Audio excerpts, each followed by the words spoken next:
Welcome. This is Stephen B. Grant, Board Chair of the Boynton Beach Community Redevelopment Agency meeting today, Tuesday, March 9th, 2021 at 5:31 p.m. I'll ask John, do you mind providing us with the introduction? Yes, hello and welcome. My name is John McNally, and I will assist the Board Chair and members with the GoToWebinar portion of today's meeting. Before we start, I'd like to review a few housekeeping items so the virtual audience members know how to participate. Your microphones have been muted to reduce background noise. There will be specific times during this meeting when audience members can participate. The first way is by typing your question into the questions section at the bottom of the GoToWebinar interface. Those items will be read into the record by a meeting organizer at the appropriate time. The second way is by clicking on the raise hand icon indicating that you wish to speak. Meeting organizer will announce the next speaker at the appropriate time and unmute their audio, at which time you should state your name and address for the record. Please minimize any sources of background noise and speak clearly into your microphone during your allotted time. I will now turn control over to Board Chair Stephen Grant, who will be presiding over today's meeting. Thank you, John. I'll ask everyone to please rise for an invocation led by Board Member Christina Romulus, followed by the Pledge of Allegiance. Lord, we come before you this afternoon. We thank you for another opportunity to come before you and to serve our community, to serve the residents of our CRA and our city as well. We ask you to please allow for your will to be done in this evening's procedures. We thank you as well for giving us the gift of leadership and the gift of wisdom. We also thank you for the fact that it is Women's History Month and that you have placed fantastic women in positions of leadership to continue to be a voice. And we ask for your guidance and for your wisdom in our meeting this afternoon, and for us to make decisions that will continue to benefit the residents of our city and those who have entrusted their faith in us to lead. And it is with that, in your name we pray. Amen. I pledge allegiance to the flag of the United States of America and to the republic for which it stands, one nation, under God, indivisible, with liberty and justice for all. May I have a roll call, please? Chairman Stephen B. Grant. Present. Vice Chair Ty Penserga. Present. Board Member Justin Katz. Here. Board Member Woodrow Hay.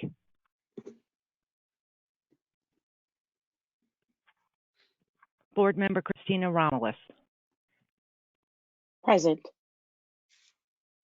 We have a quorum. Thank you. Moving on to agenda approval. Any additions, deletions, or corrections?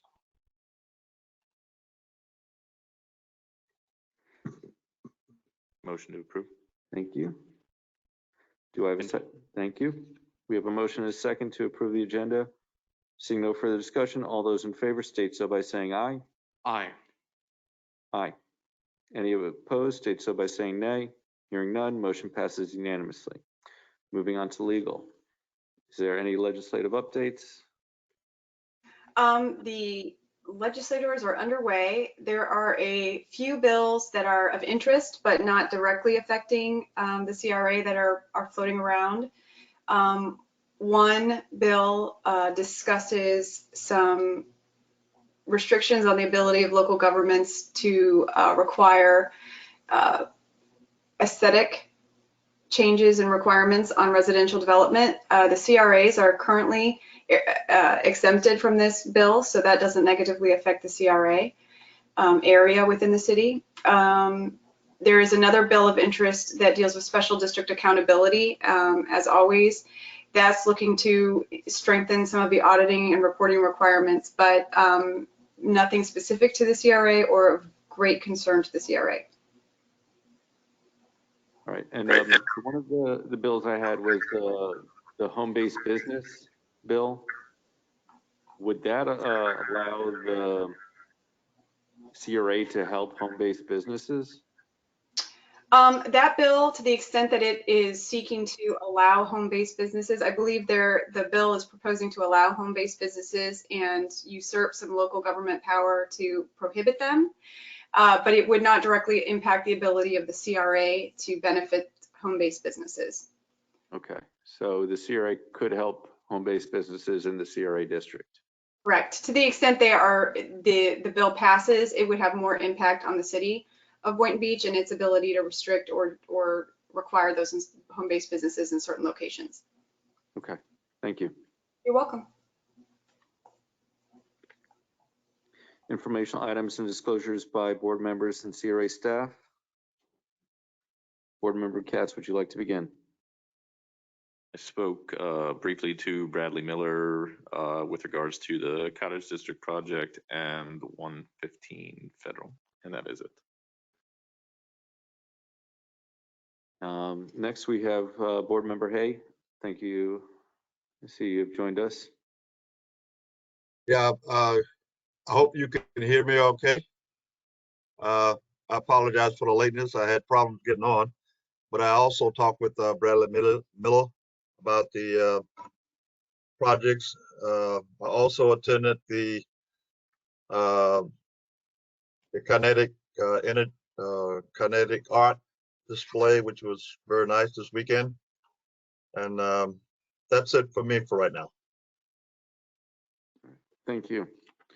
Board Member Romulus. Thank you, Chair. I also had a meeting with Bradley Miller regarding the Cottage District. And we briefly, no, we didn't talk about the 115 property. That is all the disclosures I have. Thank you.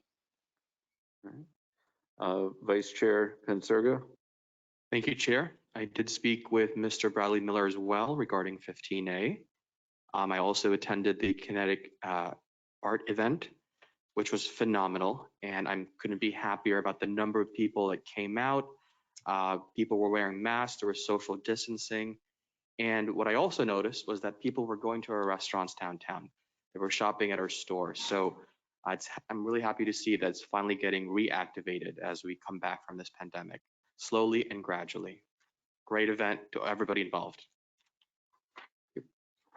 I have spoke with Tim Collins of the Fish Depot, Bonnie Miskell, Bradley Miller, and Raj Properties in the past.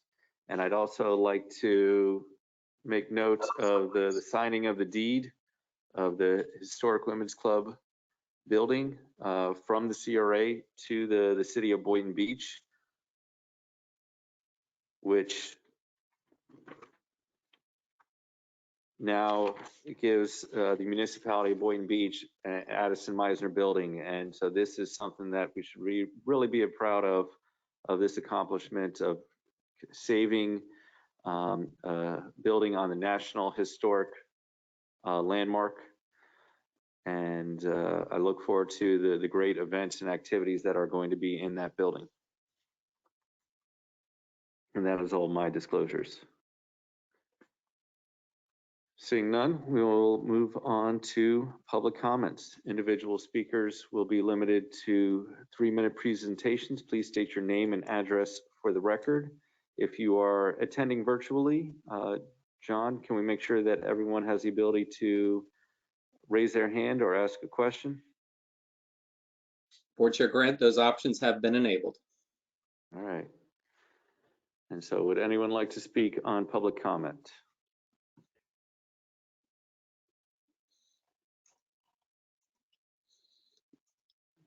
Going once, going twice,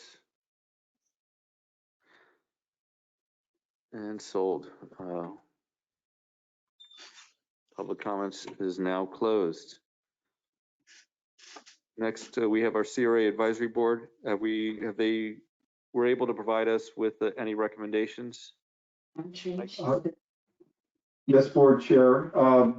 Under the Advisory Board's reports on pending assignments, the CRA Advisory Board at their meeting conducted on February 4th use the direction given by the CRA board at your last meeting in February regarding the assistance that they had requested, providing them with categories of how to report to you their findings and review of properties along the Boynton Beach Boulevard corridor east of I-95 to US 1, whether to pursue now as a land banking opportunity, a redevelopment opportunity, pursue at a future time as determined by the board, or not pursue at all because the property does not necessarily fit the criteria of the CRA.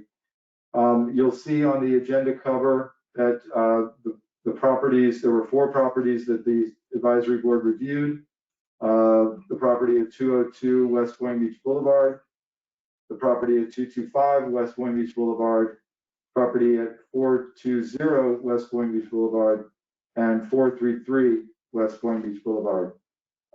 They reported and recommended for 202 West Boynton Beach Boulevard that it did not fit the criteria for pursuit of acquisition.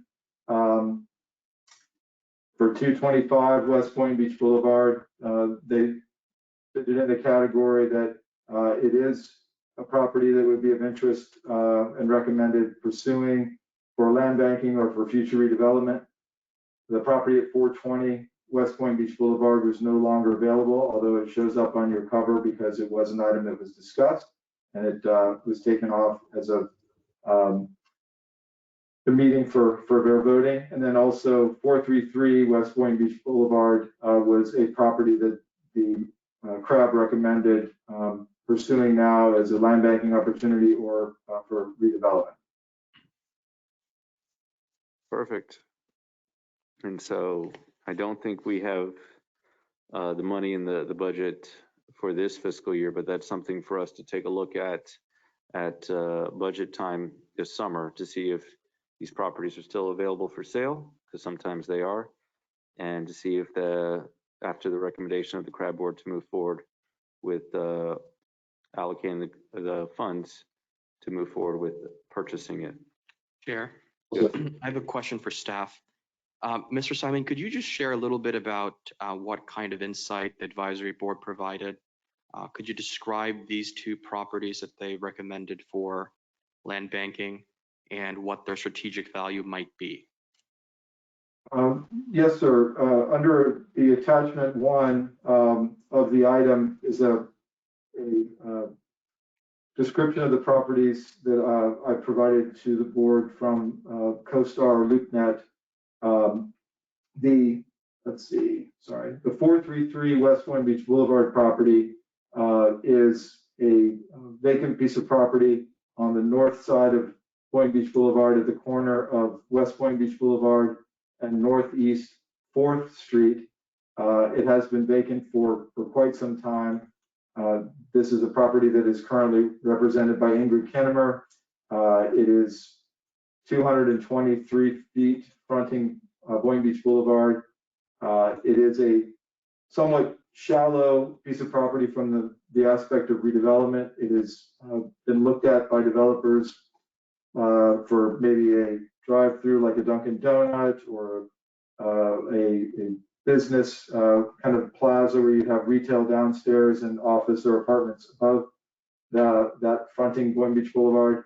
The issue really is the parking and the accessibility of patrons to the building or the amount of depth needed for a drive-through. So I would say that this was something that they had discussed quite a bit, not knowing exactly how to overcome the issues that previous developers had faced.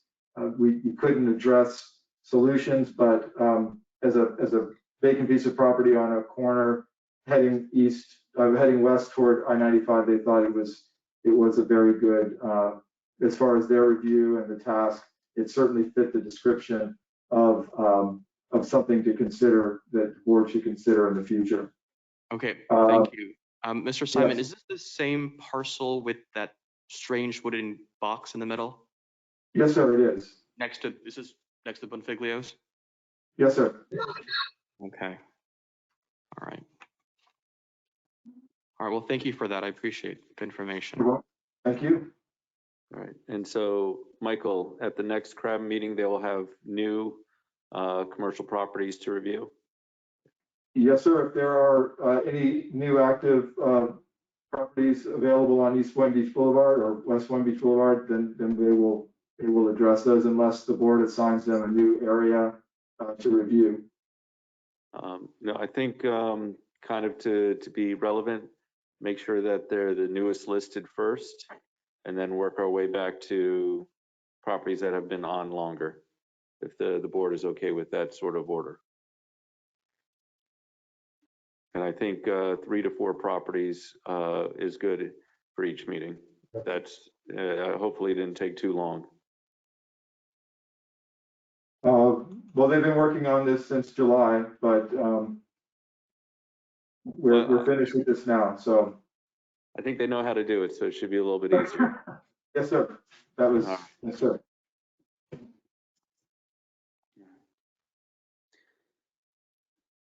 And then our next is consent agenda. Would anyone like to pull any of the items for consent agenda? Seeing none, may I have a motion to approve? So moved. Go ahead. Second. Thank you. Is there any Second. further discussion? Hearing none, all those in favor state so by saying aye. Aye. Aye. Aye. Anyone opposes? Hearing none, the motion passes unanimously. Congratulations. I do believe we have some businesses here in the audience. If you'd like to come up to the podium and state your name, your address, and what kind of business you have and how you're looking to make a better Boynton Beach, you're more than welcome.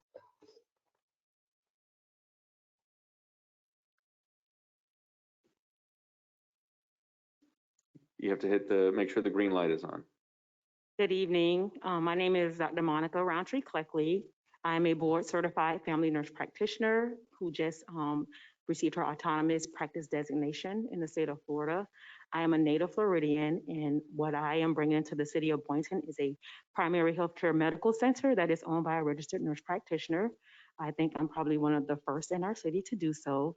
And to be able to bring healthcare to our community, to my community, is one thing that is very valuable to me. One, because I see the disparities in healthcare and I understand the importance of patients having access to care. And regardless of insurance or the ability to pay, I'm right on Boynton Beach Boulevard. I'm right in the heart of our city. So as we're getting started and established, one of my goals is to partner with some of our community churches to do some screenings, some outreaches, and to just let people know that we are there if they have any healthcare needs, especially with the current pandemic that is going on. People need access, they need healthcare, they need to be able to be seen by a provider. They don't have to have a long wait time and those things on that sort. So I'm excited. I am overly excited to be back in my hometown, in my own city, to be able to provide healthcare to people who live where I live, walk where I walk. And I'm just very happy and thankful that I was able to receive this grant to help me to further my business and to bring more employment, more students through the business to learn how to provide healthcare to our city. So Premier Medical Center of Boynton Beach, we are here and we are excited to be in the city of Boynton Beach. Congratulations. Thank you. And Monica, I wanted to let you know we do have a social media outreach program. So if you don't think the CRA is going to let you go, we're going to still help you as much as we can. Good evening. My name is David Costanzo. I own Appliance King of America, located right here in Boynton Beach for over 20 years and in Palm Beach County since 1946. And I appreciate you having me here tonight, and I appreciate the consideration of the board in the grant that we're requesting. We are moving locations and expanding our operations, in large part due to the stability provided by the grant earlier in the year for the coronavirus program that you guys did. So I want to thank everybody for allowing that opportunity. It really stabilized the company in a time of a lot of uncertainty, put us back on stable footing financially, and has allowed us to this next step of growth almost a year later. So I really appreciate the innovation that you guys showed in that program and bringing that forward. And As we expand into this new program, we are partnering with CareerSource, opening up several new positions here in the CRA district of Boynton Beach, and just really excited to partner with the CRA moving forward on the project and trying to bring good, high-paying jobs right here to our community, and appreciate the partnership so far and moving forward. Well, thank you again for coming. Thanks, guys. Thank you.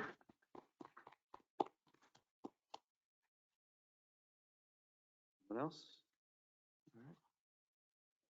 Moving on to CRA projects in progress. Good evening, Board. Renee Roberts, Social Media and Communications Specialist. John, if you could please open attachment 1, that will be our presentation for tonight.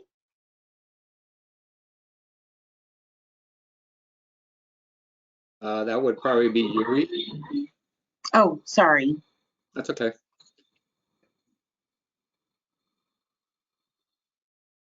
And I'm looking in the agenda and there's no links to any backup materials as I see it.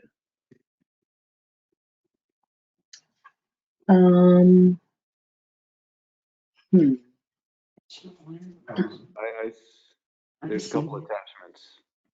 Yuri, are you seeing the same thing?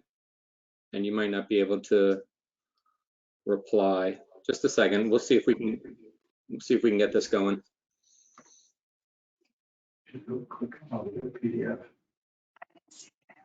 Sean, you want me to present it? I got the slides. So I'm going to see if I can take over and. Okay, that would be helpful. Does everybody see my screen? Yes. Yes. All right. So it's showing social media marketing. Perfect. Thank you, Board Chair. Throughout the month of February, the CRA social media platforms were utilized to promote various CRA projects as well as local businesses located within the CRA area. And this is a brief snapshot of social media posts that were published. You can, yes, that slide's correct. Each week we try to share a unique post that is related to previous, current, or future CRA projects. These are 2 examples of project posts that were shared in February. We published a post to promote the public input survey for future redevelopment projects, and we also promoted various aspects of the newly launched BoyntonBeachCRA.com website. Next slide, please. Here are 2 examples of posts that were shared to promote businesses in the CRA area and encourage community members to shop and dine locally. These 2 posts were shared to promote Captain Frank's Seafood Market and the newly opened Euro Market, which is located in the Casa Costa Shopping Plaza. Next slide, please.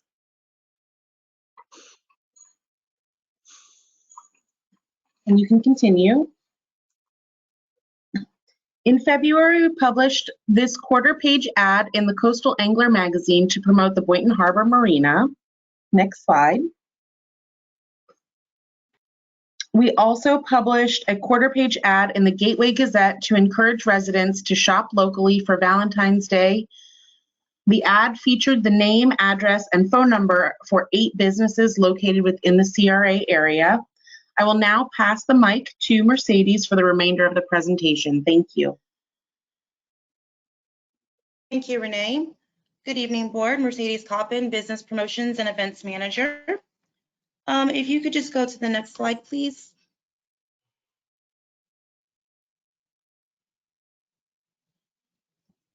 Thank you. In February, we completed the first Boynton Beach Bucks promotion for the CMIS 3. The special offer provided a $10 discount on charters that were booked between February 6th and February 12th, and that was for the first 50 respondents. In an effort to maximize the number of redemptions, the offer was extended an additional week and ended on February 21st. In total, the CMIS 3 reported that 27 Boynton Beach Bucks deals were redeemed during the promotion period, and a total of 117 respondents completed the corresponding survey that was used for tracking of the promotion and also to distribute the discount code. Through the survey, we learned that 42% of respondents had previously fished with the CMIS 3, and 58% had not previously booked a charter with the business. Also, 53% of respondents were residents of Boynton Beach and 47% were non-residents. And if you could please go to the next slide. Thank you. Here are two examples of the types of social media posts that were shared to promote the offer. In addition to the sharing of the offer on social media, the promotion was also promoted with a custom poster that was displayed at the CMIS ticket window. And it was also shared to all City of Boynton Beach staff via an everyone email. And it was sent to over 2,300 individuals that are on the CRA's email subscriber list. If you could please go to the next slide.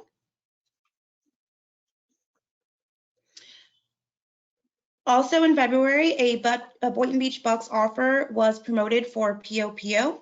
The offer began on February 22nd and was for a buy one, get one half off offer on the restaurant's $10.99 daily lunch special.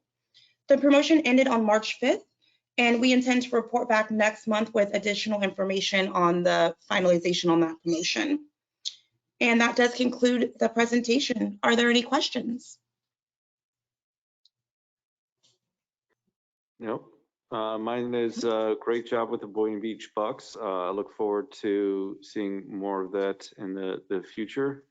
And what was the reason for having it at a certain time frame, whether it's 1 week, 2 weeks, 3 weeks? So we basically wanted to create a sense of urgency to redeem the deal. We initially started out with 1 week, and as you know, we just initiated the campaign or the program. We've realized that the 2-week window looks pretty good, so we're going to move forward with 2-week window and adjust from there as needed.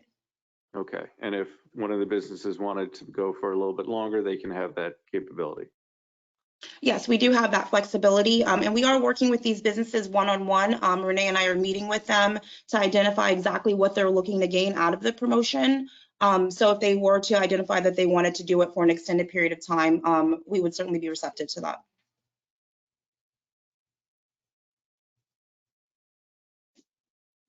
And thank you so much. Is there any other questions from the board? And if not, IT, who should I change the presenter again to? Board Chair Grant, I'll take that back from you. I figured out the technical / user error that I was doing, so I will take it from here. All right, we now are seeing your screen. There you go. We got it. Okay. All right. Thank you. And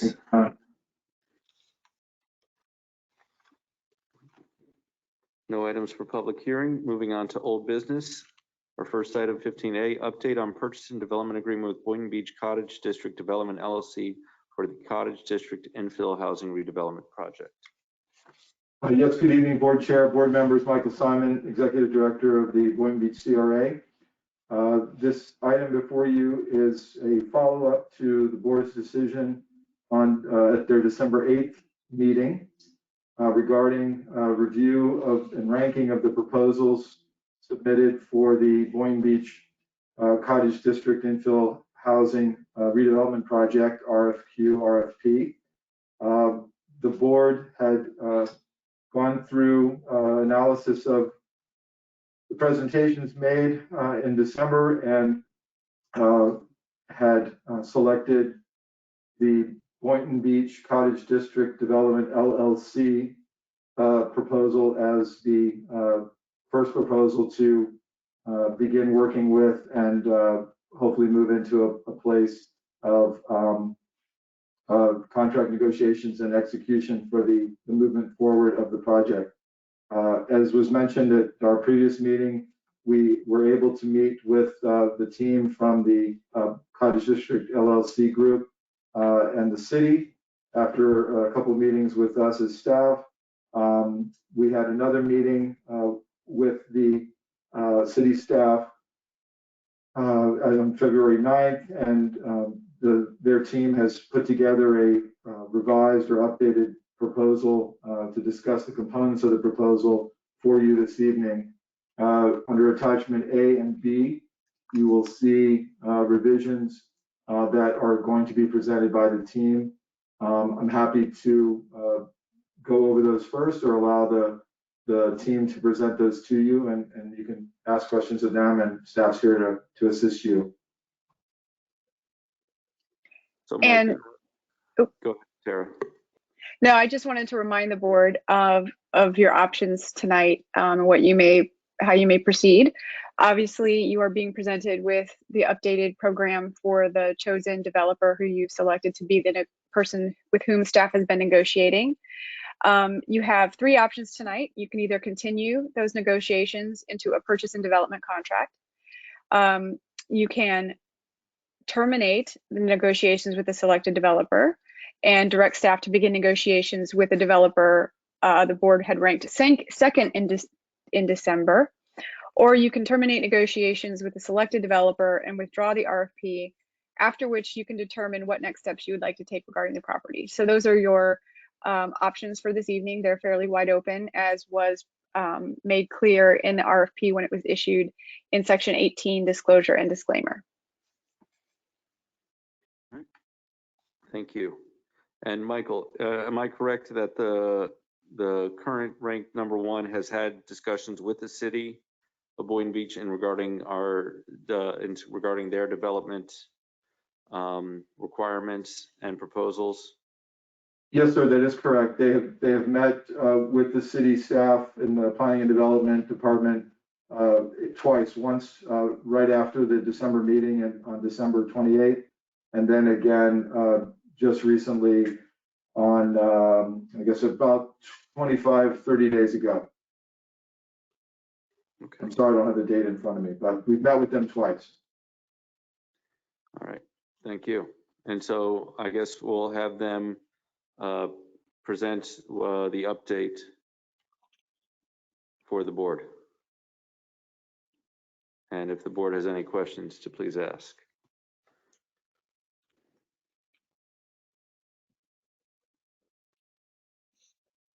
Sir, Bring up attachment 1A, I guess, or 1B, whichever one's presentation. John, we can bring up the revised presentation to start with, which is 1A. Is there someone from the Cottage District LLC that will be speaking? Bradley Miller's here, Michael. Oh, great, thank you. Actually, the whole team's here. Very good. Ready? Yes.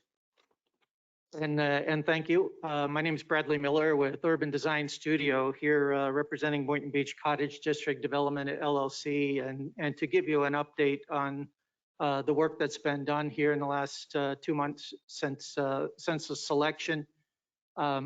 Just to recap on what Tara said, you can just strike options 2 and 3, and we can just move right into 1 of working with, continuing with us and entering into a contract, and that's what we're hoping to do here tonight.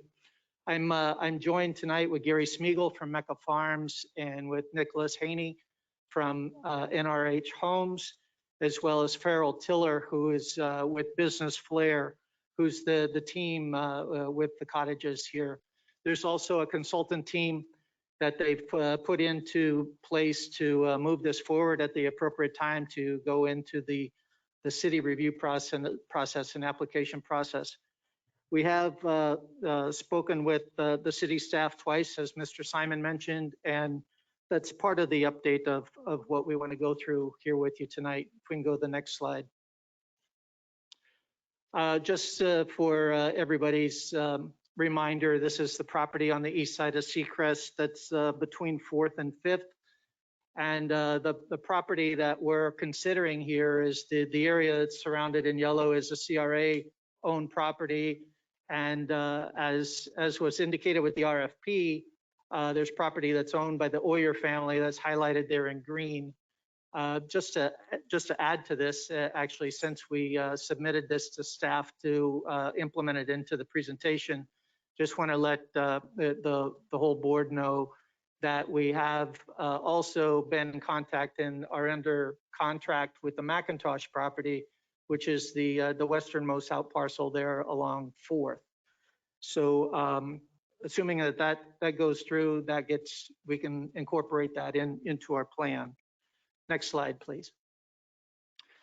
This is the site plan, the original plan that was part of the RFP. And shortly after the selection process, I wasn't personally at the meeting, but the rest of the team was there and met with Ed Brees and Amanda Radigan. I think there were others there as well, Gary Dunmeyer of the city team. The reaction we got back was nice plan, but probably something that they wouldn't have supported regardless. And they were saying that throughout really a lot of the plans that were part of the RFP process. The things that they wanted to see or to not see is probably a better way to put it, is to remove the driveways and from the streets and internalize the driveways with rear-loaded garages and parking, and provide porches and sidewalks and more of that cottage district feel along the streets. So if we can go to the next slide. We went through a few different iterations of our plan. As disclosed at the beginning of the meeting, I reached out to the five of you as well to try to get input and incorporate it all into a revised plan, which is this is the conceptual plan that's there. There's a total of 43 units on there with this plan. And it's broken into 4 different model types. The ones that are in a tan color are a detached unit, a typical conventional single family home. And we have 2 different model types for that. That's 1 story. And we felt that really throughout in discussions with everybody, that was the best orientation for those types of units because of the single family that's on the north side of 5th. And the single family that's on the south side of 4th. So there's like kind facing those. The pink units are our attached units, and there's 2 different model types of those. One is attached single story, the other is attached 2-story. I know in the conversations previously with the RFP, there was encouragement of incorporating townhomes, and that's where these townhomes are the pink units. And those again are facing Seacrest, and they're internalized, and then also facing First Street on the east side. So the circulation pattern here is really to get the cars into the property, and then their parking and garages and carports that would be affiliated with each of the units would, for the most part, be within the property itself, which leaves the ability for on-street parking, which were probably the 2 biggest comments that city staff wanted us to try to incorporate into this plan. The lighter green area is a combination of recreation and drainage. We're still working on drainage calculations, but as this moves forward, there's a minimum requirement for recreation space, which again, we felt is to the left-hand side of the light green area. Where it would have a little better access with some ability to have some parking there that the entire public could use to get to that park setting in that location. Next slide, please. Just to give you a briefing of some of the units. This is the first model here, which is a 3-2 single family model, 1-story, obviously, has about 1,554 square feet of living space. And then once you add the garage and the porch onto that, you're a little over 2,000 square feet of living space. The next slide, please. And that one was our largest model. The second is also single family detached unit, which is a 2-bedroom and 2-bath unit, has a little over 12, actually it's 1,273 square feet of living space. And then there's a garage space in the rear of this. This is a front elevation. So it's showing the porches in the front door, and not a garage door that you would look more in a suburban area. Next slide, please. This slide is showing the one-story attached. All of these are really considered single family, but this is an attached unit. These are smaller.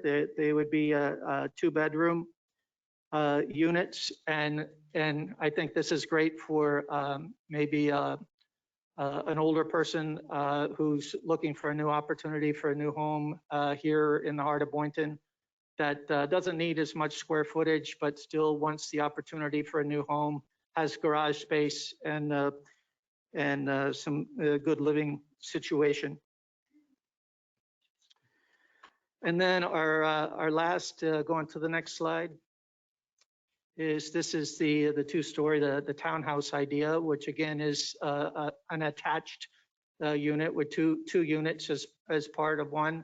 Again, the porch is in the front. In these, we've talked about they don't have a garage space behind them, but what we've talked about is having the ability to have a carport in the back. The way that they're designed, if we were to add a garage into it, it would, I take that back. There is garage here. I got ahead of myself. These do have the garage. The plan before were without the garage, but there's the option of providing a carport scenario for those that would provide visibility for backing out and still have a covered space for the cars themselves. So moving into the numbers and into the next slide, we plugged all this back in. There's a mix of the units. The column there that's highlighted in blue is a mix of units where we have 13 that are the detached units, 5 of the larger, 8 of the smaller, and then 30 of the attached units, so for a total of 43 units. And then price ranges in the green column range from $249,000 to $299,000. And those are in line with the up to that maximum 140% average median income that's coming out of the county for the sales prices. Although the workforce eligibility for this property is not there, the prices are still in that same range of the county's factors relative to workforce housing. For a unit like that, if we can go to the next slide, just to give an example here, is that this is a slide from the county where they have calculated what the income level would be to be eligible for this average median income eligibility. So to be able to, for a couple, for 2 people, the income level for that family of 2 to get into one of these houses would be $98,000. That's a pretty good income, and be able to get into a new house and new product here in the heart of Boynton. Go into the next slide. The approach that we're planning on taking here is to control the pricing with the initial purchase of having to comply with the eligibility of the average median income limits of the 140% AMI, which again, just for the example, for a family of 2, comes out to an income of $98,420. And then our feeling is to allow that to control the initial implementation of the plan and the community itself, and allowing that to provide equity as people continue, in contrast to the workforce housing program, where it's limited as far as how the equity can grow. We feel like that could actually be a deterrent where if there's the ability for the equity to grow at a greater length, people tend to have the more interest in their properties and keeping them more maintained and allow that equity to grow. So that's our initial intent that we wanted to offer up. The pro forma itself, which is the next slide. Actually, this is not the pro forma itself. I think I mentioned to one of you that they sent me the spreadsheet of this that had about 6 pages to it, and I said that's going to be as too much for me to understand and too much to go through. So kind enough that Farrell, who's here, was able to put this together. So with the pro forma, the anticipated net proceeds of the sales are just under $12 million. And when you take that and you offset it to the various uses or the costs that are the next 5 sections down, there's about $12,648,000 million that is part of the cost and of the entire development. So with that, we factored in the value of the land at $1,065,000, and then the $500,000 that we requested as part of the RFP for the CRA infrastructure improvement, and then also the utility capacity waiver of $147,000. So that gets us back whole again to $1,712,000. So if you can slide the slide up, just a slide up, just a little bit. That leaves actually a plus of just a little over $1 million, which is about a 10% return, which is fairly reasonable for a development like this. The full pro forma is part of your package. If you have some questions there, our team is here to address any of those, and if there's more about the plan itself or the product, we're here to answer any questions that you might have. Again, our goal is we would love to move this forward and get into a contract and start getting into the process with city staff for the development approvals and development itself. So thank you. So I'll ask the board if they have any questions or comments. I'd also want to make this available to the public. And after we hear from the public, we can make a final decision and move forward. Does that sound good? All right. Would someone like to begin? Yes. Oh, Board Member Hay, would you like to have a first question? Okay. Just to be clear, I want to make sure that I heard what Bradley was saying, that the incomes, I think one was 98,420. Now that's combined salary, right? That's not saying one can earn that and the other can earn that, but that's combined salary. So they couldn't, each one couldn't make over $50,000 because that would be 100,000. That was disqualified then. Is that correct, Bradley? I don't believe so. You understand? Is that? Yes, those numbers were based on the income total of 2 people in the family. Okay. So I think the board member's question is if they make Now, over 98,000, would they be disqualified for ownership? right. Correct. They would, using this AMI program of controlling the sales prices and keeping those down, then they would have up to that $98,000 of income to be eligible. So if there's a family of 4, they could have. Yeah, there's a whole table, and it varies based on the number of people within the household. Okay. Okay. Okay. So it goes up as the number of people in the household increase. Okay. Okay. That's what I was getting at. I just used the family of 2 as an example. Okay. Very good. And this is the higher Boca Raton, West Palm Beach median income. This is calculated by Palm Beach County. Yeah, that covers the West Palm Beach BOGA, right? Okay. Okay. Also with Bradley, is he still there? Yes, Are he you is. disappeared?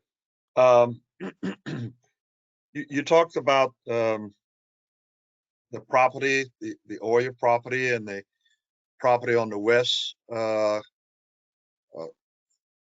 section of that cottage district. Are you guys considering what type of model type would you put in there? Would it be the townhouse? Would it be the single? Have you given that some consideration? What would fit as you plan ahead? And if by chance that property becomes available, that would be great. But what would you put in there? Because that's on the roadside, right? Yeah. It's It not is, interior. correct. For the Oyer property, we have that was part of our plan where we had 4 units there that were attached, most likely to be the 2-story townhouse type of model. For the McIntosh property, it makes more sense there to be the single family product, and it looks like we could get 2 more single family homes if we're able to incorporate that property into the plan. That would take us up to 45. Yeah, instead of, okay. Because it's 43 units now. Okay, you got also the square footage on the I think it was one of them was 1207, but the first one that you showed was a little bit larger. What was that? It was I really like that one. What was the square footage? Do you recall what that was? The first one, the living space was actually, I may have them switched here in the category. Are you seeing the one that you're asking about? Yeah, right. That's the one. What is the square footage on that one? That one is the living area is 1,554 square feet, and with the garage and the porch, a total of 2,093 square feet. Okay, okay. All right, because what you said before sounded a little low. Okay, very good. I'm pleased. I may have some questions later, but right now that's what I have, Board Chair. All right, thank you. Is there anyone else from the board before we open it up to the public? Yes, Chair. Yes, I'd like Vice to Chair. make a few comments. Mr. Miller, thank you for that presentation. I appreciate it as always. As I mentioned to you, I have deep reservations and concerns about this particular project. And one of those concerns, as some of you may remember from our previous meeting on this topic, was that when we were given these various applicants, this was the applicant who asked for the land for free, which is about $1 million. When we had applicants who offered more or less the same product, who didn't ask for the land for free, $1 million. And in addition to asking for the land for free, also asked almost $700,000 worth of incentives. What is the public going to get with that $1.7 million? How does that translate into the affordability of these homes? If we could go back to, I don't know, have them numbered. The pro forma synopsis, it's farther up. Yeah. So based on the sales prices, going through this, we're estimating that the sales prices are going to be around, I'm going to round it up to $12 million. And then the cost to get to that and construct the development is coming out at $12,648,000. So there's a shortage. The part. if I may ask you a question, just so I understand this table, you say that the proceeds here on the table is about $12 million. So that's from the sales of all the homes. Correct. So that's the gross proceeds from the sales. Could you help me understand why the land, this $1 million that I mentioned, is under uses and not as sources of income? Because the ask is the land for free, $1 million. Wouldn't that be going into the value that's being put into the project that would go into the pocket, if you will, of the developer? So sales, $12 million, plus land, $1 million, that's 12. Just help me understand, why is it down under uses and not under sources of funding? Right. And we do have it under the CRA assistance as well. Right. So that balances out. I'm not sure, I may need to rely on Farrell to, can you answer that?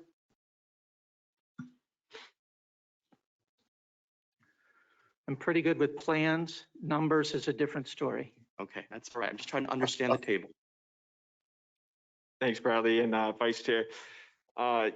Yeah, basically the way that we had the pro forma set up there on the slide was just showing the cost offsetting. So even though it is a source, we put it in the uses and then the sources to show it essentially offsetting. Okay, all right. Maybe another way to explain that is if we took it out of the uses and we would take it out of the CRA assistance as a donation, you still end up with the same number.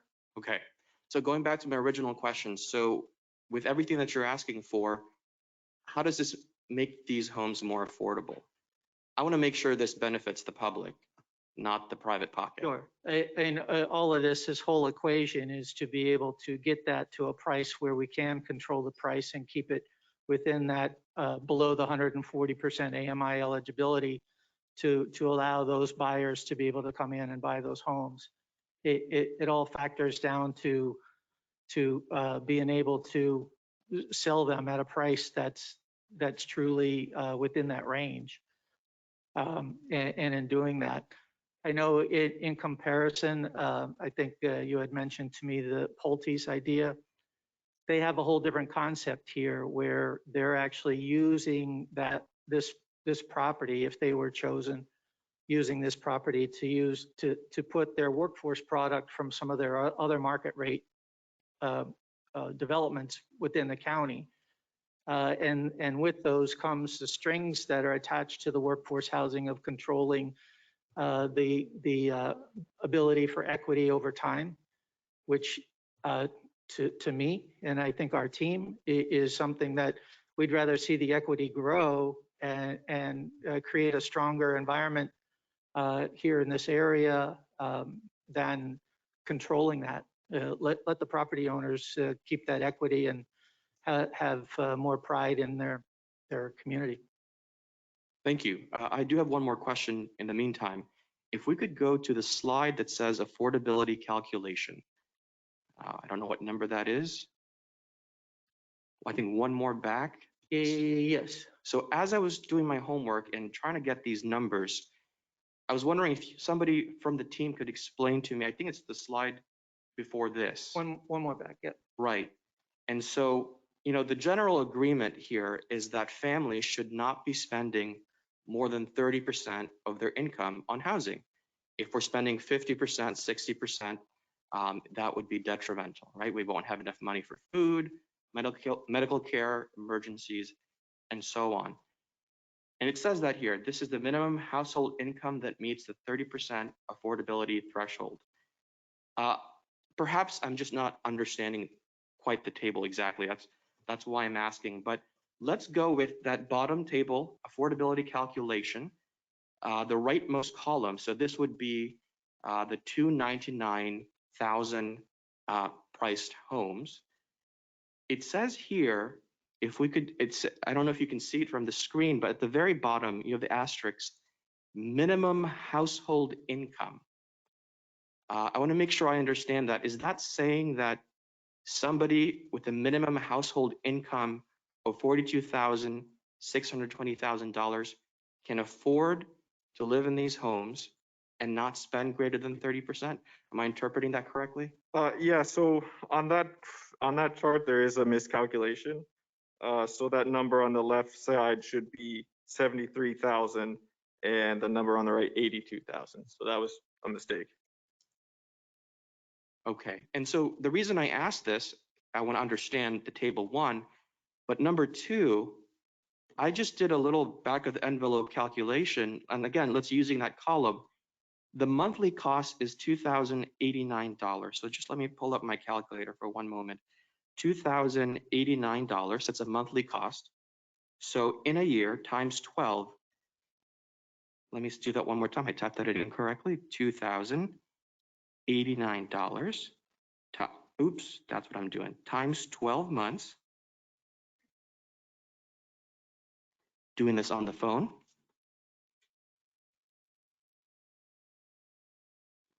So I keep doing it again.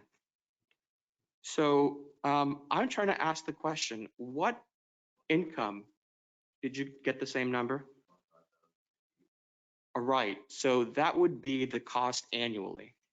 So what income, 30% of that income gives us that number. And so I got 25,000, you said, Mr. Katz?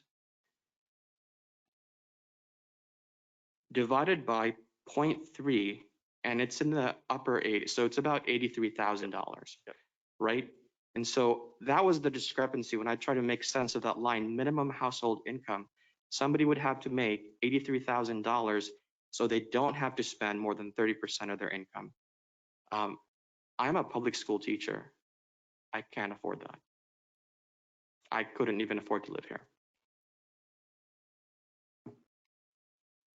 Not to pry too much, but what were you thinking then with the public school teacher? Well, looking at you two fair. as well. You know, the important point here is, are these numbers correct? No. And they've already admitted as so. And so I'm concerned because if we have discrepancies now and we enter into negotiations, what more are we going to discover? So I'm saying it as I see it. Thank you for your time. Can I make a quick response to that? Absolutely. So if you as a single gentleman were buying the numbers that come up are coming from the county. So we're trying to use those and working backwards into those numbers. So it'd be a salary of $86,000 to for that program. That's at the 140% value. There's some of the other product are not as expensive as our most expensive of $299. So some of the others, the eligibility, the cap on the eligibility of the income drops as well, depending on the percentage of the AMI. Right. So if I could speak to the board for a moment, you know, as you recall, when we first had this meeting, it wasn't that I didn't think the reputation of the applicants were in question. I think you have a great reputation. That's not the question here. The question is, when we are offered choices, why in the world would we as a CRA board choose the choice that when offering the same, more or less the same products, townhomes, single family homes, numbers and square footage aren't that different, why would we choose the one that asks for free land and also ask for additional incentives? Incentives, money that we don't have that money. And when I asked that question, the answer was, well, we'll get it from next year's funds. But worst of all, when compared to Pulte, for example, not only do they not ask for anything and they're offering to pay us money, but their starting and median home prices are lower. Is the goal affordable housing or is it affordable housing? What is it? So I'm using my common sense. This does not seem to be in the best interest of the public. There is a better deal to be had to offer more or less the same product. Now, I don't remember which board member said it, but somebody said, let's not make the same mistakes over and over again. Well, I agree with you. And I also heard somebody say that it's not all about money. That's true. But if the goal is to get families into these homes, let's use that money instead of giving away free land and money we don't have. Let's use that to get people in the homes. So that is my take. I thank the presenters and everybody involved. It has nothing to do with reputation. It is just about making a common sense business decision on the best use of our funds for the public good. Thank you, Chair. Thank you. Yeah. Yes, Board Member Katz. And I do, in poring over the comparables between the top proposals, the vice chair raises a good point, and to the effect that if we were to go with the Pulte group and still expend the same amount of public resources, the $500,000 in infrastructure, Pulte in their offers 200 in revenue for the CRA, upwards of 400,000. So I just said that, you know, if we were to go with Pulte, not only will we not spend 500, but we would gain 2 to 3 to 400. If we were to pour those dollars directly into subsidizing or lowering the cost of the market price, you could lower each of the 40 odd homes by almost $17,000. So now those, you know, Pulte has some of their prices ranging from 166 to 308. You know, you could end up with an average price, you know, far cheaper for the potential homeowners to get into it. I know that their personal incentive to this project might be to fulfill an obligation to the county, but that doesn't have any sort of ill effect on the city of Boynton Beach or the residents who would potentially live there, even if the house prices weren't able to increase in value. Naturally, I feel like the prices that are being presented to us are at the high end, if not higher than the high end of the market in the geographical area we're talking about. So I'm not overly concerned about limiting the increased home values, because hopefully these people would plan to live there for 10 or 20 years or more, you know, and become members of our community, not just buy into a cheap house and then sell it in the future and move out of town.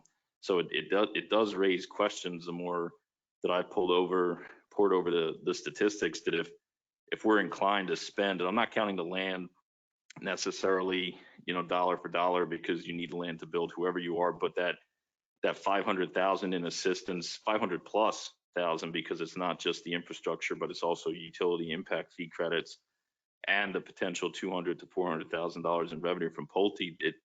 If we spent the exact same amount of money on their project, we could, like I said, we could lower those house prices by $10,000 to $20,000 each, which is, to me, more.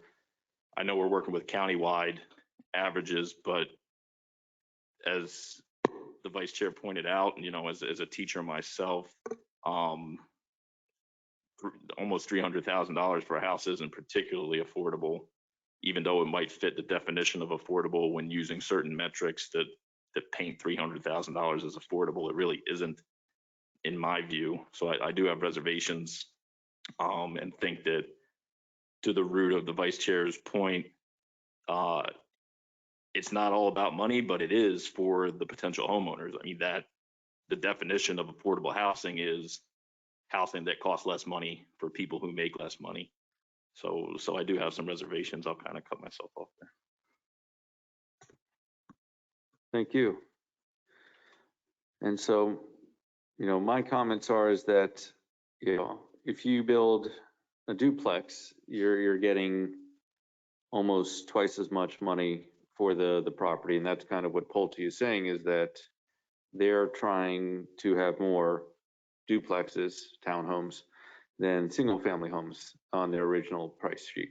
And so that's kind of where you make the profit. As you can see, the gross price per square feet for the duplex is much higher than, I'm sorry. So the fact is that the developer makes a little bit more money because they're building 2 units at the size of 1 unit. And so my questions are is, you know, what is the structure of the new homeowners? Are they going to be part of a community land trust so that they have not to worry about paying for the property valuation of the land?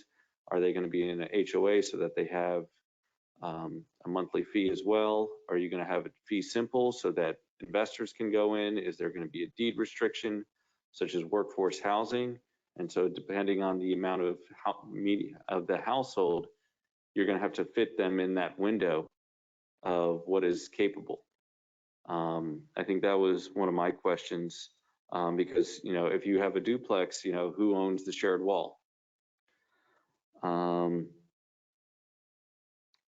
You know, I understand what the vice chair is saying, that because the Pulte is required to build these homes, they're not looking for a profit.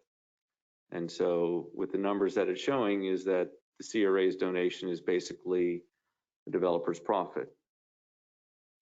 You know, I'm okay with the fact is that how can we move this forward as fast as possible? And you know, the fact that we have the ability to move forward with the contract is something that I'm looking forward to. But I think the most important part is what's best for the new property owners. I understand that a single person may not be able to buy these homes. You know, they may need to look at a condo, which we, you know, the city of Boynton Beach does have.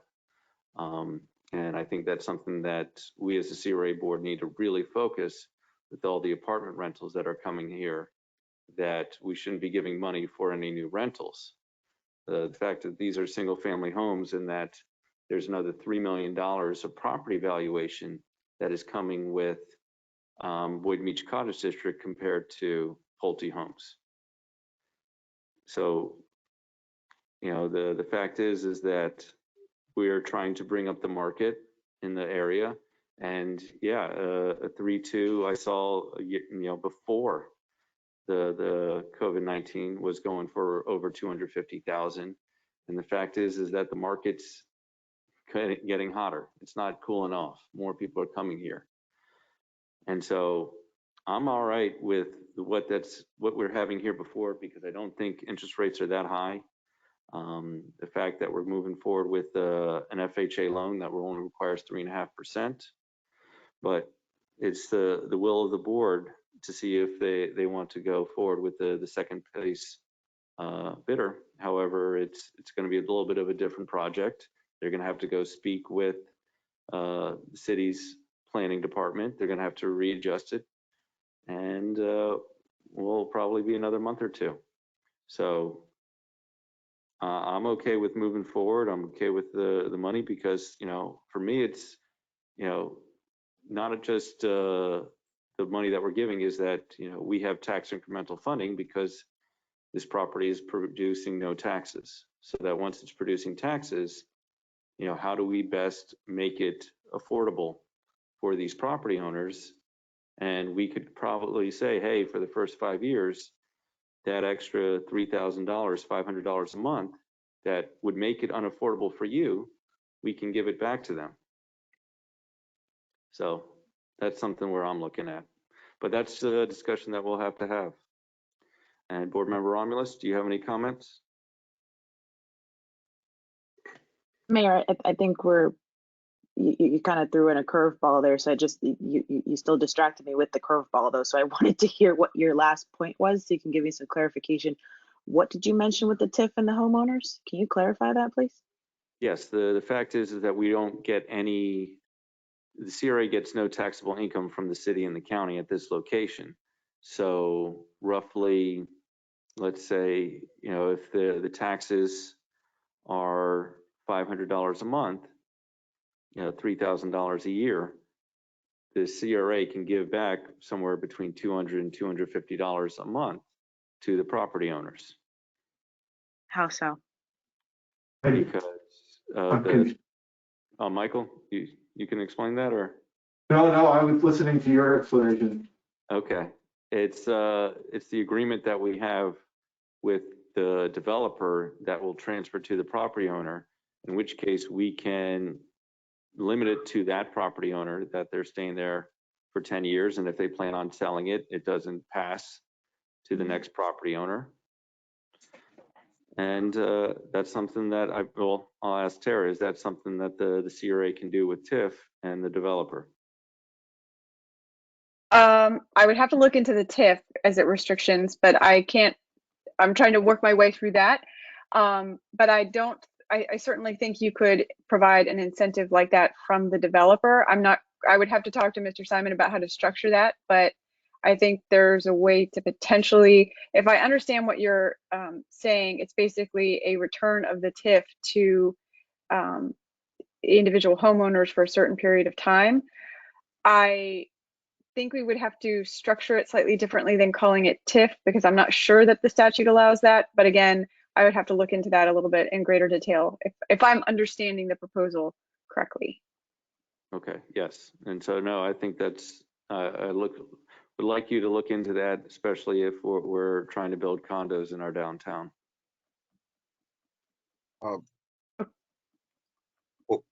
Board Chair, Yes. I agree with you wholeheartedly, because what's driving me is from the public. Overwhelmingly, the input to me was that they want single-family homes. I know that all of the ones that is in the proposal are not, but there's enough of them on the perimeter that are, and gives it that cottage look. And by definition, you know, the cottage district is the smaller, nice looking homes. I like the type of models that I saw with this particular developer over the other. I mean, right down the street we have Boynton Beach East with a lot of the apartment style, and this is just about adjacent, and I don't want to see that too many of those. I know you got to have some to make the formula and profit and all that kind of stuff work out, but I just feel that it might have been me who talked about it's not all about the money. It's by the looks. I want to see that cottage look, and I want to satisfy the people's wishes as much as possible, and not just put a lot of the other style in there that we had once before, and it went south.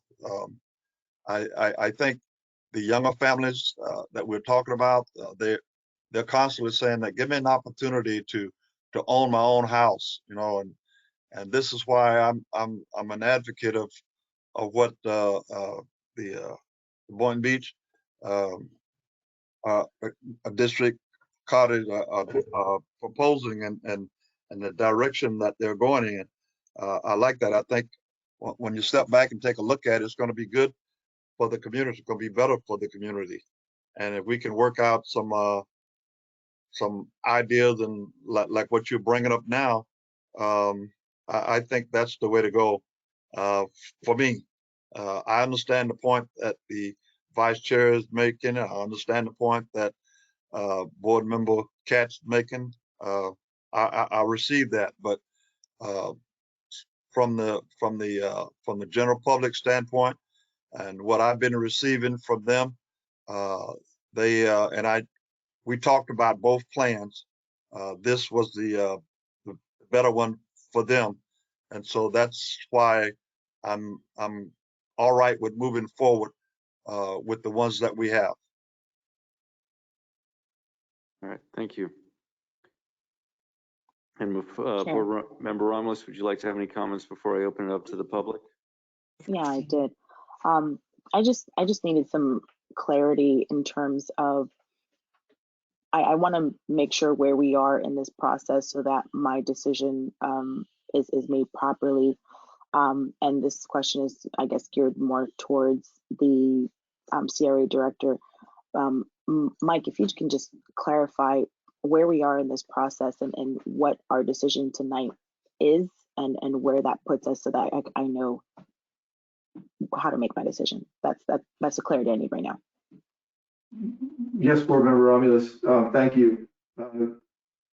Really, this evening, you would be looking at the presentation and deciding and determining whether or not what you've been presented warrants a continuation of negotiation to a formal contract with the developer. So from this, if you approve of what's been shown to you this evening, staff and legal counsel would begin meeting with the developer on the terms of an actual development agreement, where you would have all of the intricacies of the discussion that's happened tonight with regard to deliverables and timeframes, financing, price points, who's doing what the restrictions would be on properties, how the properties would be exchanged.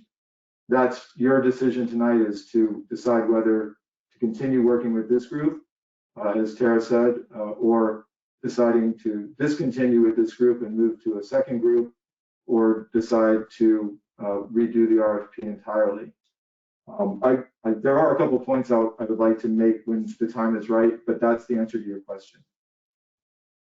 Thank you. And before you make those points, and before we pass it over to the public, Chair, it would now be the time to ask some question to the applicant.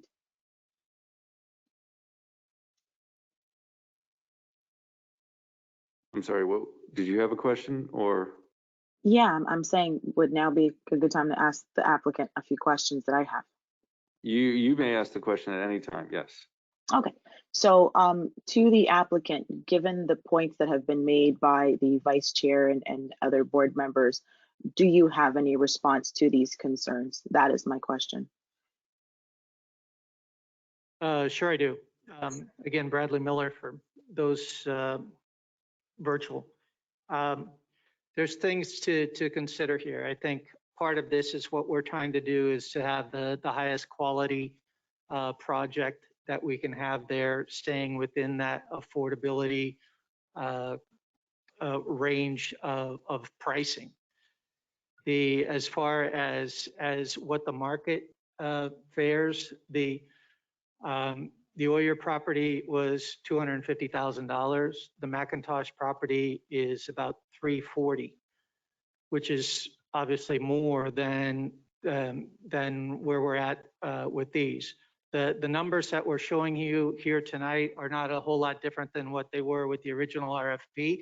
They're refined based on the feedback that we got from city staff of modifying the plan, getting feedback from the 5 of you board members as far as product and what the mix could be, which we are completely open to adjusting that however you feel we need to. I think the plan, I've explained it to you on the individual calls, that the module that we used, it can be interchangeable for all 4 of those products. So we can work with that. So they will, to the board chair, you asked some questions. There is anticipated to be an HOA. It's anticipated to be fee simple, which I think board member Hay was the single family idea. I think is all of it single family, whether it's rental or whether it's sales. But I think where he was, to put words in his mouth, I think he's looking for someone wants to own their fee simple home, which is the intent. Detached.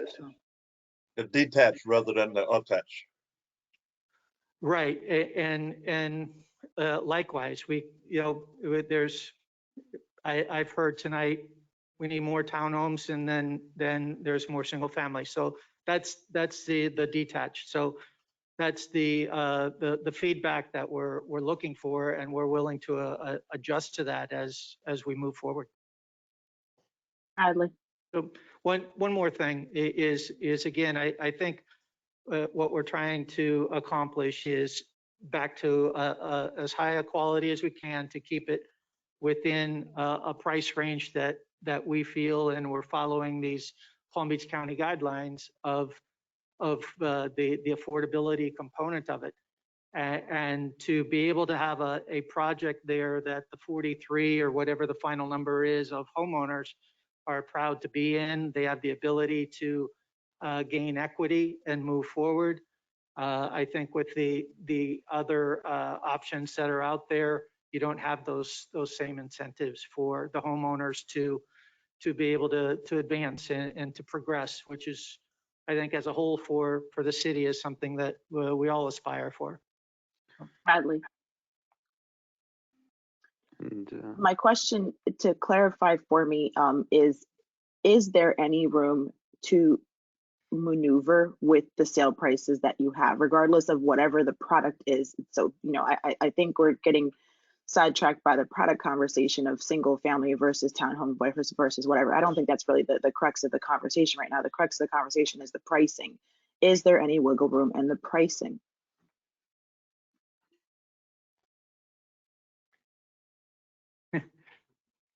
I'm looking for guidance as well. When I'll answer it this way, I think it's a matter of being able to find out maybe what that comfortable level is, and then work a design backwards to fit in that. It's one of those where quality sometimes is suffered when you start stripping away. We prefer not to do that. yes, Board Member Katz. Hold on, wait. I can't I'm see not it. done. Thank you. Yeah. So I think the short answer to what you're saying is kind of no, because if you're saying that you're going to sacrifice quality, then you're saying your prices are kind of where they are. So I think the follow-up question then to that is how, I think it's more so just how do you, I think that the main thing that I'm trying to understand, I think in my head, is how do you get the Palm Beach County, like, why is that I think the standard that you guys seem to keep referencing? Just help me understand that. What is it about the Palm Beach County median house prices that we have to keep referencing that? Can you help me understand that, please? The whole basis of the workforce housing program is coming from the average median income that's derived by the county and the pricing that they come out with, and then they break it into the 4 different categories of the workforce housing homes. So okay, hold on. Stop right there. 1 second. Mike, can you help me understand something? Or I don't know if any of our city staff members are in the audience. Aren't our housing median prices in Boynton Beach lower than the county's? Yes, Board Chair. The recently approved workforce housing ordinance by the city is designed to use the Boynton Beach median household income. When the RFP when the RFP was released, the city was using the Palm Beach County area median income, which until an individual municipality chooses to use their own city median income, the standard kind of would be to use the Palm Beach County. The default and the more restrictive would be the individual cities, obviously if it was less than the overall counties. But they're referencing the Palm Beach County AMI because that was what was referenced in the RFP. Understood. So that being said, I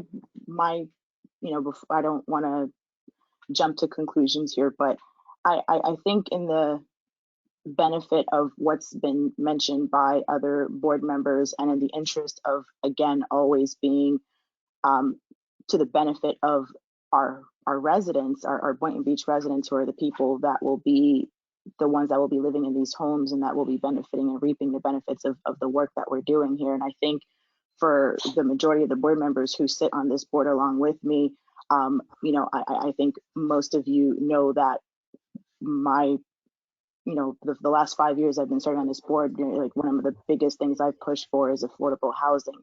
So if we have a way to allow for the pricing to be better suited to allow for individuals to come into these homes, I understand that from what board member Hay mentioned earlier, that, yeah, we want to move forward. We want to get people into these homes as soon as possible and start building out.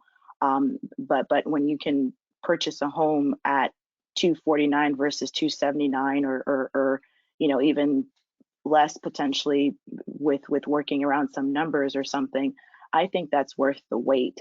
So in my opinion, I would not be opposed to either considering some of the other applicants on the list, or just going back to the drawing board and reissuing this RFP to put it at the Boynton Beach AMI rather than the Palm Beach County AMI, because when we're looking at the Palm Beach County AMI, you have, the island of Palm Beach, you have, Jupiter, you have Boca, you have all these other areas that do not compare whatsoever to the residents and the type of people that live in Boynton Beach. As the pandemic has shown, right now, we're in a huge seller's market, right? Every single person is trying to buy homes, and it's become more advantageous to raise the prices of homes. So if we have the opportunity to allow for young families and low means income families to come into the city and have a brand new construction home and be able to afford that, I see no reason to bypass that opportunity. So again, great presentation and work done by the applicant here, not knocking that. But if we have the opportunity to go back to the drawing board and reissue this RFP and put it at a price point that's more beneficial, I see no harm in doing that. If anything, I think it just only benefits for the long term and allows a higher equity to be built into these homes, and allows for further resale value in the future. Because if you're starting these homes at $300,000, how much longer will they be affordable, right? If you're starting these homes at a price point of $279, which is the lowest, if we're building equity and doing all that, in a very short order, you're already in the 350s, 400s, and I don't see that as affordable for a long term. So that's my point that I want to contribute here. I think my conversation with Bradley in terms of what we discussed was more so kind of the layout and the single family and number of all that, but we didn't really get into the pricing. And perhaps that's on me for not asking that sooner, but now seeing these numbers and having this conversation, that's where I stand. Thank you. Thank you, Board Member Ramos. And I think we need to have a discussion with the board, if you'd like to sit, Bradley. The point is that the reason why we got the price point between 250 and 300,000 is because that is what we think a new construction cost for this area should cost. The fact is, I was looking at the Pulte site, with the 31 townhomes, which most likely needs to be redone. We want to pick the best developer to build the best product. If we want to build the cheapest product, that's something we can do, and we can, our codes in the city of Boynton Beach allow for container homes, and we can go that route with the new RFP. If we're looking to build the cheapest homes, we can do that. That's not something I'd like to do. The fact is that, correct, if they use Formica instead of granite, things get a lot cheaper. I think we'll get a good deal with the Appliance King, who's in the audience right now,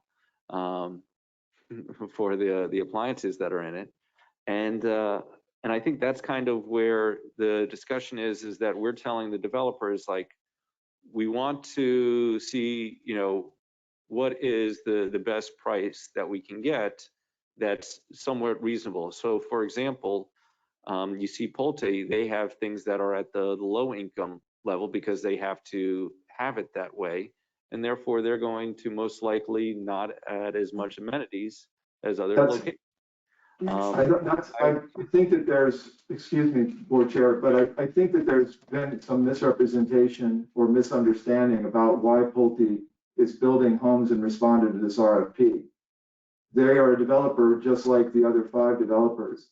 The fact that we keep referencing as if they're forced to build these, I think discounts the company and discounts the integrity of their response. They are not forced to build these. They are building these because they're responding to the RFP. And they are able to provide a larger range of pricing because of their commitment to it or because they are satisfying other aspects of their company as a house builder. But I don't think that that it's fair just to say that they're being forced to drive these prices down. The other thing is that you could point it out that that Pulte's building 31 townhomes, and do we want townhomes? But this group is building 30 townhomes. So there's one townhome difference. But it doesn't seem like that's a very broad difference between the two. There's no maintenance of affordability whatsoever being discussed here. Equity is not maintenance of affordability. Buying a house at 200 and selling it for 400 doesn't help the next person buy an affordable unit. And part of the RFP discussed having a more maintenance of affordability factor in the response. How are you going to keep this affordable beyond the first purchase? And that has not been discussed this evening. The TIF refund and the reference to one project being worth more than the other because the construction price is higher, I don't think equates to value as it relates to taxes. The other thing is that if you went with that theory and you gave back taxes to the homeowner, in addition to the $1.5 million that you're giving the developer, that's an awful lot of incentive and assistance to give both parties without really the assurance that one, the affordability maintenance is there for life or at least 15 to 20 years, and two, that you've now distributed CRA funding to the private developer and to the single family homeowner. There is no rental here. So Mr. Miller made reference to a rental if they own it. There is no rental. Part of your RFP required there not to be a rental allowance in the HOA. So I'd like to just remind the board of that. The other, the last thing is the HOA discussion. There's not been any discussion about what that monthly fee would be, nor does it show up in the breakdown of costs on slide 9. So that along with the PMI, which is the private mortgage insurance, is obviously going to add to the already incorrect numbers that are on screen on slide 9. So I just think, Mike, the fact is that the county requires workforce housing, unlike the city of Boynton Beach. And so the fact is that Pulte has to pay money into the county's fund, or they have to build workforce housing within Palm Beach County. Is that correct or no? That's incorrect. It's not relevant to the RFP. No, I asked a statement and I thought that was correct. They're going to build these houses, board chair. They're going to build these houses somewhere, and they're going to build them affordable. That's somewhere, either in Boynton or somewhere else. So I just don't. It's okay. You're entitled to your opinion for sure. Yeah, and that's kind of what I said is that they're building this affordable product. And, it may not be the best thing for the neighborhood because that's not what the neighborhood wants. Now, I understand the board has been asking about the new residents and trying to get the cheapest products so that we can make it affordable. And, the current developer says, hey, you know what? I want to build and have quality to my name. Not to say that Pulte isn't quality, but they've built housing throughout Palm Beach County at a surplus, at a price. And therefore, they're required to build a certain amount of workforce housing. And so, excuse me.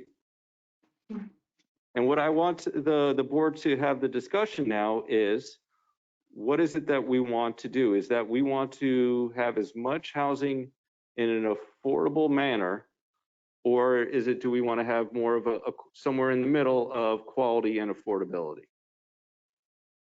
Because construction cost is construction costs.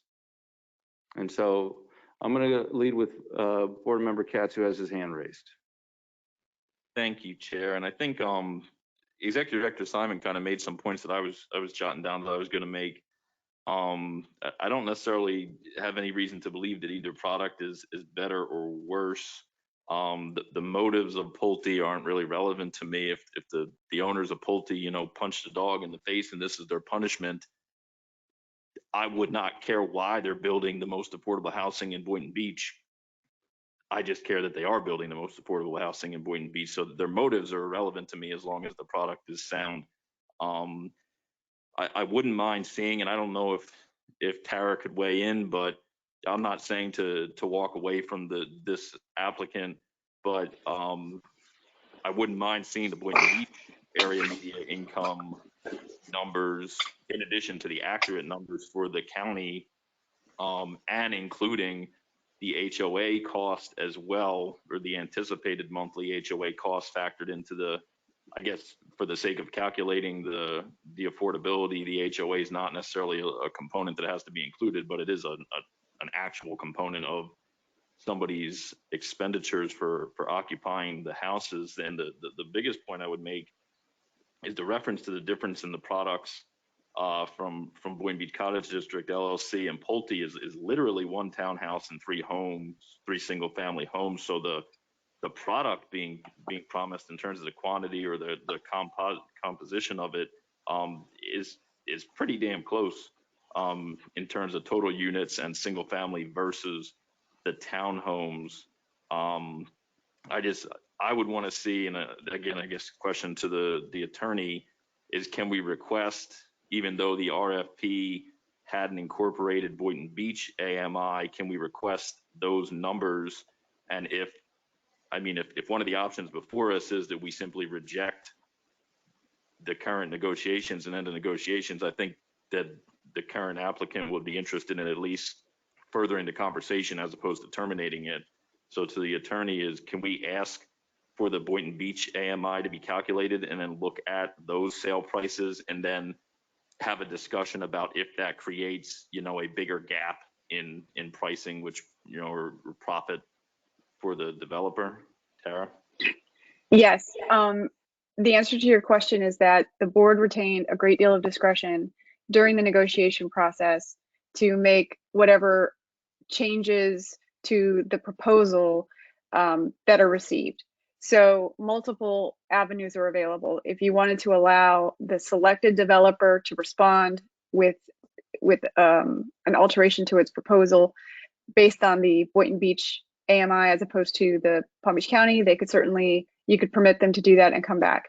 You could permit a resubmission by all 3 of the proposals on that if you would like, because as I mentioned in the RFP in section 18, you retained a great deal of flexibility through this process to move forward with one initial selected developer or move to another, abandon negotiations, go back to negotiations. So you have flexibility in how you proceed with the actual contract and the negotiation of the contract.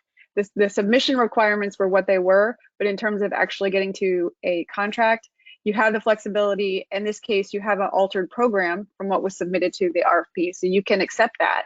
And you can also make alterations to the submitted program in the ultimate contract that you enter into with one or the other of the developers. I hope that answered your question. It did, and thank you. And so that would kind of be where I'm at, because it does appear to be a split board. 3-2. I selected this applicant in the last vote, but upon further review and considerations for the actual average income of potential or current Boynton Beach residents versus countywide residents, that would be my position to take a baby step in the direction that there appears to be 3 board members in support of, which is looking at finding a slightly better deal for the residents as far as an entry point goes, versus I don't want to just pull the rug out from under the currently selected applicants and issue a new RFP before we review potentially getting to where we want to with the current applicant, if that's possible, given the kind of pro forma that's been presented to us. I know this increases the gap, obviously, but rather than just kind of say we're done with this and move on or redo the whole thing, I wouldn't mind exercising, an attempt to see if there's a way to make it fit with the currently selected group. I don't know if that's possible. So what I see, we're trying to get better answers because we know that we received wrong numbers. Is that we want to make sure that there's no rental ability for these properties, that we want to maintain affordability of these properties so that the property owner can build wealth through the equity in the property, not necessarily the property appreciation. And to see if there is a more range for a lower entry point. And I think those were the three things that we're all discussing. And I'll open it up to the board if there's anything we would want to add to the current applicant, or if we want to open it up to all the applicants. Chair, I would propose that we open this up to all the applicants and ask them to bring back numbers based on the Boynton Beach AMI. Oh yeah, thank you, Board Chair. Sorry, Board Member Romulus. And Board Chair, just to procedurally comply with the terms of the RFP, I think what you're selecting is the option M of section 18, which is select one or more successful proposals or proposers it deems will be in the best interest of the CRA.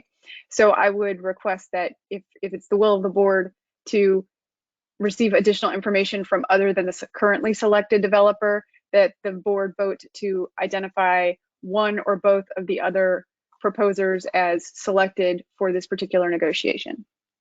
I believe the three proposers presented to us, and if the board wants to have those three proposers propose again, it would be the motion. Is that correct, Tara? Yeah, the motion would be to select the two unselected developers as successful proposals, and then you can direct staff to continue negotiations with all three based on the direction you're giving tonight. So the motion I would need is to select the other two. Mike, are you trying to say something? There's three. Mike? Yeah. Three, Yes. sorry. Yes.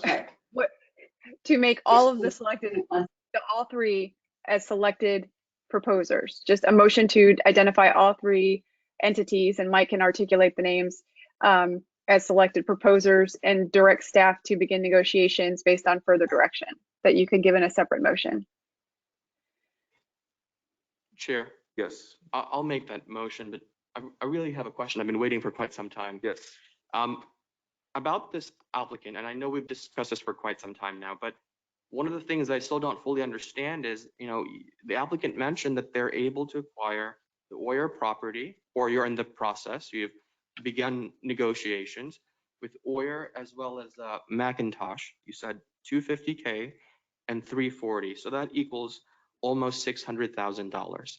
So if you can do that to two other parcels, why do you need to ask CRA for incentive funding? Yeah, obviously, without that incentive money, then it flips around the other way. Then it's either one or the other. The overall, and thank you for giving me the opportunity to speak again. I think if we could, we were trying to follow the RFP, at least from where we felt we were coming from in the price ranges, in using the AMI, and the feedback that we've gotten since the selection process. If you could give us the opportunity to take tonight's input, which has been very valuable, come back to you next month with corrected, refined numbers, taking this input without opening up the whole RFP again. I think we'd love to have that opportunity to be able to do that. Not to mention the time and efforts of staff of reissuing and the time of effort going back through the RFP process. But so if you could consider that as part of your deliberation and your decision tonight, to give us that opportunity to part of this, and I'll take some of that responsibility in having the conversations with you. Without those numbers were difficult to do, and it does come down to the numbers. I think it's still a matter of a quality development at the best pricing that we can get it to, and we can work on the pricing and work on the design of the product itself that will help us do that. So with this input, we can go that direction. We thought that we were heading in the direction that you wanted to go. Chair, if I may, just for the benefit of the board, Mr. Miller referenced reopening the RFP. The motion made by Board Member Pinsurga that I had articulated, would not reopen the RFP. It would simply select additional proposers to be part of the negotiation. So it's not opening the RFP, however, it is selecting more than the top proposer to speak with city staff and CRA staff. Correct. So there would be negotiations going on with multiple parties under this RFP, which is an option of the board under the published RFP.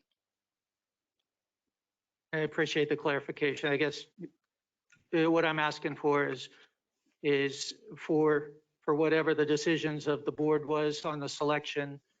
My client here was selected as the first one. We just want to have the opportunity to see that through as far as we can take it with that Sarah, granting. would they not still have the opportunity to come back with that motion? Correct. Okay. They would all three of the proposers would be able to provide additional information and negotiations with staff over whatever period of time you decide you'd like to provide. And Mike got his hand up.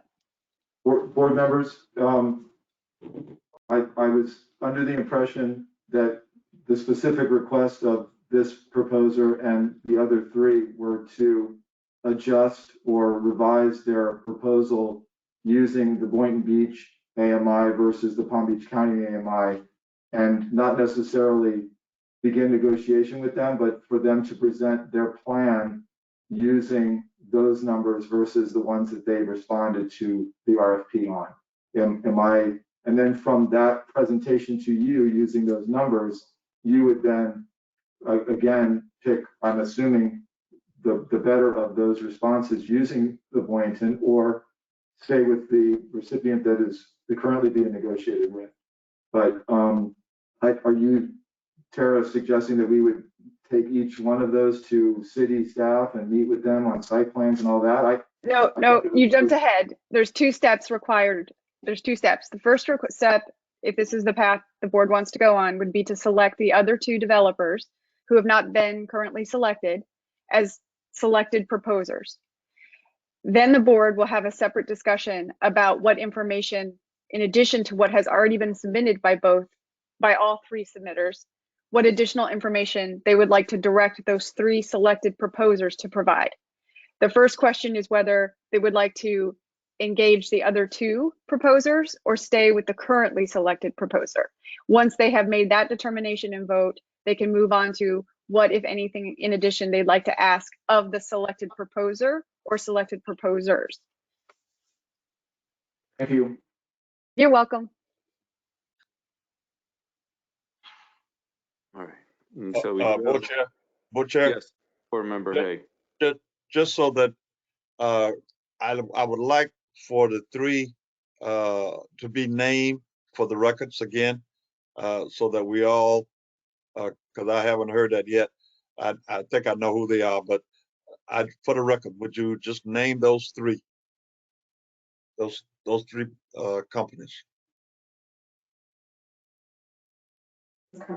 Mike?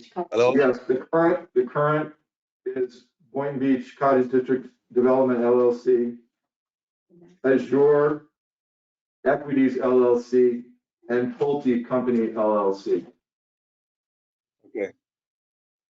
Okay. Thank you. I'm glad to hear this because we've been really speculating with the numbers. I like the idea of going with Boynton, the city's AMI versus the county. That's good. Okay. But here again, we are speculating with the numbers. We're not the expert. We don't really know. And so I'm glad that this board is saying, hey, look, these are the new rules that we want you to abide by and now bring it back to us. So I can support that. All right. I think a motion's been made, and if the motion has been properly worded, I see Tara shaking her head, then I will second it.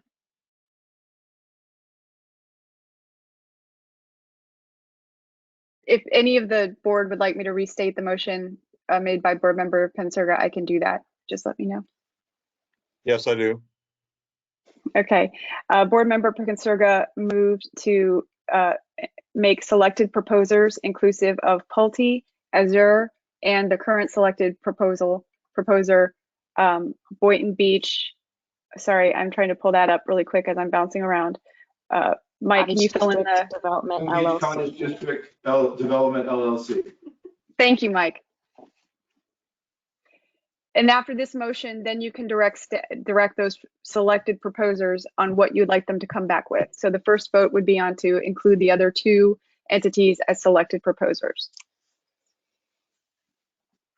All right, Tara, we kind of got you at the end, so let me see if I saw this correct. You said that the motion would be to include Boynton Beach, would have Boynton Beach Cottage District Development LLC, Azure Equities LLC, and Pulte Home Company LLC to be included as successful proposers to discuss the updated requirements of the Boynton Beach AMI, no rental ability of the property owners, the ability to maintain affordability for future property owners, and a wider range of entry points for the property owners. I believe that is where you're headed. The motion on the table was just to add the selected proposers, but if Board Member Pensurga would like to amend to include the direction and Board Member Romulus would second that amendment, then you can do it in a single vote. Chair, technically, when I made this motion, I believe I heard Board Member Katz already seconded. Procedurally, how do we move forward? You'd like to amend your motion to include the requirements that I stated? Yes, I move to amend my motion as stated. All right. Thank you. And then Board Member Katz just needs to second that amendment. Second. Okay. Okay, so we have a motion and a second. Is there any discussion from the board? Hearing none. All those in favor state so by saying aye. Aye. Aye. Aye. Any opposed? Hearing none. Motion passes unanimously. I'm sorry to the public that did not have an opportunity to speak. However, if you would like to make your comments to us or to any of the proposers, you will have that ability. We will have our next meeting in April regarding this item. Yes. A quick question, is there any timing here that we need to anticipate? Michael, what is the timing that you would need to review any additional proposals by the applicants? Yes, Board Chair, thank you. The next meeting is going to be on Tuesday, April 13th. We would need the information from the respondents no later than Friday, April 2nd, to give us time for the prep week. So it would need to be, if you would like to see it in April, the April meeting, we would need that information by April 2nd, end of day.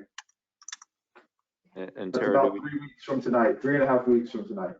Tara, do we need to put that in the motion?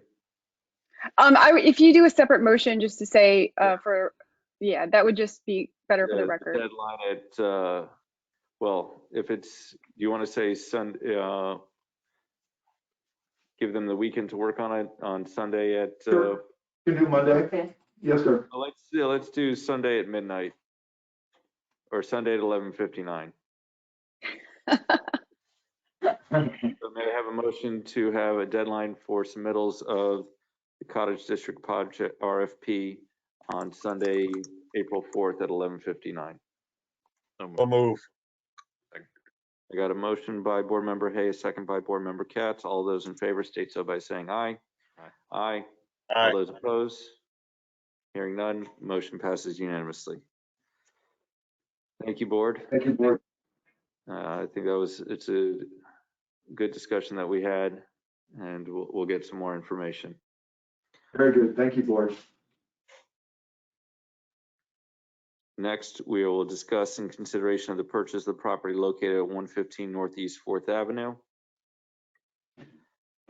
Yes, Board Chair and Board members, you'll recall that at the February 9th board meeting, the CRA board voted and directed the CRA executive director, myself, to contact the property owner of the property located at 115 Northeast 4th Avenue, which is owned by Ms. Brown McIntosh. She has the property listed on the MLS at $350,000, and you instructed me to provide an offer of a 30-day closing, no financing contingency, in the amount of $275,000. After back and forth emails with the owner, Ms. McIntosh, her final counter offer to the CRA was at $320,000, and that would be as a backup offer to a contract that had been accepted by the owner in the amount of $340,000. That's the disclosure that we need to give, that it would, she as the realtor and owner of the property needs to let us know that it would be a backup offer in the event that the $340,000 offer in front of us were to, fall apart or be terminated.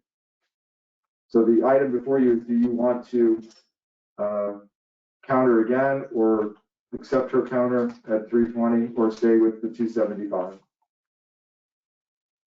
So we did not receive a signed contract for 320 because it's only or we would be in a backup position, and with as much, she's not bound, I don't believe, for the 320 price, unless I'm mistaken, Tara. You're correct. No, you're correct. So, even if we agree to the 320, she could say, no, I want 325.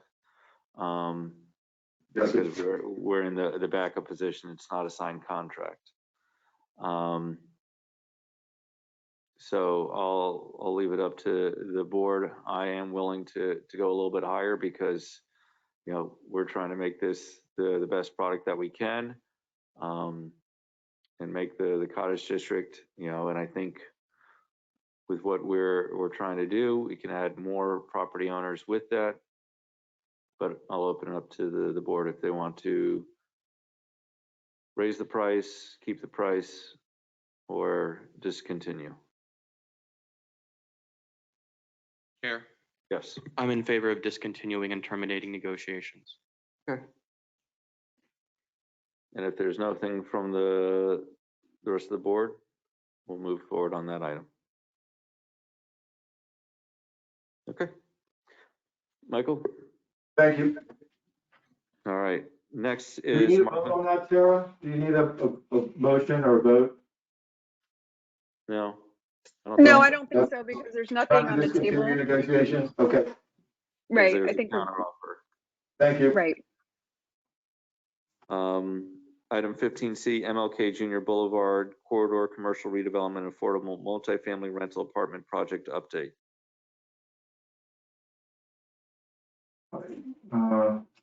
Yes, board chair and board members. I had contacted Centennial Management Corp to provide you with a update this evening, and I don't see, unless I'm mistaken, anyone from Centennial in the audience, virtually or in person.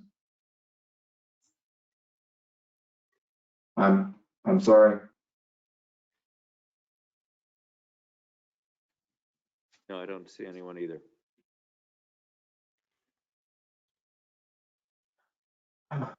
And so, do you have any additional information for us? Well, only that they are anxious to get the building permit drawings into the city. They are anxious to get the project started, and would, again, as I mentioned at last meeting, begin negotiation on the commercial component of the project. So the update I imagine that they would have given you is that, again, they're on track. They are looking to put their drawings in the next, I would guess, 60 to 90 days for permit review, and are trying to stay on track to break ground sometime in the late fall, very early spring at the latest. So I'll I'll provide any feedback from the board to Centennial. Otherwise, I will just continue to try to reach them and start on the commercial component negotiations to bring back to you. All right. The one thing that we talked about earlier is about home ownership. I know with the other project that we had with Centennial Management, we offered the washer and dryer included with that. I kind of want to know what their take is. Is that also included or is that not included? And one of the main things is the home ownership aspect. Is if the CRA can work with the developer to find a way for those tenants to build equity in a rent-to-own process to be used for for a down payment somewhere else with tax incremental funding. Okay, very good. Co-chair, Yes. I hope you guys, my colleagues would agree with me on this, but I'd like to have the executive director express to the developer, Centennial, and others. When we ask for an update on the project, it is very, very, very important that someone shows up to give us that. Because we may have questions about the status of which direction it's going in or whatever, but it doesn't set well with me when they're on the agenda and nobody's here to represent them. And one of the things, I guess, Michael, is that if you let them know in April, they will be moved up on the agenda, as it is an important item, and I think that everybody needs to hear it. So whether it's the first item in old business or we as a board move the item up to more of the beginning of the meeting. Yes, sir. Let them I can know. put it under projects in progress and be the first one there right after consent. And the fact is that we understand the position that they're in is that they won the Florida Housing Finance Corporation's tax credits. So it'd be foolish for us to not move forward with the millions of dollars that the state is giving them to build the affordable housing project. However, we want to maintain our relationship as good partners, and one of that is communications. And so I would also ask you is that you send them a message that if they need to speak to us individually, that they reach out so that if we have any questions, we can talk to them besides, Tuesday after 7:30. Yes, sir, Board Chair. That's a great idea. All right. Thank you. Our next item is the CRA Economic and Business Development Grant Program update in consideration of requests for additional funding. Good evening, CRA Board. Bonnie Nicklin, Grants and Project Manager. This agenda item is an overview of the Economic Development Grant Programs, which provide 50% matching reimbursable funding for commercial rent and commercial property improvements.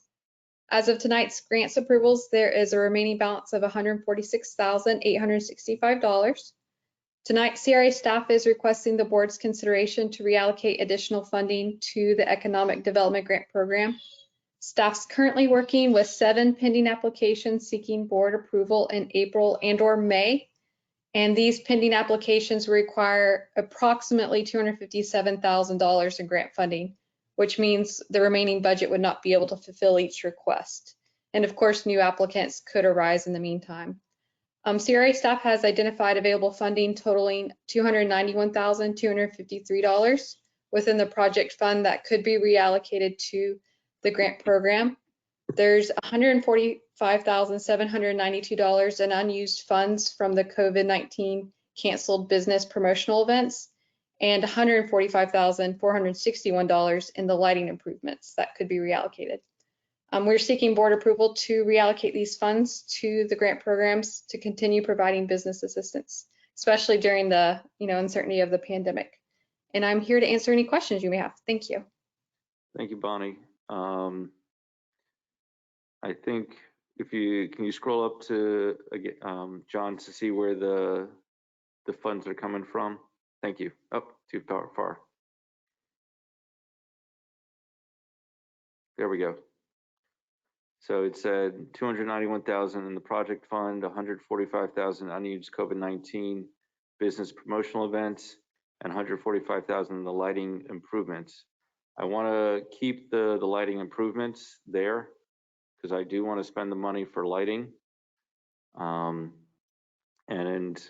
as for the unused funds from COVID-19 cancellation business promotional events, you know, I saw with the Kinetic Art Fair,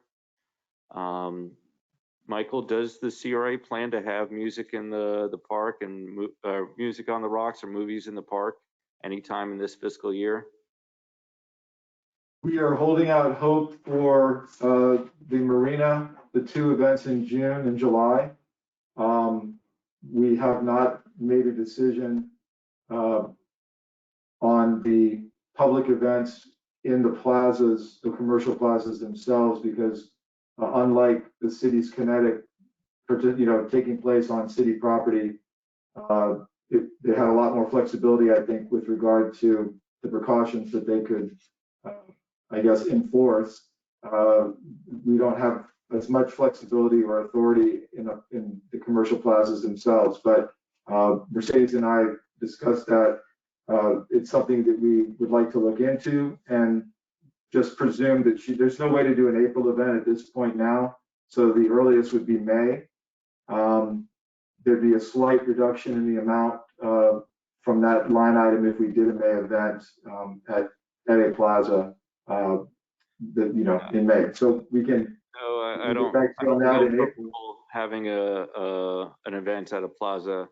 You know, my big thing is that if we could have another event, because we've seen it work on Ocean Avenue, and close down the Ocean Avenue between Seacrest and Northeast First and have an event in May, that is something that I'd look to do, especially because this Kinetic Art is still going to be up there for the next 12 months.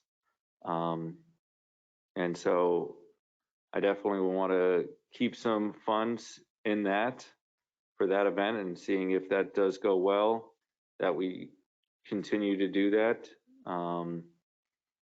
You know, throughout the summer months, because we do know that people here do keep it in the summer, and so that's something where I'm okay with the, you know, the $291,253 from the project fund to be reallocated, but I'll ask the board, is it something that we want to try to have more business promotional events, such as what we had in the past of movies in the parks, music on the rocks, where we keep things socially distanced at our amphitheater? Chair? Yeah. I'll keep it short. I'm in agreement with you in both points. Lighting is obviously important, and we're going to need these events to come back. So yes, open to reallocating the 291, but keeping the lighting and the potential events in the future. Board Chair, if I may clarify, the 291, 253 is made up of those 2 line items. That's where the money would come from. Oh, that's the The lighting is just a portion of that line item. There would be a remaining balance of, Mike can correct me if I'm wrong, but I believe it was like 400,000 left in that line item for additional lighting projects. Just to add clarification. Well, thank you, Bonnie. That does. And so, yes, Board Chair. The board allocated the unassigned fund balance of $445,000 to the lighting project. I think the board's aware that at the night of that decision, there were no immediate lighting projects in the works or defined. We are in March now. Having 300,000, if you did decide to move the 145 from lighting, you would still have 300,000 to try to spend this fiscal year, which may be difficult given the bidding process and the design process for some of the lighting projects that I think are significant in what the board was looking for. So you could replenish that during the budget process for next fiscal year if you wanted to get it back up to the 445. But there would be a balance if you move that over of 300,000 for lighting. All right, so we're only using what money is the from current the deficit that we're looking at with the current people applying for commercial grants? I'm sorry, repeat your question? So you're saying we are, the CRA overextended of taking of applications for commercial grants. What is that overextension? No, I haven't overextended. I just have people I've had conversations with and people who want to apply. They all are all aware that it's a first come, first serve. So right now I have 7 who say they will be giving me applications in the next few weeks. So they all know that it's first come, first serve until the funding's gone.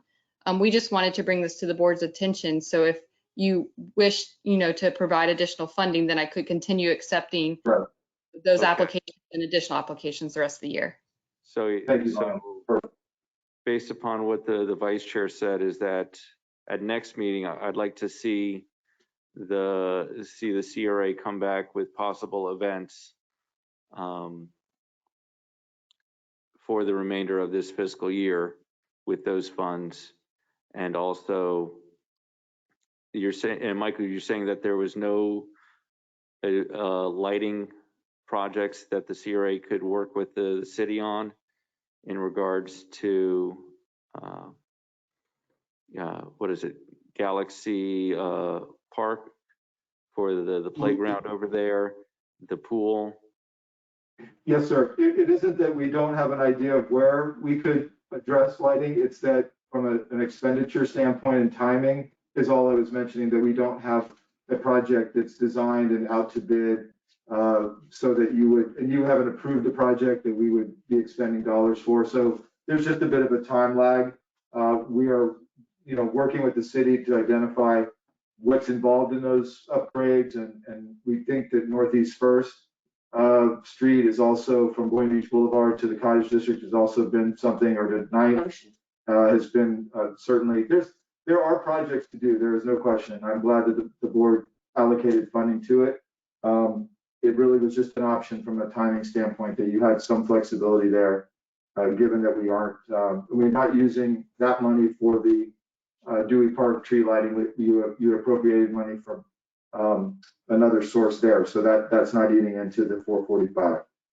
Okay, so I'll ask the board is that I still want to maintain the balance in the lighting project so that it can get done next year if it's not getting done this year, and that for the canceled business promotional events, that I still want to keep 100, let's say $50,000 into it, and that we'll hear in April the possibilities of how the CRA can spend that in the next few months, keeping up with the comments of movies in the park and music on the rocks.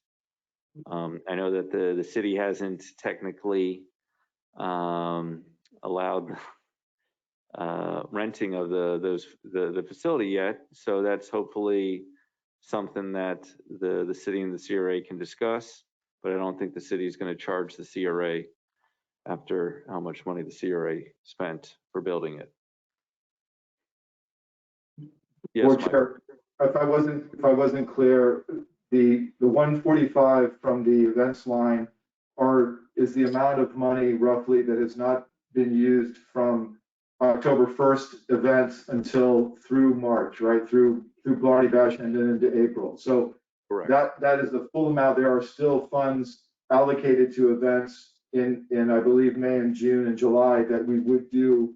So there is funding there, and if you want us to kind of really make sure that there isn't additional funding from this 145, it's fine. But what we're saying is what I'm saying is that if we have funding for the future business promotional events, please inform us of what it is in those future months, and if there's a possibility of having more business promotional events, I'd like to have $50,000 for that purpose. Very good. And so I'll ask a motion from the board to reallocate $95,792 of the canceled business promotional events line item to our economic development grant fund. 95,000, yes, 95,792 minus 145,792 is 150,000 if my math's correct. Yes, Board Member Romulus. Okay. I'm fine with that, but I think the other fund is where I'm getting a little confused in terms of, you know, I think the point that's being made is that we're in March, nearly April, the fiscal year ends in a few months. We're not going to get a chance to go through the process, even if we wanted to, I think, fully to fund a lighting project. So we can definitely reallocate funds for that in the upcoming fiscal year. And, you know, being that just last commission meeting, or I think last board meeting, whichever one, we had a conversation about businesses in the CRA district that are still looking for, you know, support financially with COVID and you know, that they, I guess, can't get funding through the city. I think this could be an opportunity to, you know, replenish those business development grant dollars and keep assisting our local businesses. So if we have the opportunity to do that and there's money that's sitting there that we're probably not going to get to use within the fiscal year, I am all for reallocating those funds and using them where they can be best utilized. Yeah, I agree with you. And, you know, if I didn't hear from Congresswoman Frankel last week and attended the National League of Cities, and knowing that the city is going to get direct payments from the federal government, hopefully within a week or two, because of the $1.9 trillion Coronavirus Relief Act, that'd be one thing. But I think it's very important that in the north of Boynton Beach Boulevard, we make sure that there is proper lights in there. And with these funds, we can make sure, have the design in place to fund the construction and the bidding process in the early part of next fiscal year.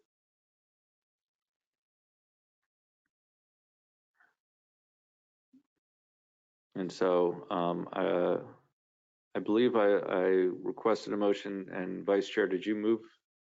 I did not, Okay. but yes. I will. Yes, so moved, yes. And Board Member Hay? So what you want to make the motion? I know Vice Chair made the motion. Thank you for the second. And if there's, and is there another discussion from the board?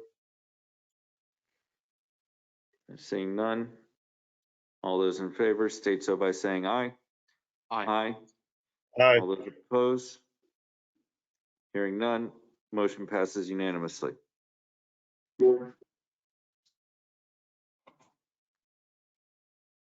And so, Michael, can you give us an updated status in 2 or 3 months of any of the lighting projects, so that if there isn't any moving forward and the funding from the federal government isn't here, that we can reallocate that to the economic development grants? Perfect. Yes, sir, I will. That's a great idea. Thank you.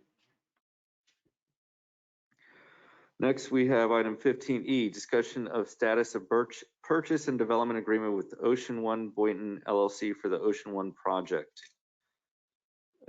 Yes, Board Chair. I'm going to do the introduction to this one. And if my internet goes out again, I'll turn my video off. I think that's causing a little trouble. The item before you tonight, just as a quick recap, the purchase and development agreement and restriction for the CRA piece of property that was sold to Ocean One contains a requirement for the developer to commence construction of a public plaza on the property by January 21st, 2021. Previously, the developer, through legal counsel, has requested an extension of this deadline, which request the board has considered at the last 2 board meetings. At the February board meeting, you had offered to extend the deadline to commence construction of the plaza for 6 months for consideration to be paid to the CRA in the amount of $20,000. The CRA requested that developer who was not in attendance respond to its offer or at or before tonight's meeting. Earlier today, Bonnie Miskell, who is legal counsel for developer, submitted a letter from her client regarding this issue. You were all copied on that email, but to the extent you have not had a chance to read it, I am happy to summarize its contents and let you know what it has to say, or you can ask Ms. Miskell, who I believe is in attendance, though I cannot see all the attendees, to present that request to you. If the board would like, I'd like to have Ms. Miskell present the letter to us. Ms. Miskell, you're unmuted. Thank you very much. Mr. Chairman, members of the board, Bonnie Miskell here on behalf of the property owner, Mr. Davis Camelier, and due to family issues, he's not able to be on the call with us this evening, but I am here in his absence. Thank you, Tara, Ms. Dewey, for giving some background on that. I appreciate it. So my client was listening in last month, and after giving it some thought, he wanted to summarize his views and maybe a counter proposal. First of all, the purchase and development agreement does speak to commencing construction subject to force majeure and other matters beyond their reasonable control, all over the United States and Florida in particular. Much of the development has been stalled or very dramatically slowed down because of COVID. We came in just before COVID, unfortunately, without any expectation that something of that magnitude would ever hit us in our country or this world. But business essentially stopped for a few months thereafter, and several months following that. And your city did a very good job of handling the pandemic, unlike some of your other neighbors. Things are still unwinding as a result of the pandemic. My client had zero ability to engage and try to comply with this condition for several months. It has become very active since then, and he's currently negotiating with whether it will be a partner or a buyer for an exciting development. Hopefully that LOI is either in now or will be coming in very shortly, but nothing happened until really the last month. In any event, he more than anyone, he's on the property for over 20 years. He has been maintaining, paying taxes, taking care of the insurance and all the other costs associated with that for over 20 years. And he'd very much like to see some revenue and some income coming in for that property, as with the CRA. So we share, my client shares your interest, and I think it is mutual. He would like to revisit, I think, the proffer, and I might have gotten the person who suggested it, but I believe it was board member Katz, may have said $20,000. My client would like to present and donate $10,000 to the CRA for use for any park or other CRA activity or function. The funds could be used to purchase trees, playground equipment, etc., obviously under your control and authorization.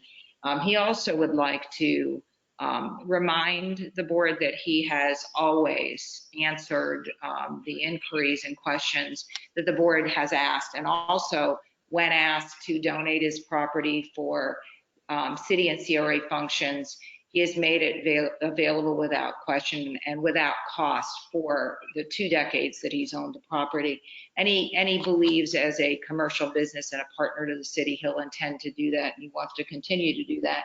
And he would like to remind you and proffer that at any time that the city or CRA wishes to use it, he would make it available to them free of charge. And it has been used for a lot of events, and I'm sure many of you attended them.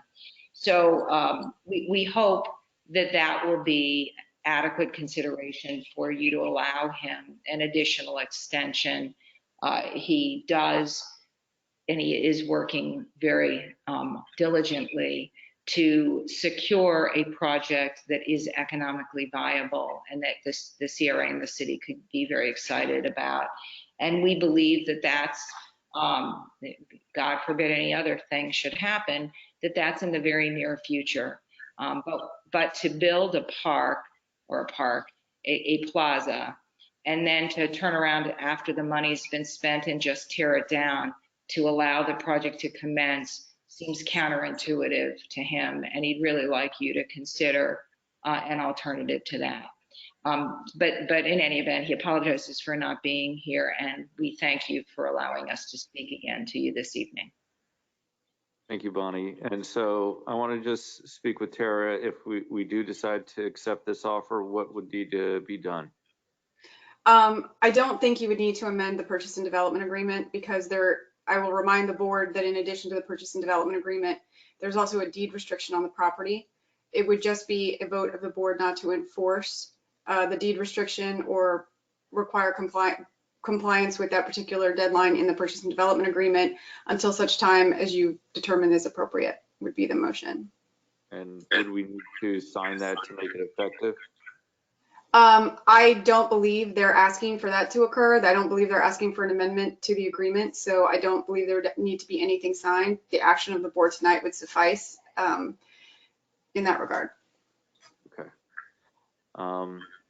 Vice Chair, I saw your hand raised. If you'd like to go first. Yes, thank you, Chair. Hello, Bonnie. I just have a question for you. I want to make sure I understand the offer. Is the offer half the amount, the dollar amount for half the extension? How does this relate to the extension? Well, originally we had talked about 6 months at the last meeting. Yeah, obviously we'd like a year because the partner that my client may be discussing and negotiating with is going to need to submit a new site plan. But we can always come back to you with a further report prior to the expiration and advise you that something is either under contract or there is an agreement of some form, and we need X number of days in order to complete the site plan process. And it would be our goal to get something in as quickly as is feasible for the parties. So, we had asked for 6 months before. We'd love for you to give us until January, but we obviously will continue to work with the CRA to get something happening here as quickly as possible. Is there any evidence of progress, Bonnie? Is there something that can be shown to suggest? Well, I can there isn't. I do not have a contract to show you. Obviously we wouldn't want to make it a public record at this point in any event, but I can tell you that I've been through a number of calls, emails, and analyses for the benefit of actually 2 interested parties that are currently evaluating entitlements and laying out what they need on the property. They're doing their own form of conceptual site planning. I also believe that one of the partners flew down to Florida, and I don't know if he met with all of you, but I believe he met with some of you, and he met with, I think Mike has met with one of the partners, Brian Banninghoff, Mike, just to refresh your memory, who's also evaluating entitlements, design, and economic viability. So they are very seriously in negotiations, and both parties that are looking at the property are in their own version of analysis and due diligence. Chair, can I amend my previous statement? I was thinking purely of the extension of the deadline and not the consideration to be received by the board. So I would recommend that we do an amendment to the purchase and development agreement, extending that and not enforcing the deed restriction for the consideration of the $10,000 or whatever is worked out tonight. So I would require that to occur. All right, thank you, Tara. I was waiting for that. Sorry, I was focused mostly on the extension, not on the consideration. I apologize. And, for me, I'd like to accept this for the year. And that one of the things that I'd also like to do is that, Mr. Camelier also owns the property across the street. And that is the next item that we're going to discuss on tonight's meeting. And we want him as an ally, whether it's an ability for us to buy the property or for him to join with an RFP. And I want to give staff that ability to have that discussion. And so that's why I'm willing to accept his counteroffer, and with the caveat that the board moves with direction to staff to speak to Mr. Camelier about including that property into an RFP, and hopefully get an answer before, within 30 to 60 days.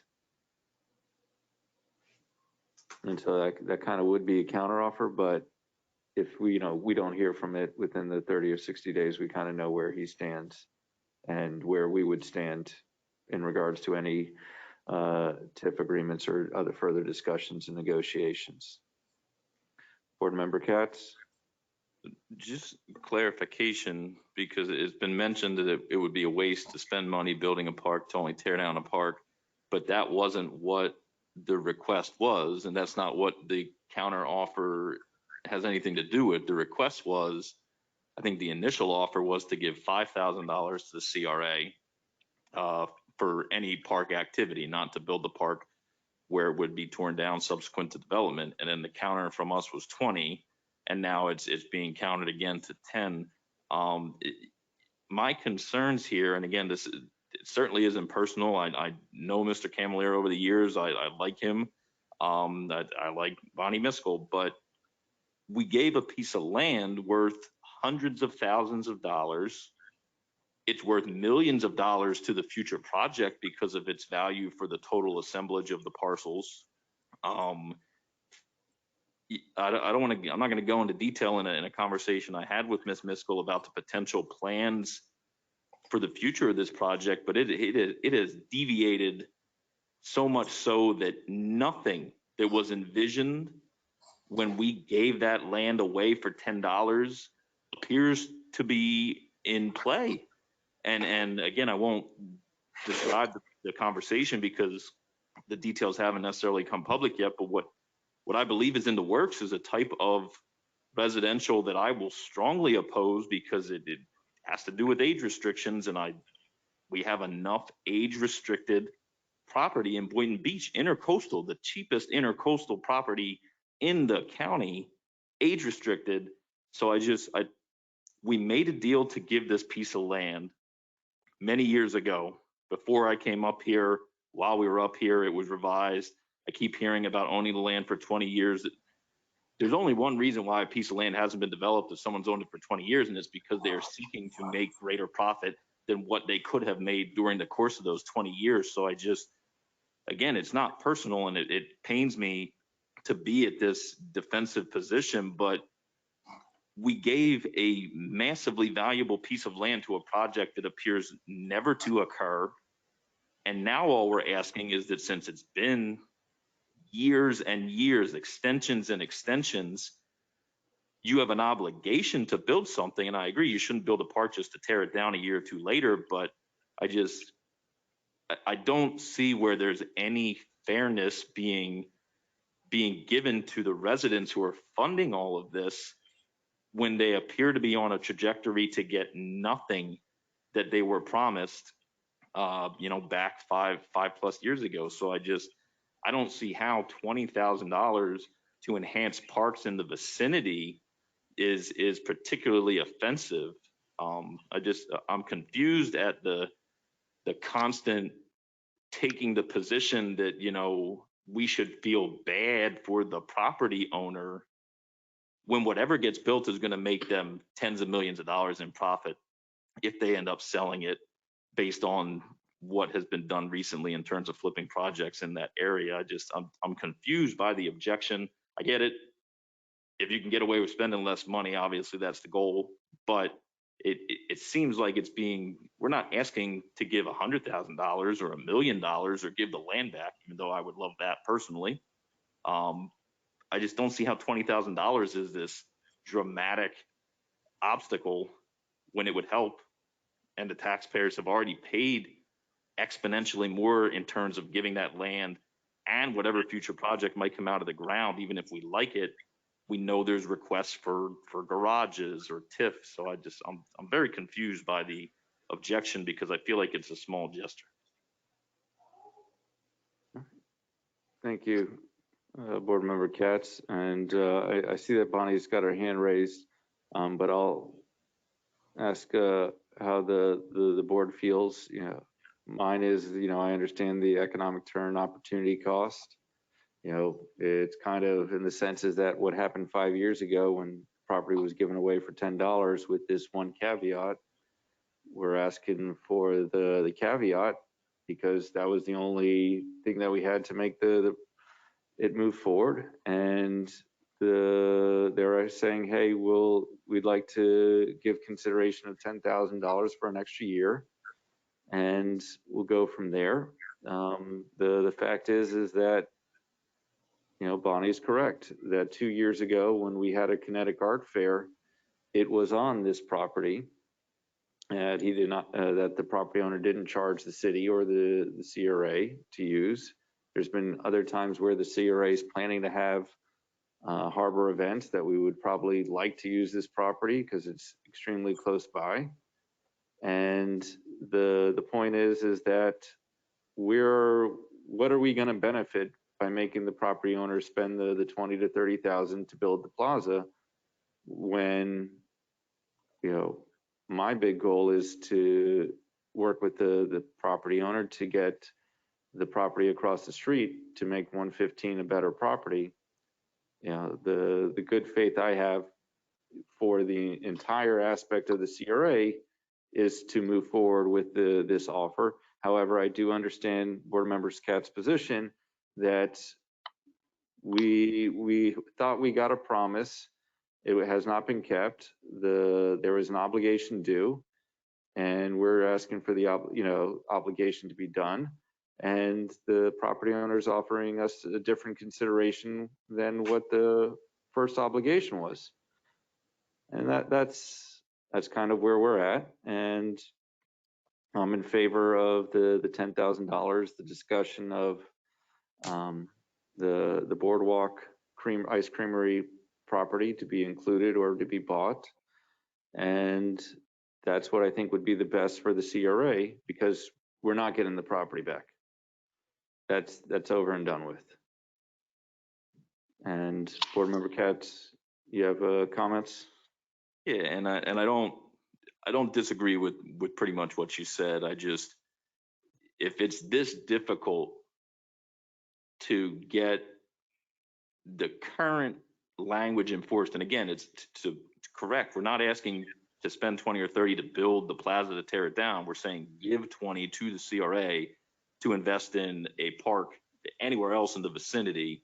But all of this makes me reluctant to even talk about 115 and the property owner's parcel over there, because I shudder to think what type of conditions or expectations might be hoisted upon the CRA if we do bring that property in, because we're having such a hard time after we were generous on this property across the street. So I won't belabor it, it might as well come to a vote because I've been talking a lot, but I just think that it's not a big gesture to ask for, given what the CRA, the taxpayers have already given, and knowing that there will be future requests for whatever development were to come to be on this property. So I'll cut myself off there. I can't personally support coming down on the price. I think it's the right thing to do.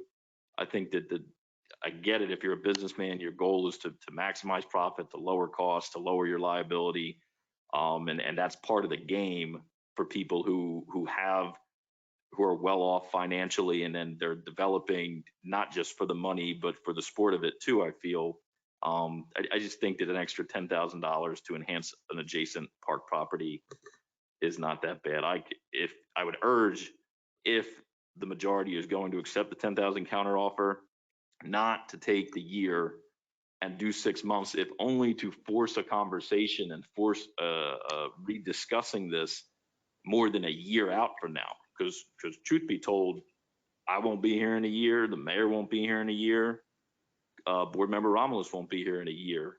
So I'd rather have this have to come up before this group than get pushed past the point in time when there's all new people up here and we didn't get to do what's best for the taxpayers. So Chair, yes.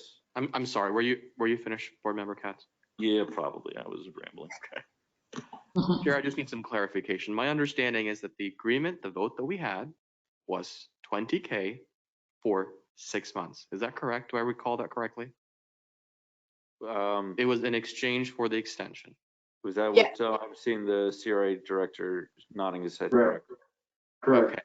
So if they want to come back with 10K, I agree they shouldn't have the year, but it also doesn't make sense for them to have the same period of an extension. Half the dollar value, my common sense tells me, half the extension. If that was their original intent, right? It was time for money. That's exactly what consideration is. Is it not correct, Tara? Yes. And so I'll ask the remainder of the board if they have any comments, and then I'll allow the applicant's attorney to speak. No additional comments other than to concur with my fellow board members. Okay. Board Member Hay? Right now, unless I'm convinced, I agree with two pieces here. The $20,000 is not that much to ask for, especially when you're talking about enhancing existing parks and doing things. That 10,000 would be gone just like that, and even the 20,000. But certainly, extending the time to a year would not be a prudent thing to do. So I like to hear what I guess Bonnie had to say, and then have comments afterwards. Okay. All right. So Bonnie, you have the floor. Okay, thank you very much. And thank you all for expressing your views. And I have the utmost, respect for each of you who work very hard for the city, and it's evident. I do want to add a few points. As to the mayor's comments on 115, I can't speak for the client on this because when you had the unsolicited proposal, I believe it was, all the other respondents who jumped in the game had approached me, and of course I approached Mr. Camilleri. And the question that they raised is they wanted Mr. Camilleri to align themselves with a particular project, their particular project. And he stood very true and firm to one notion that whatever the city wants, that's where he wants to be. He doesn't want to necessarily align with a particular project, because if in fact it was something that the CRA did not want, he didn't want to be on the wrong side of that. He wanted to give you what you need in order for you to implement a project. So while nothing is on the table and it's hard to commit to something at the moment, I will commit to you, and I think he would if he was sitting in my place, that he intends to work with the city as it relates to whatever is the best that can be done on the west side of Federal Highway. You know, he will be part of your team, provided that he can be. So I think I can say that. And, he wants to be a partner. So to that end, I just want to assure you. And one last thing that I wanted to correct, the project that everybody is talking, while it has variations of differences, most of the elements are the same, that we may flip the north over to the south side and vice versa. We're trying to get a hotel sooner than what was expected. We just had a bubble planning, and that was on our wish list for the future for the South Half. And so we're trying to come up with a plan that would expedite that so that you could have a hotel downtown. So I just want to share with you, it is not dramatically different than what we had previously submitted to the CRA. There will be differences, there will be variations, and it will obviously have to work, and we have to go through the process and make sure that it's acceptable to the CRA. So we are not going into this thinking that we're dictating how that will be. And so I think that's it. I won't speak any further. Thank you very much for your consideration. And so Bonnie, I just want to clarify that I believe that the offer to your client was $20,000 for 6 months, and the counter offer was $10,000 for 1 year. The board has made suggestions that those numbers don't add up. What is the time limitation for the $10,000? Because it did not say so in your letter. Yeah. Well, and first of all, I wasn't clear, frankly, on the 20,000 came up, but I didn't necessarily know that there was a time assessed for that or allocated to it. Our original offer was 5,000 for 6 months. So we made an offer, and then the 20,000 was spoken, and I don't know that there was a time frame that was associated with that. To be perfectly honest, there may have been. I didn't hear it, to be frank. What I was coming before you this evening was the 10,000 for 6 months, which we thought we were doubling what we had previously offered. So you know, I may not have understood the recommendation that was made at the last meeting fully, but I didn't hear a time allocated to it. Okay. So the board, we have a decision to make, and you know, this is not just for the property on the One Ocean site. It's dealing with the property owner who owns the Boardwalk Ice Creamery. And the fact is that I do believe that the city and the CRA will still be using that land, the parking lot. And I'm in favor of what Ms. Miskell said of $10,000 for 6 months, and that we have a willing participant, somebody with our RFP. And that's something where in the next 6 months, we can make the decision whether to move forward or not move forward.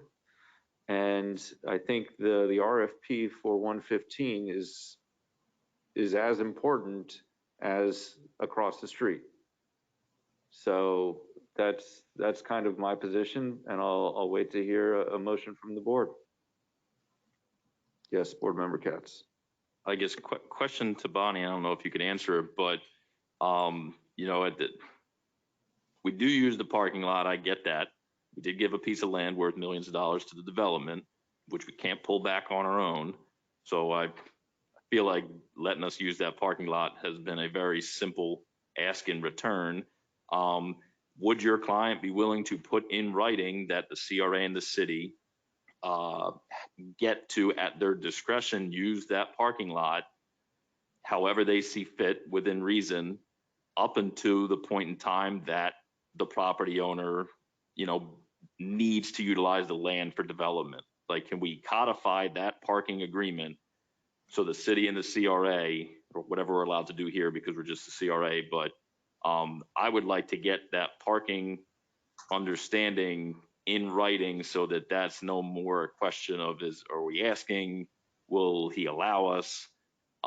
That is maybe a compromise that I could throw into this to back off my personal position. For what it's worth, I'm only one vote. Where would your client stand on signing an agreement that says the CRA and the city can use that parking lot at their discretion for events in the city, again, until a time such that the developer, the property owner, needs to use it for his own development purposes?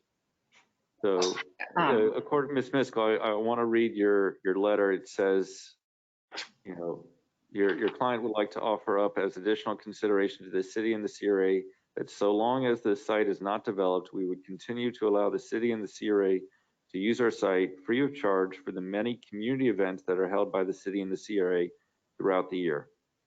As you know, that although not required to do so, we have provided this service free of charge for many years. So it's something like with our Kinetic Art Fair, we would be able to use your client's property as a site of parking and any other community event. So, you know, because I do believe that we're going to have some more community events with the city and the CRA. And I think it's to get it codified, if that's okay. Mr. Mayor, he was expecting this to be a condition to the proffer, so I'm fairly certain that he would not have an issue with this being put in a formal contract, which we can provide to Ms. Dewey or vice versa. I would make it part of the amendment to the agreement, and it would be, simple. I think the idea would be to not have to bring that back to the board for approval, unless the board directs me to. But I think the terms would be for the $10,000 for whatever period you ultimately fall upon, and the right to utilize that property for parking at your discretion, with the ability for the developer to terminate with that ability with 30 days notice that the property is going to be needed for development or constructed upon, or we can pick the terms. And also, just to be fair, is that the city and the CRA need to give, I guess, what do you think, 2 weeks or 30 days notice that we would want to use the site? Tara? That's fine. I agree. The time frame I would look to Bonnie to express, and if there's any terms I'm missing. And one other thing to just put in the consideration, the expiration date of the purchase and sale agreement is January. The time frame we're talking about, is that an extension from today's date or from the January date?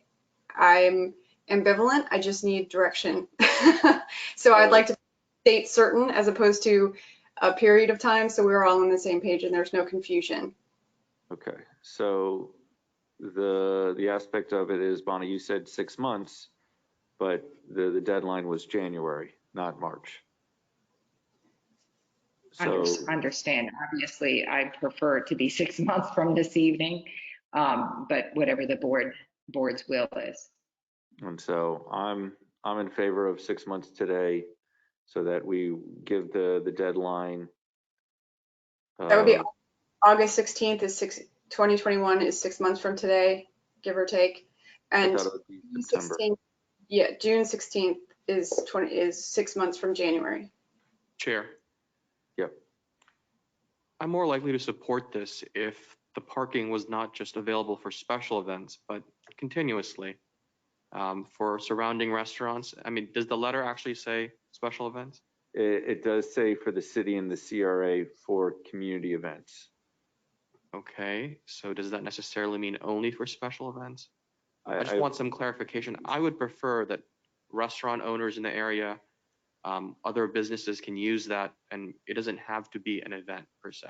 The issue with that is that if the property owner is working with the city or the CRA, they're providing insurance for the people who are using the city or CRA, going to the city or CRA events. The neighboring restaurants and businesses would not be providing insurance. And so it's at their risk of being towed. I know that people have been parked there, and that the property owner has not really towed as much as he could have in the community.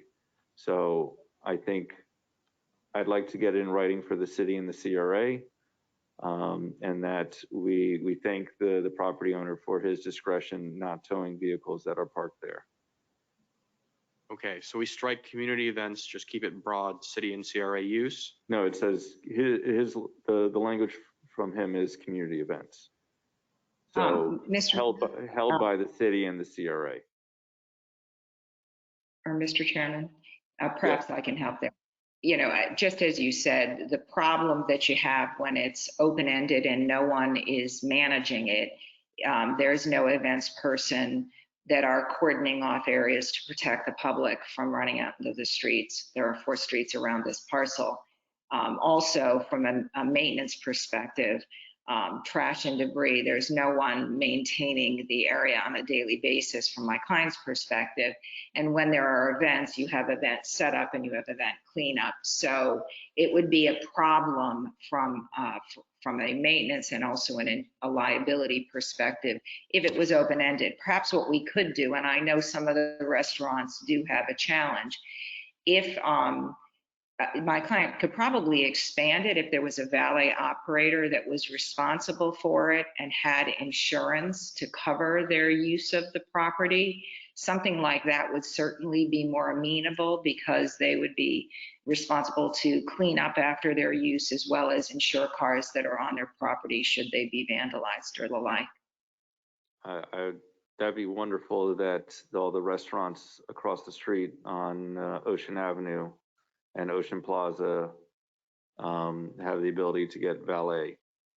And that's something that the city and the CRA can talk with the valet operator and the property owner. But I don't know if we're going to get all of that discussion in tonight. Board Chair, and I Yeah. wanted to ask Executive Director Simon a question. If the better way to handle this, as we've handled with other properties in the past, I recollect, is the amendment we're doing to the purchase and sale agreement could require them to allow us to use the property subject to a parking agreement at no cost. We can generally lay out the terms, but then have a separate parking agreement that I think we have one, Mike. Would that be all right? I'm asking your preference on how to handle that.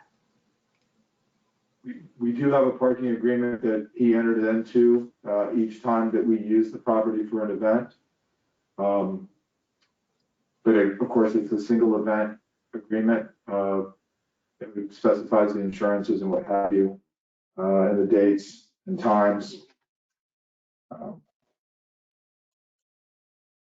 If that's what you'd like to use, we have a blank form of that that exists now. And perhaps the way to say it would be in the purchase and development agreement would be to say to enter into parking agreement for the period of time that would set forth the liability and all those other terms that we're not going to have in front of you tonight. We can bring that back separately, but the general consensus is it's for a period of time until we are notified that the property is going to be constructed upon and for public use. Mike, I also look to you to provide advice about the type of use. If it's just No, I'm concerned because we provide indemnifications and insurance for those particular days and times.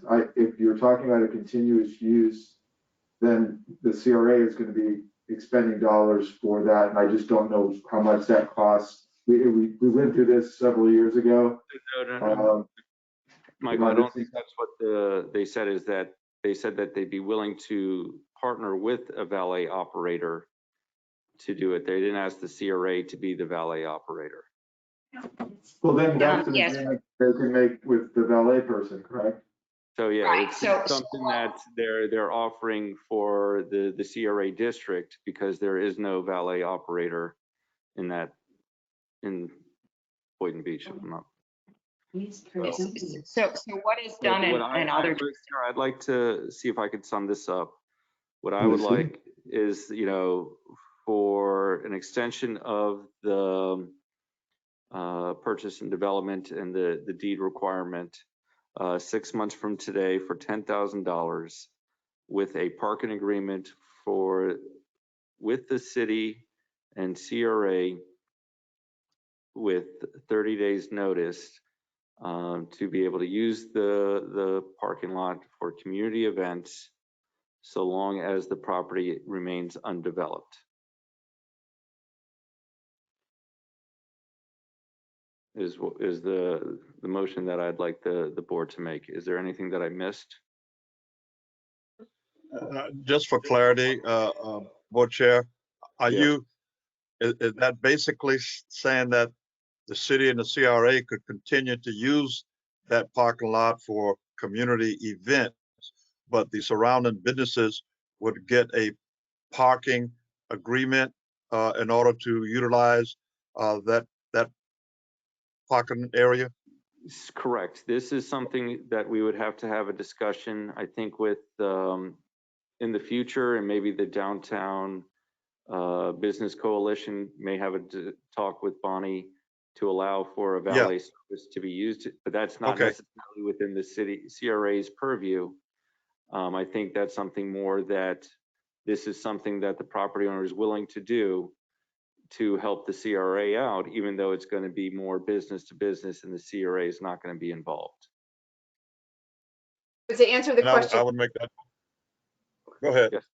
No, I just want to clarify that the community's use of that property would not be part of this amendment. It would be a separate side discussion with the community and Mr. Camilleri and his attorney. All right. Yes, that's well. And just on a side note, we do have someone from Centennial here, and we'll get to you, Elizabeth, as soon as we're done with this line item. Okay. Chair. Yes. Yeah, so I mean, I think we got sidetracked on the conversation of the parking here, which is good and dandy and all. But I think the point which board member Katz made, you know, very well, which is that, you know, we've I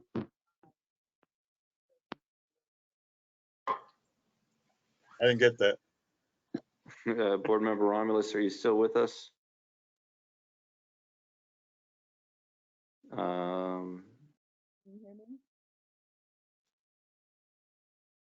Hello.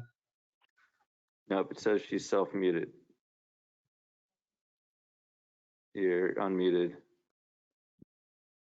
I'm gonna have to say it's microphone issues, and so we will not be able to get the remainder of what she said. But your microphone, as soon as you are able to get back in, please state so. But we do have a motion. Is there a second? Huh? Yeah, Woodrow made the motion. Yes.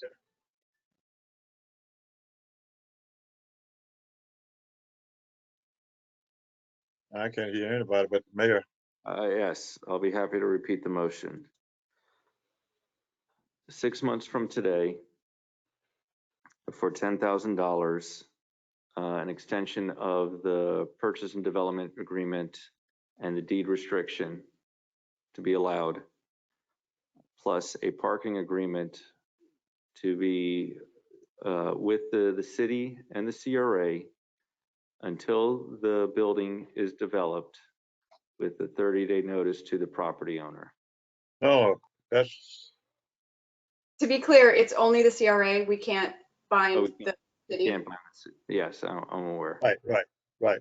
Okay, so it would be up to the property owner to have that similar agreement with the city at its own free will. Chair. Yes, I hear you now. Thank you. Okay, I apologize for whatever that was. My point that I was making was simply that, this parking agreement is great and all, that's nice. But I think it's simply just a nice little bow in terms of the real problem that lies underneath. And I think board member Katz started to allude to it, which is simply that, we've sat on this board for 5 years and we're going into our 6th year of service now. And I think, I'm not trying to project any negative intent on the developer here, but it feels like, at this point, we extend and we allow for different graces and everything. A new commission comes on board that really probably has no historical understanding of what's been happening here, and this cycle can continue for God knows how long again. So, I think for me, like that's the whistle that I want to blow here, which is that, there needs to be some type of a stronger, there needs to be something. I mean, I don't know. I don't know what the solution is, but perhaps Tara or Mike can comment on this. But if it's just the only recourse that we have is, well, here's, you pay $10,000 for 6-month extension. I feel like that's kind of weak on our part. And it will simply just allow for this to continue.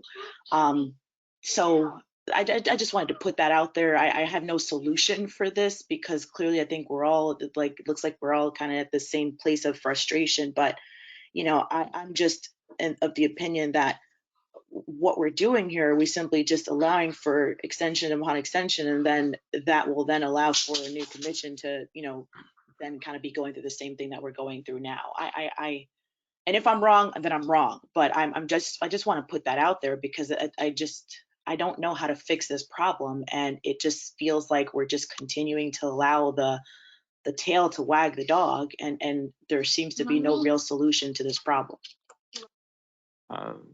Board Member Ramos, you know, I agree with you. But you know, looking back on it, it's kind of, you know, Boynton Terraces, the Ocean Breeze East site, took decades. You know, the MLK has taken decades. The Cottage District has been taking decades. You know, the fact is that we have approved multiple mixed-use projects in our 5 years, but I've yet to see one pull a permit. And that's kind of where Boynton Beach is not Palm Beach County, and so I think we did the right thing, moving the Cottage District to the Boynton Beach AMI, not Palm Beach County AMI. It's, you know, the point is that if we move, you know, we have the two options: accept this agreement, or we can spend the money on attorneys to try to enforce the deed restriction. And those are two options. Right. And honestly, like, you know, I think for me, that's where I'm wondering if we just need to go down that path to show the severity of where we are at this point, because I think the niceties, I think we've kind of extended the niceties, you know, to the tune of over 2 years we've been extending these niceties. And, you know, I feel like it took some, you know, us kind of putting our foot down with Town Square to kind of get something going with that. So perhaps this is what needs to happen here. Again, I'm just one person. I'm just stating my opinion. But, you know, I wonder if we have to go into litigation, if that will change the tune of what may be happening here. And, you know, from what Board Member Katz mentioned, I've never heard of the age restricted property, but this is the first time I'm hearing of it. And if that's the case, then I'm definitely not, you know, in favor of that, of giving another, you know, opportunity for prime real estate here in Boynton Beach to be allocated to, you know, no offense to our senior citizens, but to 55 and older communities.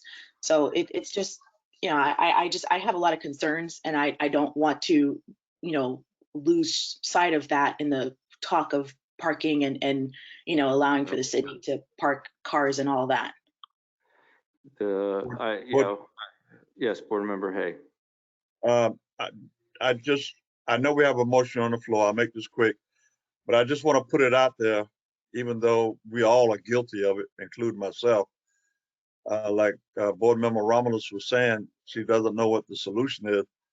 The solution is that we all have a tendency to just evade it, but the solution is not to walk away and forget about this commission or this board and the commission when we come out of office. That's just a habit that we all have a tendency to do. We take that history with us when we leave the board. If we just chime in every now and then, or read the minutes and see what's being discussed, and even if you just stay for that one item and remind, because we have the potential of 3 new people coming in, that's a majority vote, and they could be, you know, just like you were saying, they don't have the background, and I can't convince them, and Ty, if he's here, can't convince them, but maybe someone like yourself and Katz and others would come in and say, hey, look, historically, such and such and such and such.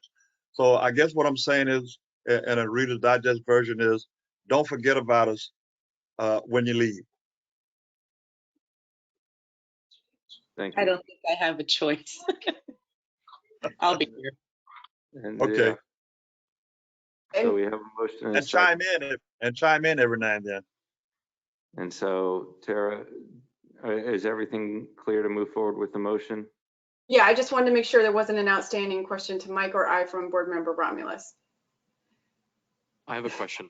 Yes. Yeah, I mean, I think my question is simply just what other recourse, if any, do we have? Is this the only recourse that we have to just keep kind of doing this whole back and forth negotiations and, oh yes, you get another couple months, oh yes, you get another couple weeks, like first it was, yes, you get an extension. Now it's, okay, you get an extension with a fine. What is it going to be next? Okay, you get an extension, but it's a bigger fine. I feel like we're in a position of weakness, in my opinion, and I would like to know if there's any strength at all that we could exemplify here in this negotiation strategy. So there's two answers to the question. The first answer to the question is, what is the value of the requirement that is currently in the deed restriction and the purchase and sale agreement?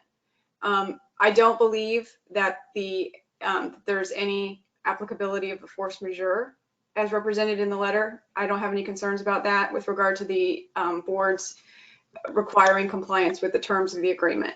So that's one thing. However, what we are under the agreement and deed restriction entitled to is the construction of a plaza that is described in both the deed and the purchase and sale agreement. I defer to Mike, but I believe, and he can correct me if I'm misstating this, but I believe there was a monetary value associated with the construction of that. So that's what the terms of the agreement on this particular issue state, to let you know where we are. The question for the bigger question, and I think it begs into something that we are going to be talking about in a future agenda, is this is 5 years from the execution of that agreement. And so when we do agreements, these are the things to consider as we move forward if there are different things desired by the board for enforcement of provisions. And of course, there was different circumstances at play, as the chair has mentioned. But the fact of the matter is, under the current agreement, we have the right to enforce the construction of that public plaza, which does have a value. And I think, Mike, you said it was around $20,000, or I may be making. No, that's what Bonnie said. That's okay. That's what Bonnie said that he was going to spend. But the reality is the project is much more expensive than $20,000. Okay, so the value, I would say the value of that clause in the contract to the developer is the cost of constructing the required improvements set forth in the agreement of the deed. So I don't think that would be less than attorney's fees to fight over that for the developer, if that was what we wanted to do. I think if we enforced it, the developer would likely commence construction under it, because that would be the less expensive. I'm speculating about that, but that's sort of where we find ourselves under the terms of the agreement and the deed. And I'm going to look to Mike to see if there's anything to add, because you had asked that question of both of us.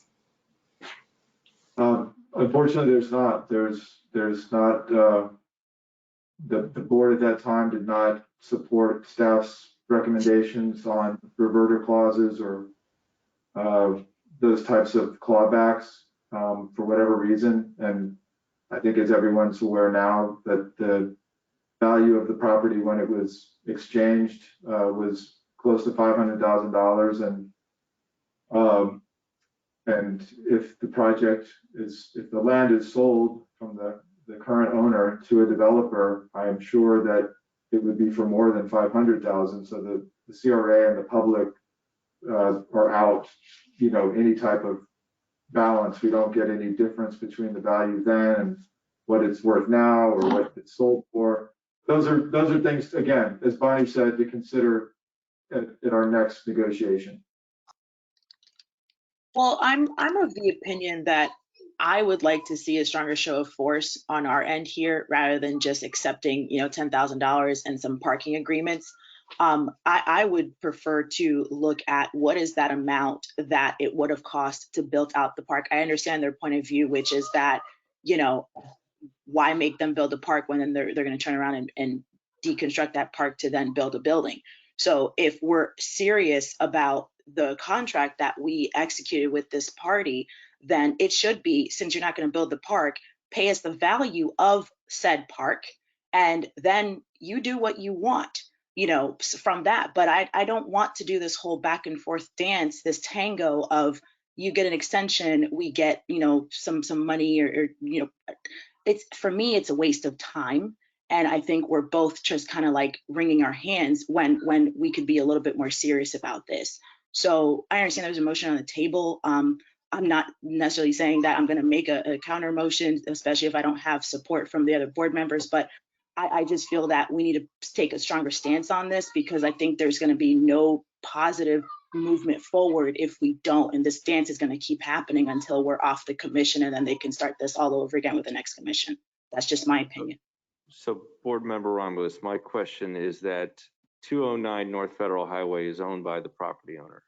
It's a third of an acre. Do we want to see that part of the 115 North Federal RFP or not? You know, the $10,000 is nice, but that's my biggest thing, is that we're dealing with a property owner that can say, you know what, I'm happy with having the Boardwalk Creamery there. I don't necessarily need to be part of the mixed use project, because the CRA, you know, didn't want to negotiate in good faith. You know, it's kind of like we spent way too much time on this item. I think the fact is that we've waited this long, the other 6 months, the $10,000, the ability to have discussions with the property owner regarding the 209 North Federal Highway, which is still in our time frame to be included in the RFP, is I think is more important than trying to get a plaza built, whether it's the extra 15, 20,000, because that parcel of a third of an acre completes, you know, over 2 acres of that, you know, complex, and that's needed, you know, regarding the Northeast First Avenue, because we can't necessarily, you know, we can close that if that's part of the project. So I'm not saying to vote for this because of the deal that we have or the parking or the money. I'm saying that you would want to vote for this because of the negotiations that we would like to have with the property owner regarding 209 North Federal Highway. Chair. I get that. Mayor, hold on. I'd like to respond before Vice Chair speaks. You know, I get that, Mayor. I get that you want to play chess with this opportunity here. You know, I just think that we're letting the conversation with 209 dictate what's happening with this property. And, you know, we're giving a 6-month extension, but I feel like we gave a 6-month extension a year ago. You know, I may be wrong on these dates, but I just feel like we've been giving extension after extension. So what prevents this extension of 6 months from not becoming another extension in 6 months? You know, there's no guarantee of that, because we've been giving extension after extension. So I don't necessarily feel that the argument of that we want to have some leverage with the 209 property, or that we want them to be nice to us for the 209 property to dictate how we behave on this property, I don't think that's a sound argument to make. I'll agree to disagree. And what I was saying is that in 6 months, we will still be on the CRA board. And so we do not have to extend it another 6 months. Chair. Yes, Vice Chair. I have 2 questions. First, what are our assurances that if we are to negotiate again on this, that they will be a willing partner on the boardwalk? Do we have assurances on that? No, there's no assurances. It's going to the table, and it's kind of like if you go to the table where you're in a position where someone says, hey, you know, it's going to a table with a friend versus someone who's not a friend, I would say is the way that I'm looking at it. All right. And my second question, Bonnie, and I really don't mean to make light of the situation. I've sat here for I don't know how long, and I've heard all the arguments, and I understand what's being said, but what exactly is the problem with paying $20,000? Yeah, well, first of all, I want to make. Is that what this is? I'm sorry, I didn't hear that last comment. My question is really basic, to the point that it might sound silly, but that's not my intention here. What exactly is the problem with paying the $20,000?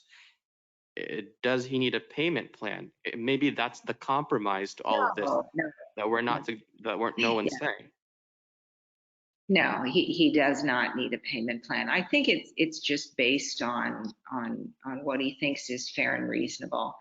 And believe me, I know he appreciates the level of support that the CRA has given him, as well as CRA staff. So I don't want that I don't want this to come across in a way that it would, that it does not, reflect his appreciation. The 6 months, and I want to remind the group, and I think Tara was correct. The contract currently says that if you don't want to extend, then he will have to go forward and build in accordance with the exhibit, which is attached to the agreement. That's really what's before you today. And if he doesn't act in accordance with the extension, then in 6 months' time, he is still going to have an obligation of building this plaza area in accordance with the exhibit. You're not releasing him of that obligation.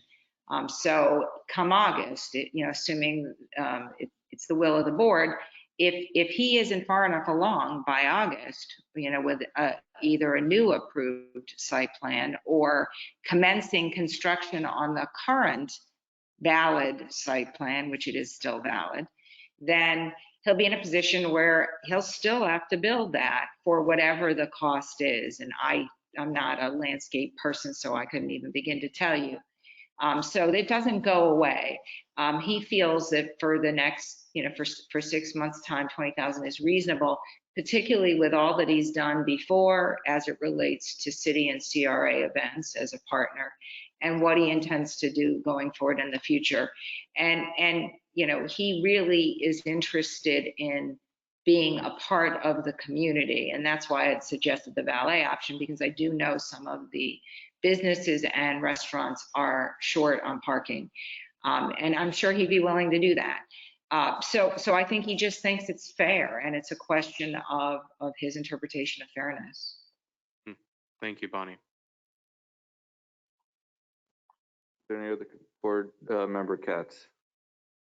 So in response to Board Member Romulus's support of my initial stance and then my self-bargaining, I'm back in that corner where I will not vote for $10,000.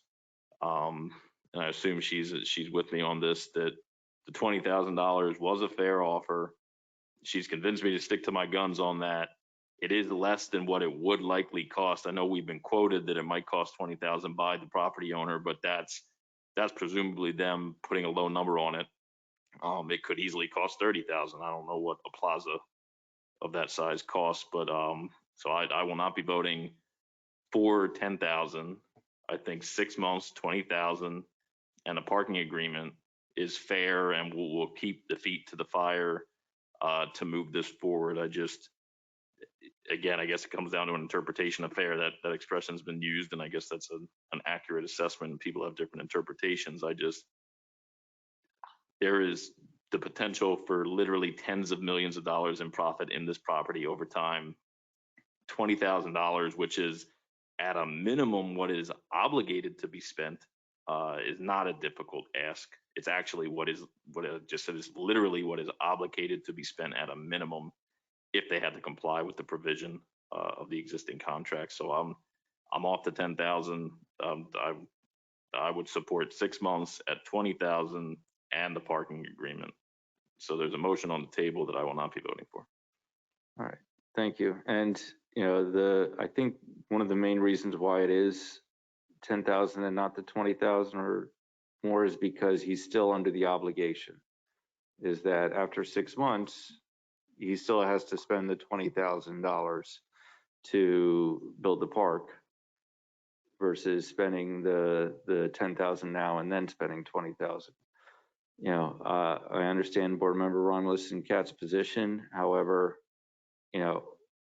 this is something where any future negotiations or contract, talks we want to have with a friend, because, what if we want to make suggestions to the site plan or whatever is going on, we may have to approve something we don't necessarily like.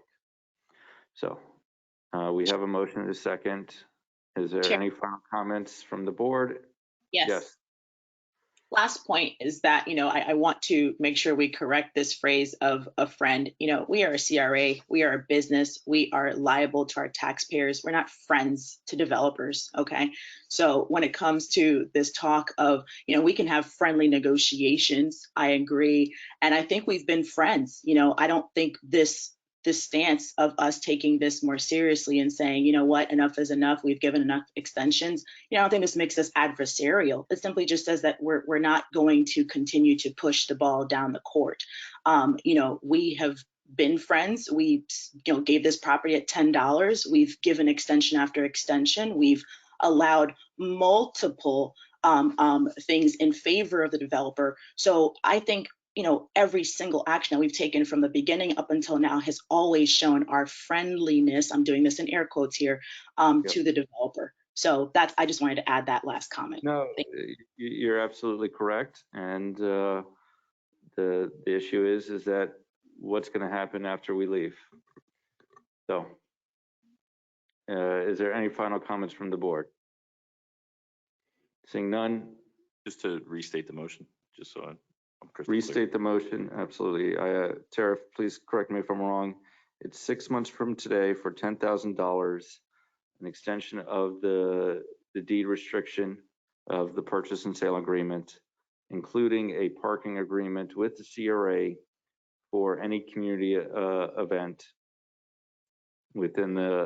until the project is developed. You're muted. Yeah, the only clarification is it's 6 months extension of the deadline in the purchase and sale agreement, and not enforcing the deed restriction.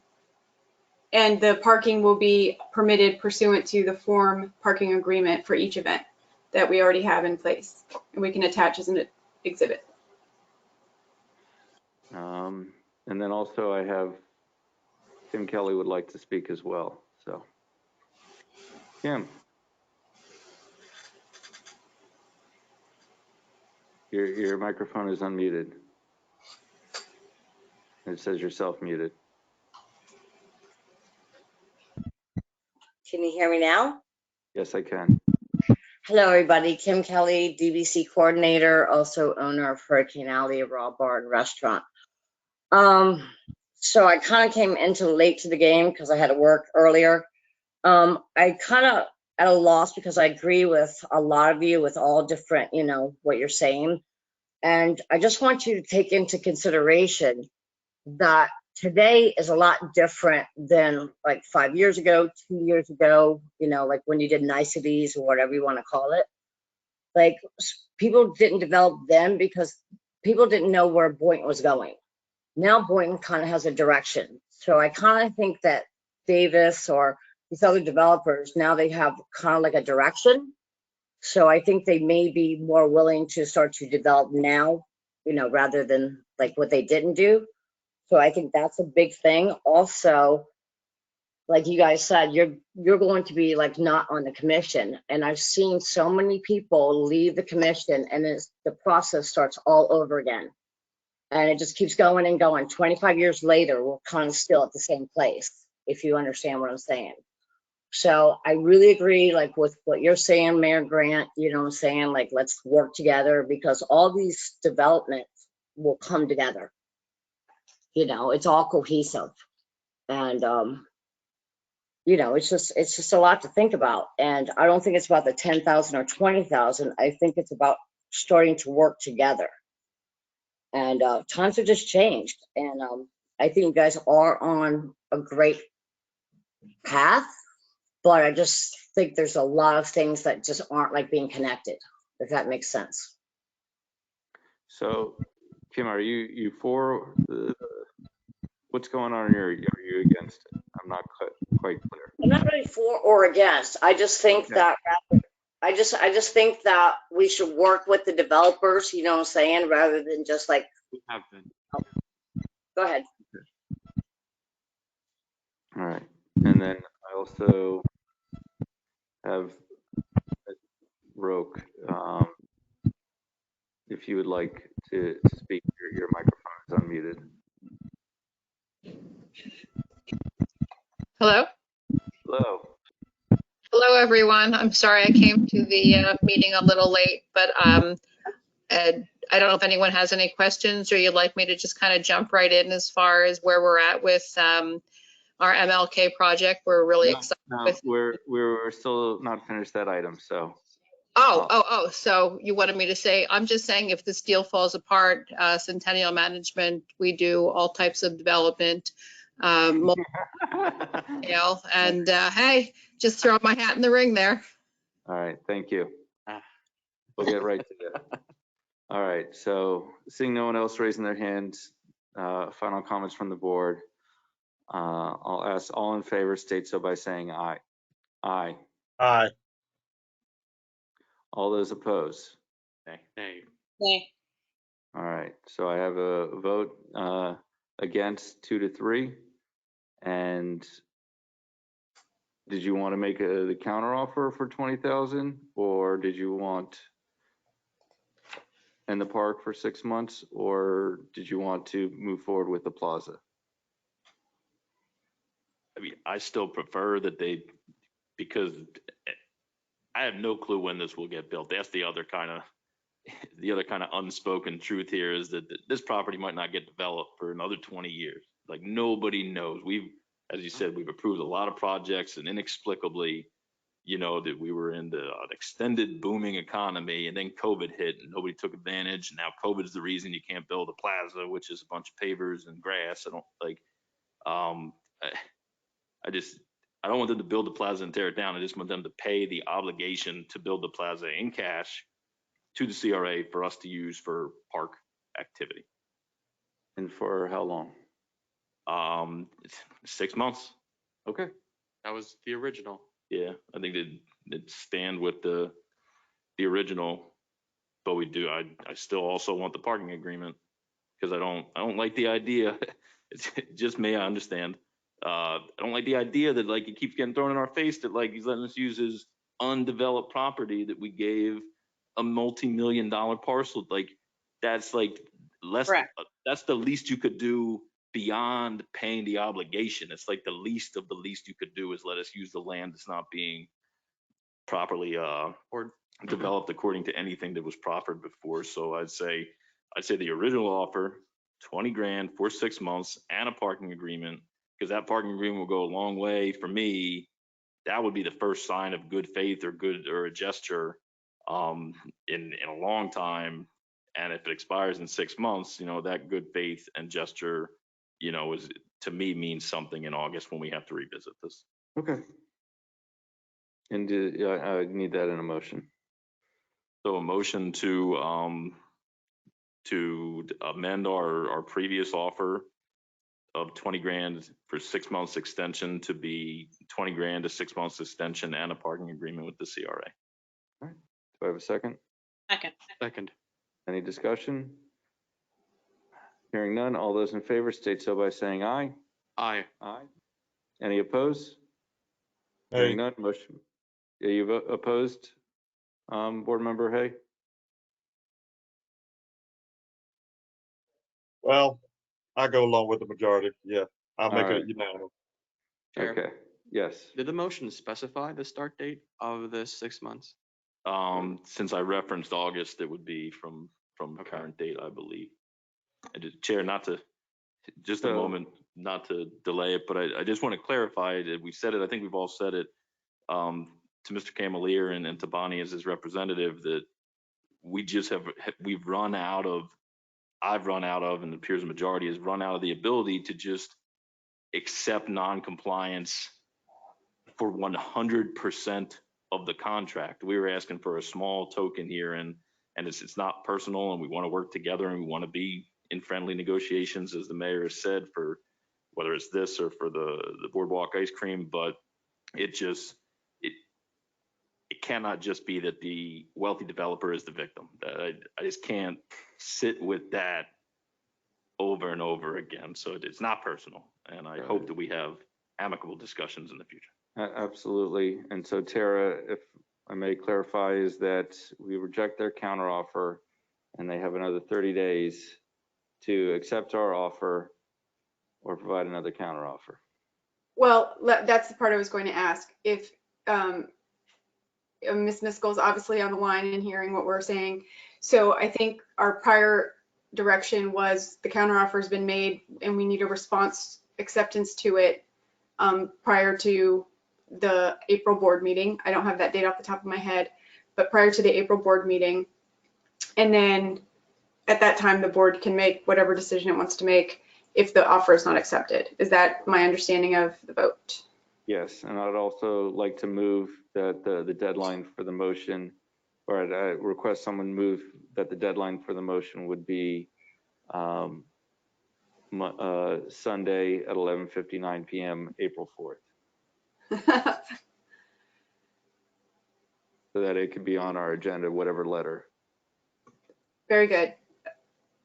So may I have that motion? So moved. Second. Seeing no further discussion, all those in favor state so by saying aye.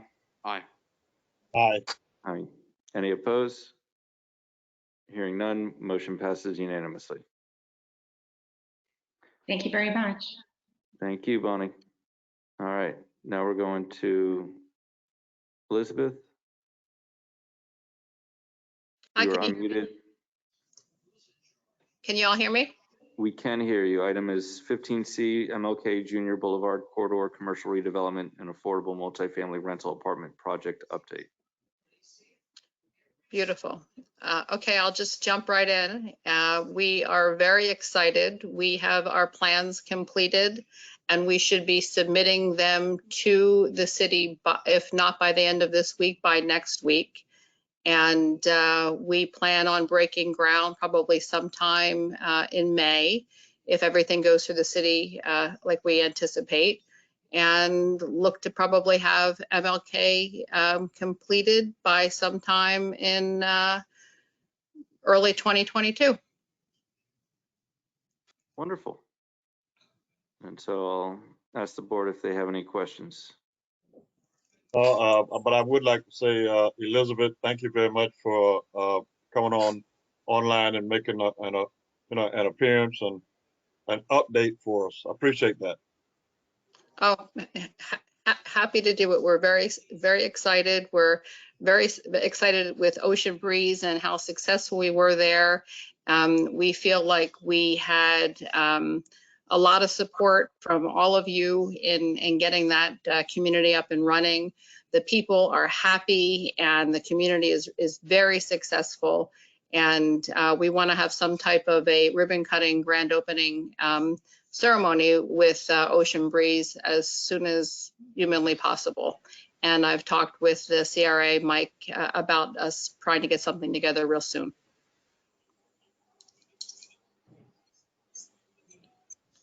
And so, any questions?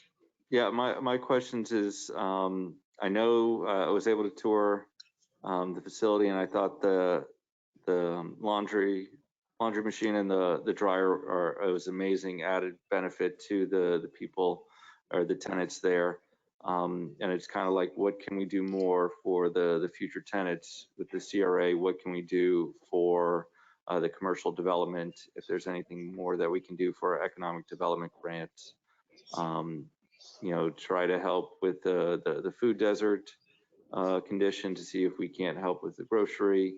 And so, and one of the other things that, you know, it comes to mind is home ownership capability, whether we can partner with the Centennial to provide a rent to own where a certain portion of the funds or the TIF is being used for the tenants to build money to help with the down payment.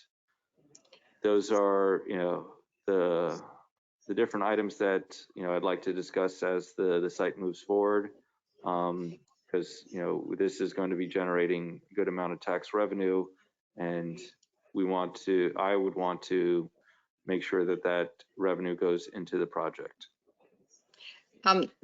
Well, I don't know that it's possible to do any type of home ownership with the MLK community at this time because of our commitments with Florida Housing and Finance and, you know, building 124 units and the funding that we get for that community.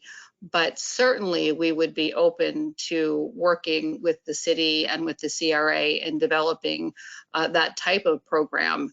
And, you know, we feel very invested with the city of Boynton Beach, and it's really become part of who we are, and we want to continue that relationship, and absolutely would want to partner with the city and with the CRA to be able to create something like that. Absolutely.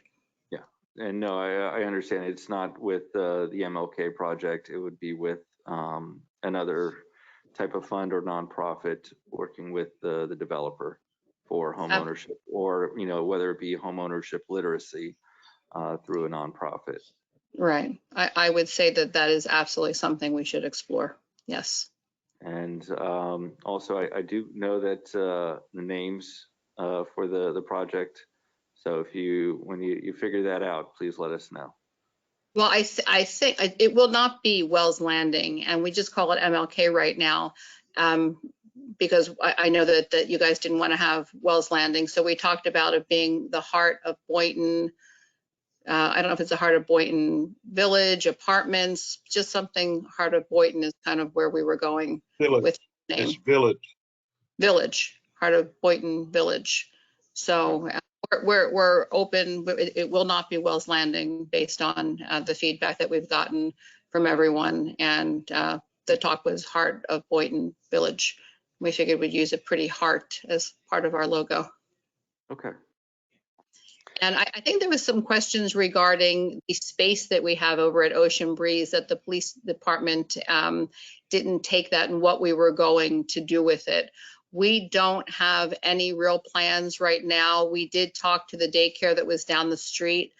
They were interested in using the space. It might be a real nice space for them, but we would never put anything in there or do anything without talking to the city or the CRA. I just wanted to let you know that. So the space is available and we can rent it, or if you have other ideas, let us know. Chair. Yes, Board Member Romulus.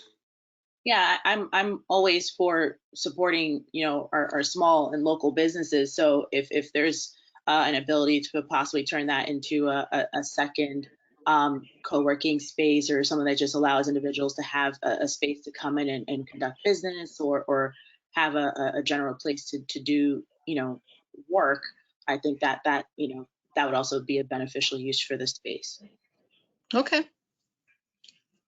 Yeah, and I know that, you know, I was in talks with the Career Source coming to the library, but if there's a satellite office there, that's a possibility. So I definitely would want to have a discussion with the CRA to possibly use that location for economic development. If Centennial has an idea, I'd be happy to help fund something that is economic development for the community. Okay. I'm sorry, go ahead. Just as a note for the board, the current agreement in place for Ocean Breeze East still has that as a requirement, which failure to provide it for the neighborhood officer would constitute default. I'm not hearing that's what the board wants to do. And so I just would like to just notify you guys that that's still part of that agreement. I believe that the talks have been to relocate the neighborhood officer program to the MLK project. So we may need to revise the agreements to whatever the new space is, to the old space is going to be used. I just wanted to flag that as a potential issue. Okay, so I'll ask the board if we can get a motion to have staff discuss with Centennial Management of moving the neighborhood officer program to the MLK Junior Boulevard corridor project, and discuss uses for that location for economic development. So moved. First and second, is there any further discussion? Seeing none, all those in favor state so by saying aye. Aye. Aye. Aye. Any opposed? Hearing none, motion passes unanimously. All right, beautiful. I also wanted to let you know that we did purchase the Dollar General store on the corner, and Dollar General will be moving into that space probably within the next 90 days, up and running. Family Dollar store, and there's going to be a Dollar General? It's going to be a Dollar General. Okay, wonderful. Congratulations. Yep. Thank you. So about 90 days, they should be up and running, ready for operation. Question. I don't know much about Dollar General's structure, but is there any way to add any type of food component in there? I don't know if they do or not. I can find out for you. But I know they asked for some 4-phase or 6-phase power or something for refrigeration. So they may have some type of frozen or cold beverages, but I don't know. I can find out.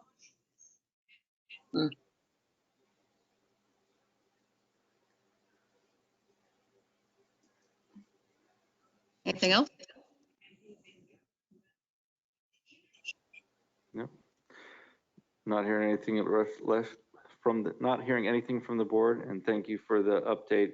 Look forward to hearing from you again next month. And if you would like to get moved up on the agenda, please let us know. Oh, yeah, no problem. It was just my battery died on my phone and we're traveling, and it was just, sorry for logging in late. I'm glad I could be here though. No worries. All right, awesome. Well, thank you, everyone. Thank you. Thank you. Chair, before we move on to the next item, I just want to make a point of clarification. Mr. Executive Director Simon, who's better at math than me, pointed out that the 6 months from today's date for the Ocean One will be September 16th, 2021. I don't think that affects anything. I just wanted on the record that that's the appropriate date. And I believe you also said September. So just to be very clear, it's September 16th, 2021. That's in the offer. Thank you. Right. And I'm sorry, I'm bad at math.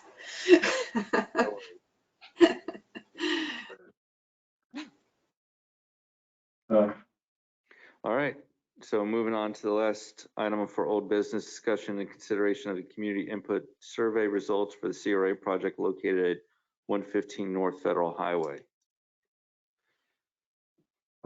Yes, do you want me to introduce this, board chair, or do you want to just take it right to the results?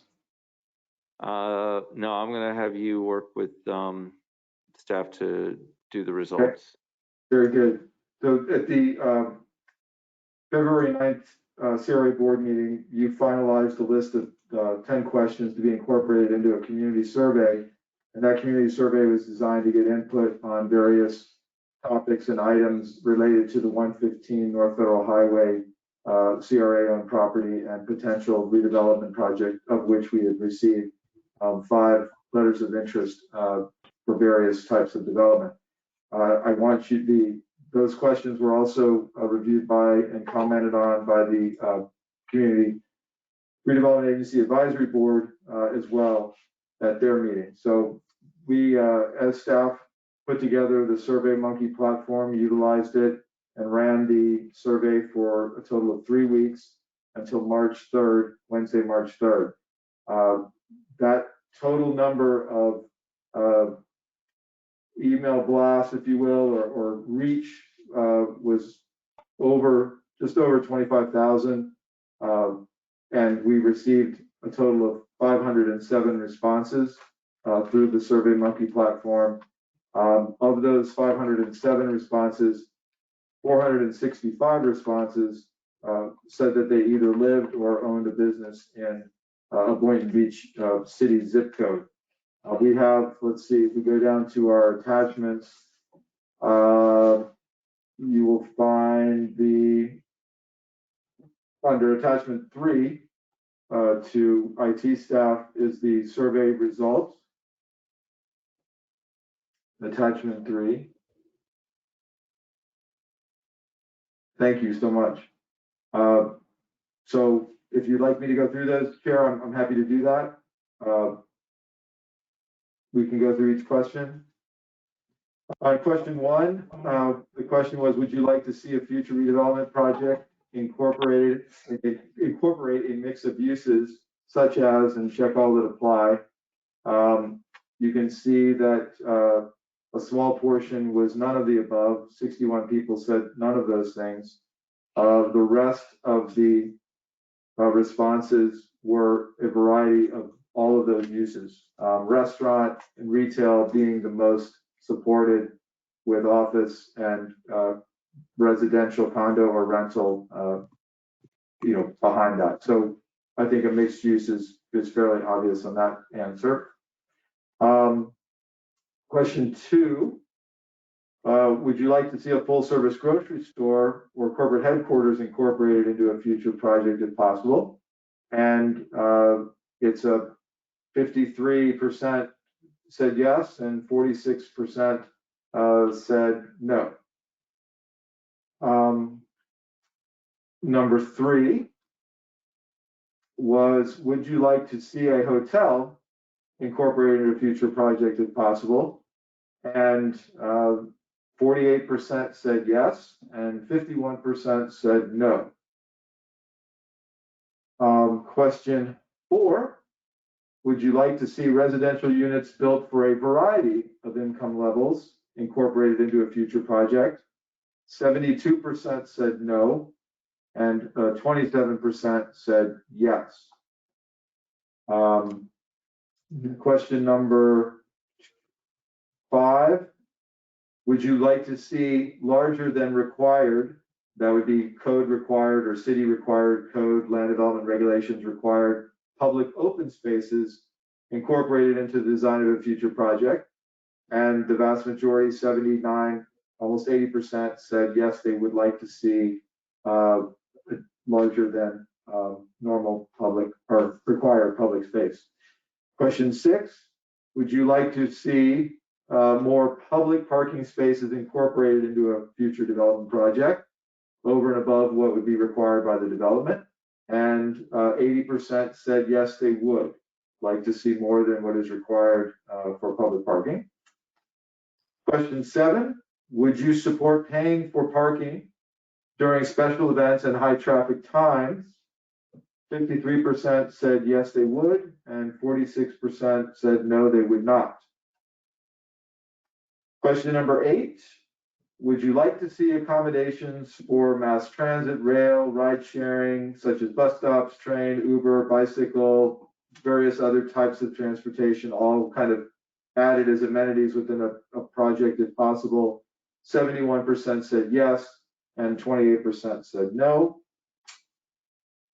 Question number 9 was back part of a demographic question, which is, are you a resident or business owner in Boynton Beach? We had the 397 were residents, 24 were business owners, 79 were both. So you have a pretty good sample there of the majority being residents or both and business owner. The next page, 10, was the zip code. And you can see again that the only 38 of the zip codes were outside of the Boynton proper, and the majority were in the 33435, and then dispersed 26, 36, and 37.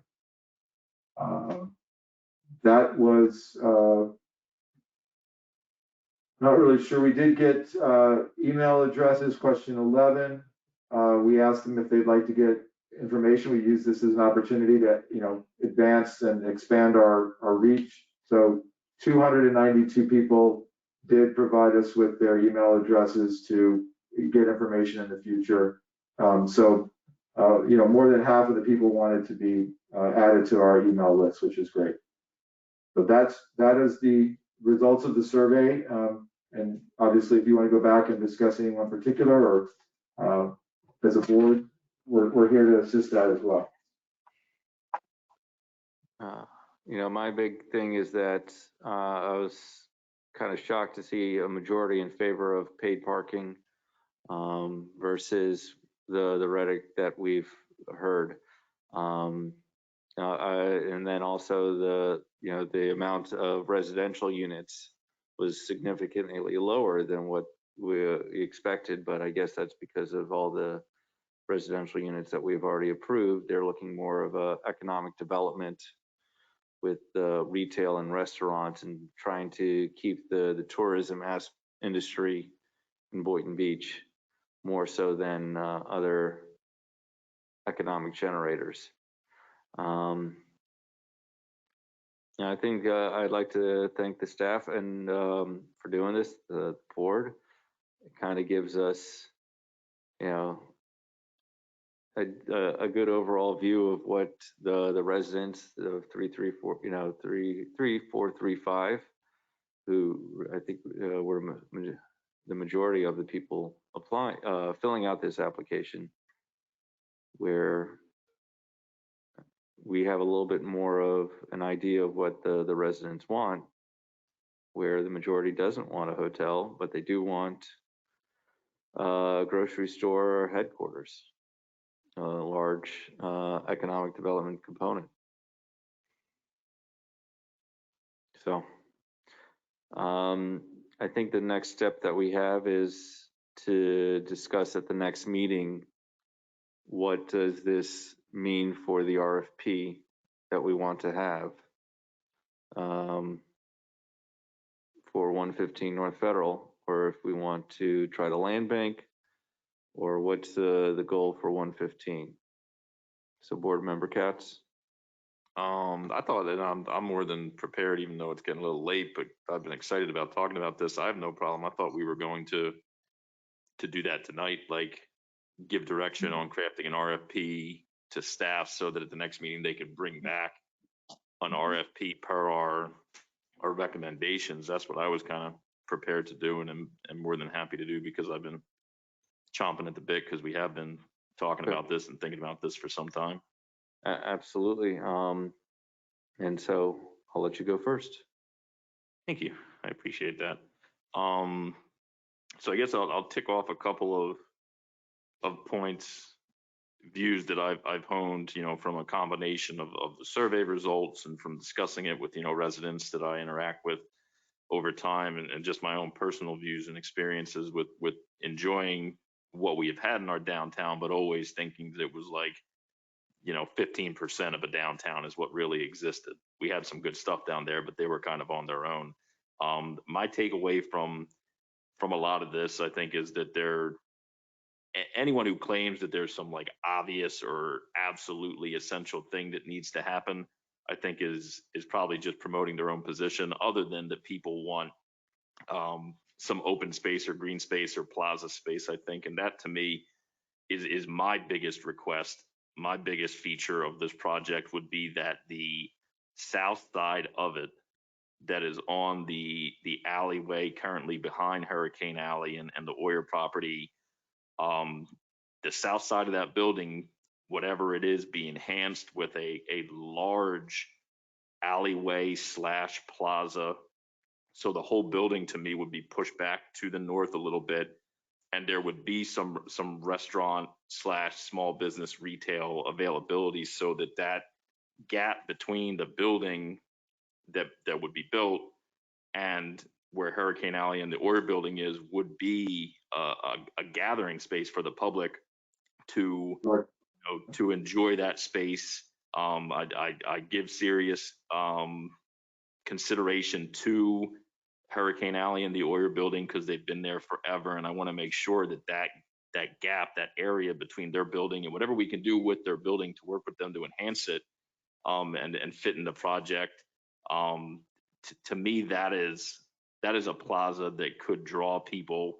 It could have entertainment and activities. It could have outdoor cafe seating from both sides, from the Oyer building and Hurricane Alley, because they already have their back space. So to me, the biggest feature, I think it needs to be mixed use.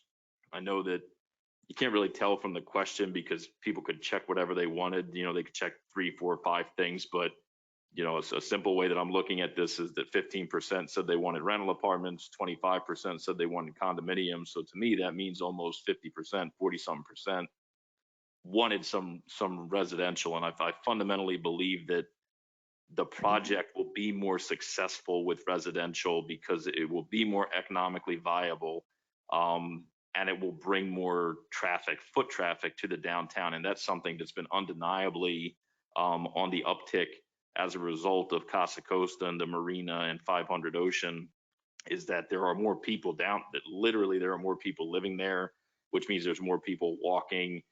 It's good for business. It's good for safety. More regular people walking around the streets keeps people who are up to no good away. So I think that it needs to be mixed use.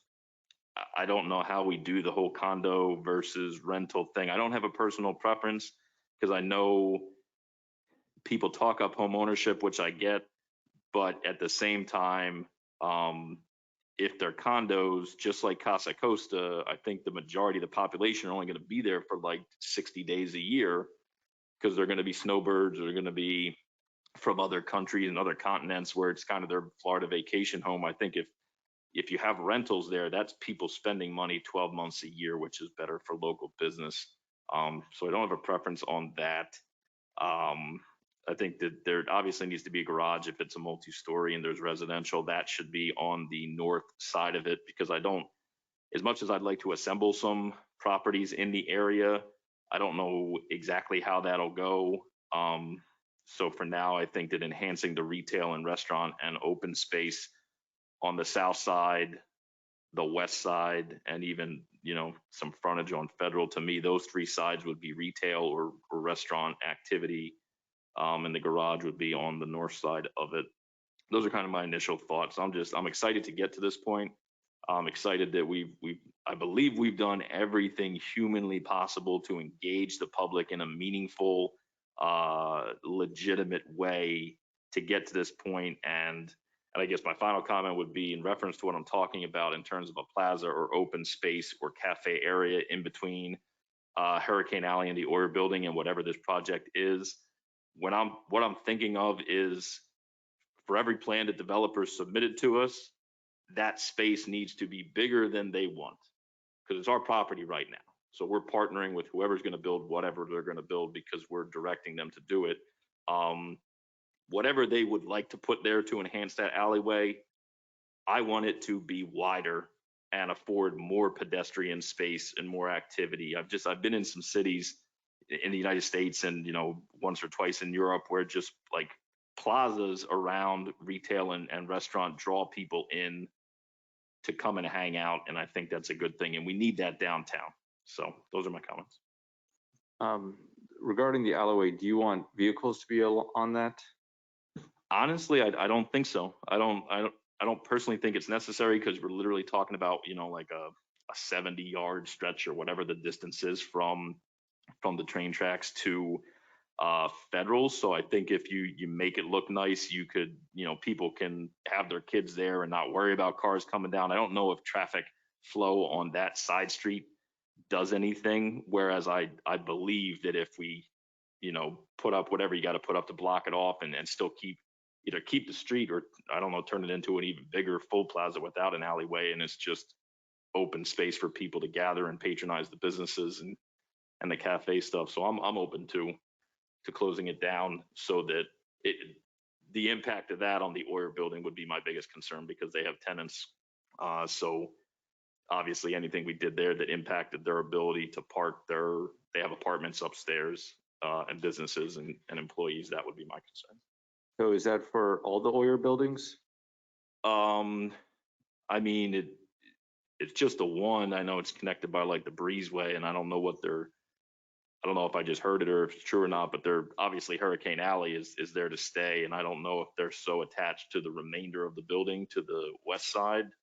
But I mean, the Oyer Building, yeah, right there. So the other two buildings, based upon what you're saying, you're kind of wanting to exclude those from the project. Which, you mean the rest of the Oyer property in between the park and Hurricane Alley? Yes. I would be open to their interest in modifying that stuff if they wanted to get involved. I'm not closed to involving the surrounding properties, obviously. I just don't want us to take 2 years to see if we can acquire those properties or work with them and then make a decision on what to do. I'd like to get to all those property owners quick and say that we're moving in a direction, whatever we ultimately decide. Are you interested? Would you be willing to modify your buildings, or, you know, or take them down and bring up new buildings? So I'm not opposed to it.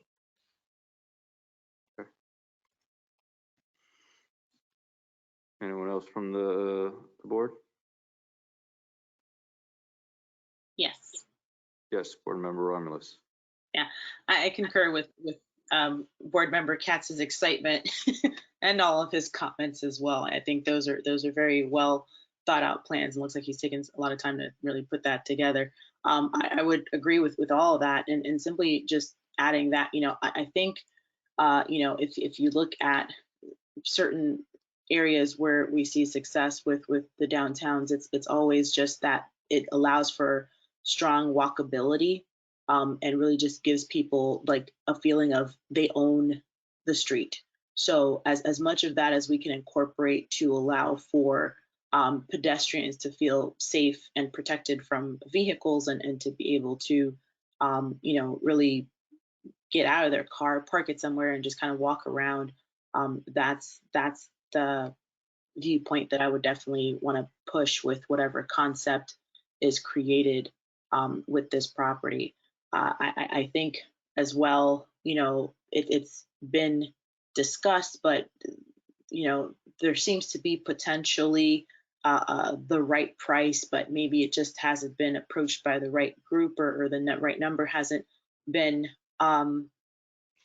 discussed. But I would definitely want to see some type of offer made to kind of bring together these different properties like the Oyer building and others from our hour-long discussion earlier, like the boardwalk and others, so that this could be a very well built out project rather than piecemealing it. Because I think that's been the conversation that I've had with several of the developers, that we only get one shot to do this right, and if we're piecemealing it, then it kind of makes it harder. But if we can get something that allows for all of them to come together, then I think it makes for a better long-term development.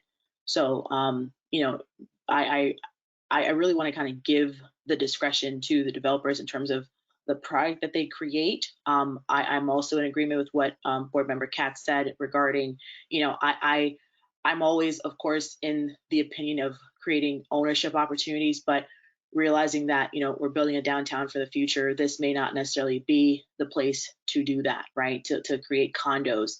And again, being that we're in South Florida, I think people are clawing to come down here, especially with COVID and what it's done to the Northeast and other places. So I don't think we'll have a problem with filling up housing over time. I think it's just a matter of providing the right housing and making it at the right price point. In terms of affordability, again, I'm always in favor of affordable housing, but this is one of those places where I'm willing to kind of let that forgo that requirement at this point. And of course, I would definitely not force them, but encourage them to take advantage of our TOD bonus and all of that, and incorporate affordable units within the development. But I'm I think this is one of those times that I wouldn't strongly push it, again, because of the location of where this development would be. I would be okay if the developer takes the TOD and just does it in lieu of. So I'm making concessions here, that I normally wouldn't, simply because, one, I think this property, ocean and everything is it's the other keystone, right, to this entire development process that we've been doing over these last 4 or 5 years or so. And I want to incentivize whoever will be coming in here to, one, not give us a mediocre product, but to give us the best of the best product, because I think this is again like the entrance to the eastern side of the downtown. And especially along Federal Highway, like I want this to be, I want this to be a destination location. So I want to incentivize them to do as much, as possible to make it work. So that's basically where I am. I don't want to see a hotel, because I don't think that that's the best place for a hotel.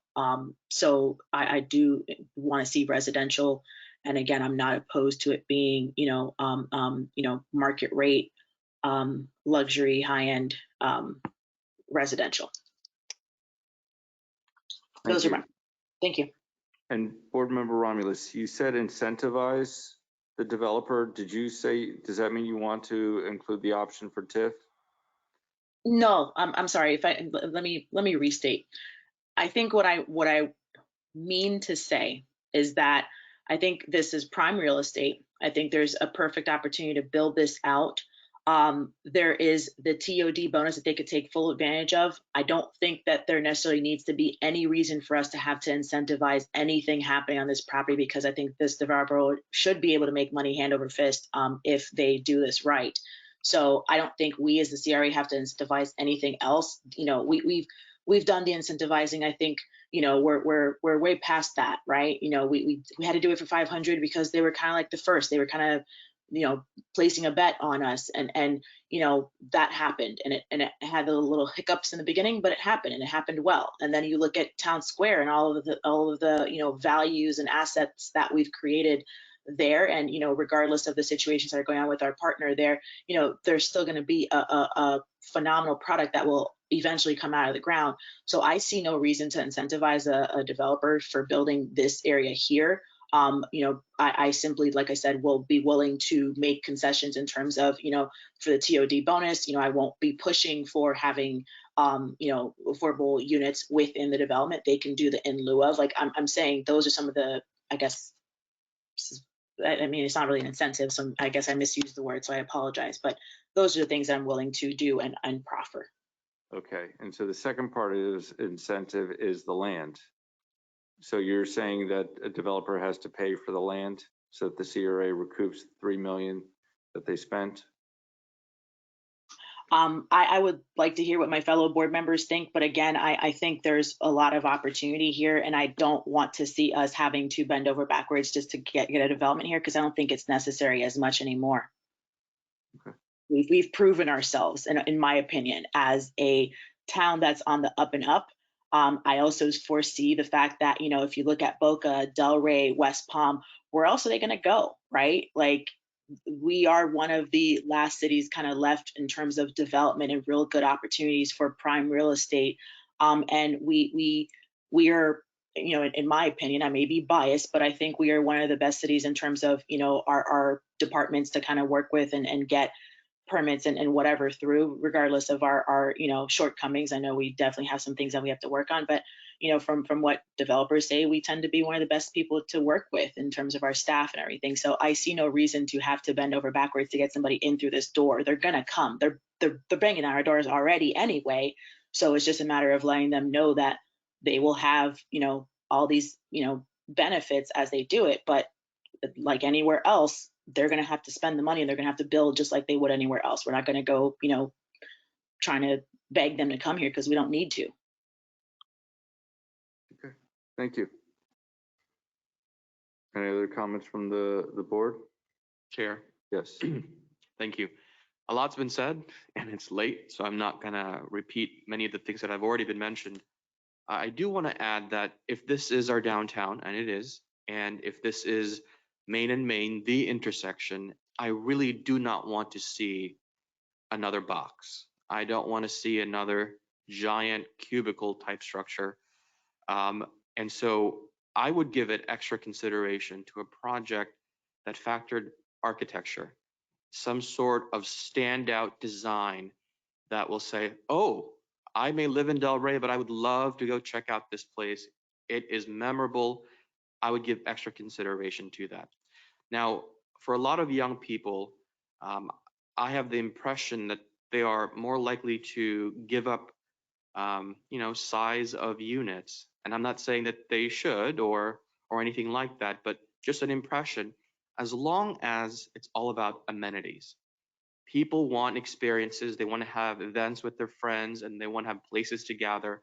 So I would give extra consideration not just for architectural standing out, but also for some sort of amenities that we don't currently have. Open spaces, green spaces, all that's a given. But you know what we don't have in the city? Not at least not that I'm aware of. We don't have a rooftop restaurant, bar, pool, anything like that. And I think that's a really cool place that people would want to go to. I'm also in favor of mixed income. By that, I just mean that a variety of people of different backgrounds are able to live there.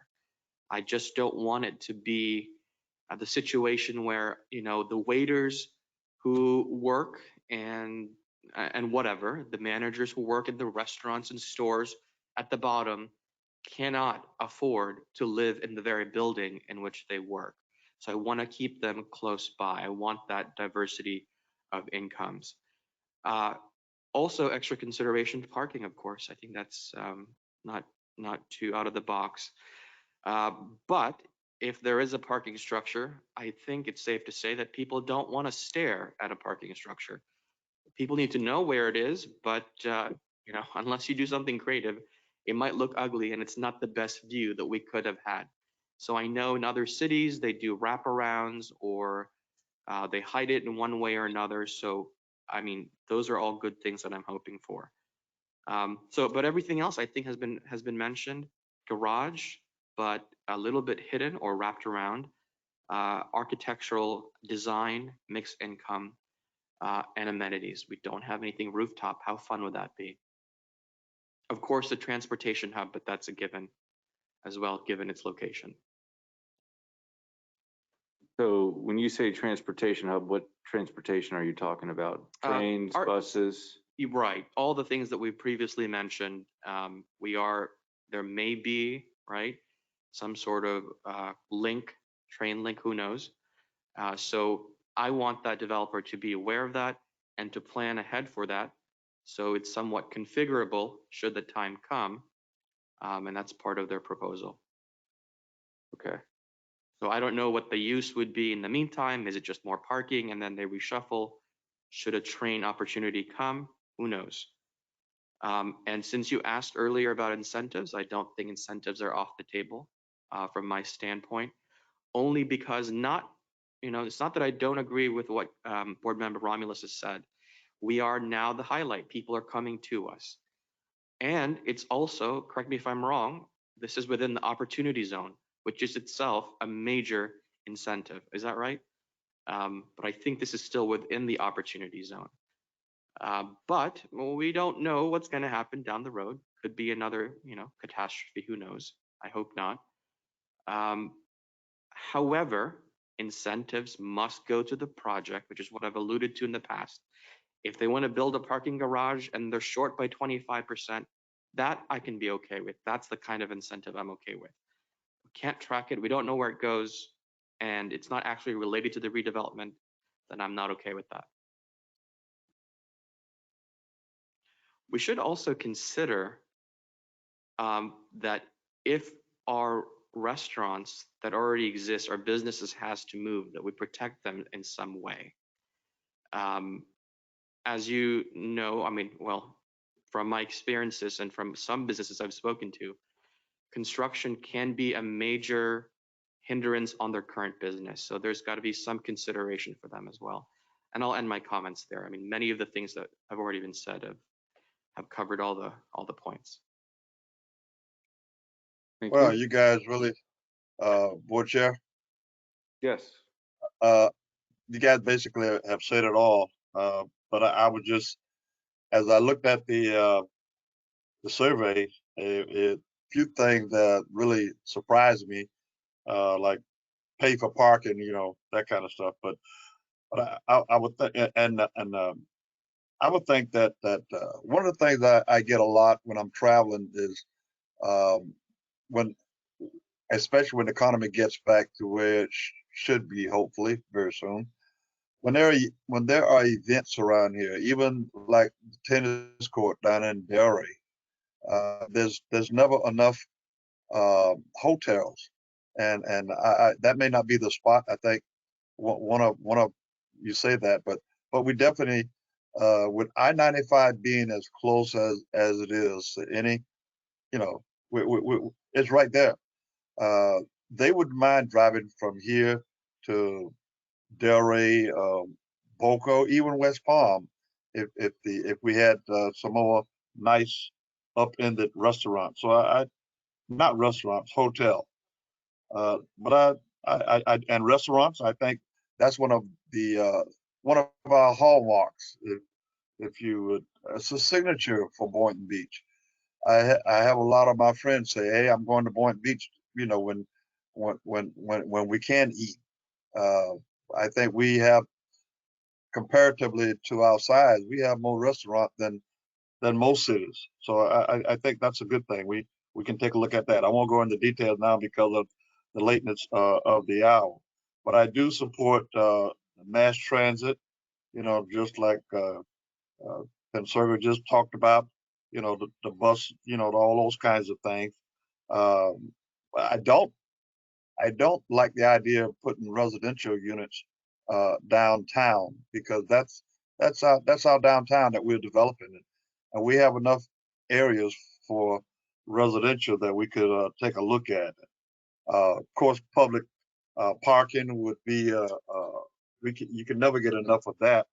Uh, you know, building garages and all that kind of stuff, because I've seen some really attractive garages, buildings that really look like it's not a parking garage. But so those are the kinds of things that I'm going to be looking at. So with that, I'm going to stop talking because I'm ready to go home like everybody else.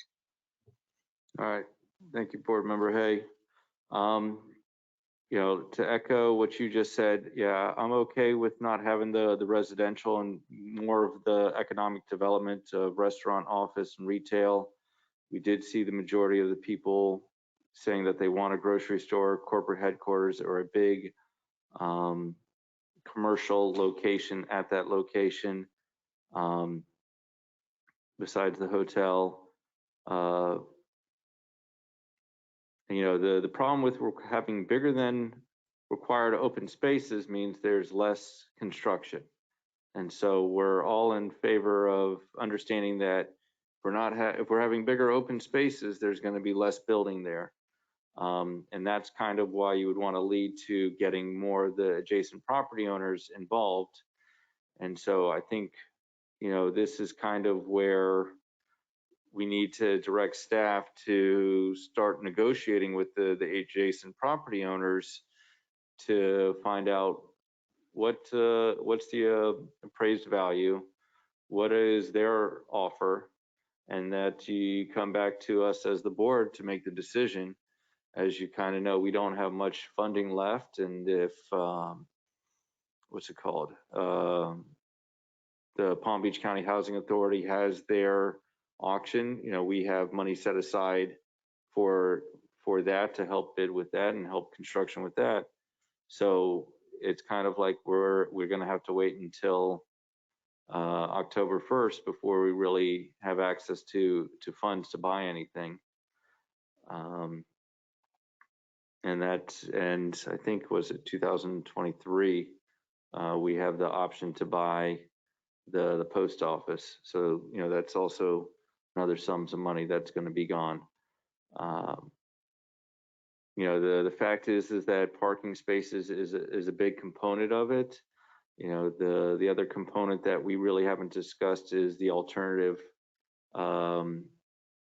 transportation means. Do we want to try to include a scooter location, a public bike rental location, electric bike rentals as part of the project? You know, the fact that we did have a majority, 269 to 236, saying that they would pay for parking for special events and high traffic times, leads us to think that it's not, we can charge for parking there, and that way we can have a revenue source for parking, whether that's to the developers or to us. You know, that's something that we will have to figure out.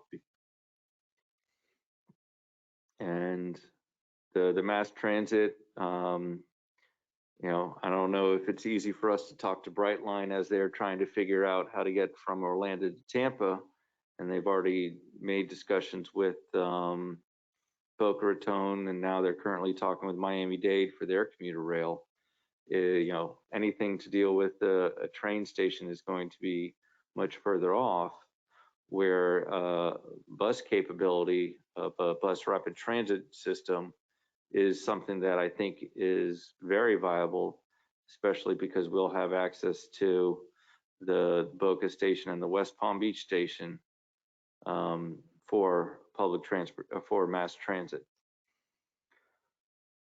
And I think that's it. Chair. Yes. This is a conversation for a whole other time, but I think it's, it would be wise for, either you or a representative of the city, again, this is probably just more of a conversation on the city side of things, to approach Brightline and start having these open dialogues of, making ourselves very, very obvious that we want a site here. I don't know if that's been done already, but I think that should be something we should start pushing and really, getting that agenda going. Yeah. No, the talks that I've heard regarding Miami-Dade is that they have the funding available and the funding source with the sales tax to get that going, to build the stations and to fund the commuter rail, or have access to the commuter rail. The conversations that we would have with Brightline is, what would they want to see? And if they're saying that they want the property, that's something that we would have to figure out now. And so I'll definitely let the city and CRA know of my contacts with Brightline to see if they have any discussion or want or need of Boynton Beach as part of a commuter rail. And I think that's about it. I'm in favor of tax incremental funding, incentivize it to make it the bigger, better project that it can be. As I mentioned earlier in the night, that the Boardwalk Ice Creamery is 1/3 of an acre, where if you're allowing 150 units per acre, that's 50 units that could be part of the project, if that's included, versus a 1-story commercial location that doesn't add much value to the surrounding area. The other buildings that we're talking about don't have much architectural value, so it's kind of putting this brand new building next to I'm going to pick on you, Bradley, of your building. It's something that we need to figure out, how do we land bank, because it seems like it's been a while, the 3 years since we bought the property, used it as a temporary library, and now made it into a parking lot. However, the CRA has to think more of the long term, where whatever project that we do go forward with, whether it's this board or the adjacent next board, it's going to be with the CRA for a while. So we don't have another opportunity to get the adjacent property owners as part of this project. And you can see by the property valuations that if we don't include the street adjacent properties, the CRA will not be getting as much tax value because it doesn't have the frontage. And so, I'm not in favor of moving forward faster than with all the information. I appreciate the public's response. Over 500 people responded, and so we definitely have a view of what the public wants for this location. And let's see if we can do them. And then, we have certain things that are more than 70%, such as the mass transit and the bigger parking spaces, more parking spaces, and the bigger open spaces. And so it's kind of leads to the fact is that if you have more parking spaces, you should have less open spaces, because the parking takes it up. And we'll go from there. We'll see what the people submit, and we always have the ability to say we think we can get a better project in the future. So, Michael, did you have any questions for us before we move on to new business? Yes, sir. The only question I wanted to ask, nobody, and it's fine that no one mentioned it, but I wanted to, because it was part of the letter of interest group, is there any consideration for specificity within the RFP for priority given to responses that incorporate a corporate headquarters or a grocery store of some kind, or do you want to let that just be up to the developers? I think the commercial component is a priority. So not necessarily a grocery store or corporate headquarters, but I'll ask the board if a large commercial component is a priority. That is for me. Okay. But I'll go, yes, board member Katz. So just, I'll answer that question, and just a lot of people's comments kind of piqued some other comments, but I'll be brief. One, I want as much commercial and retail as possible to wrap that building. Again, the way I envision it is that the parking garage, the entrance is on the north end. This all depends on potential incorporation of other properties as well. But as much commercial and retail as possible.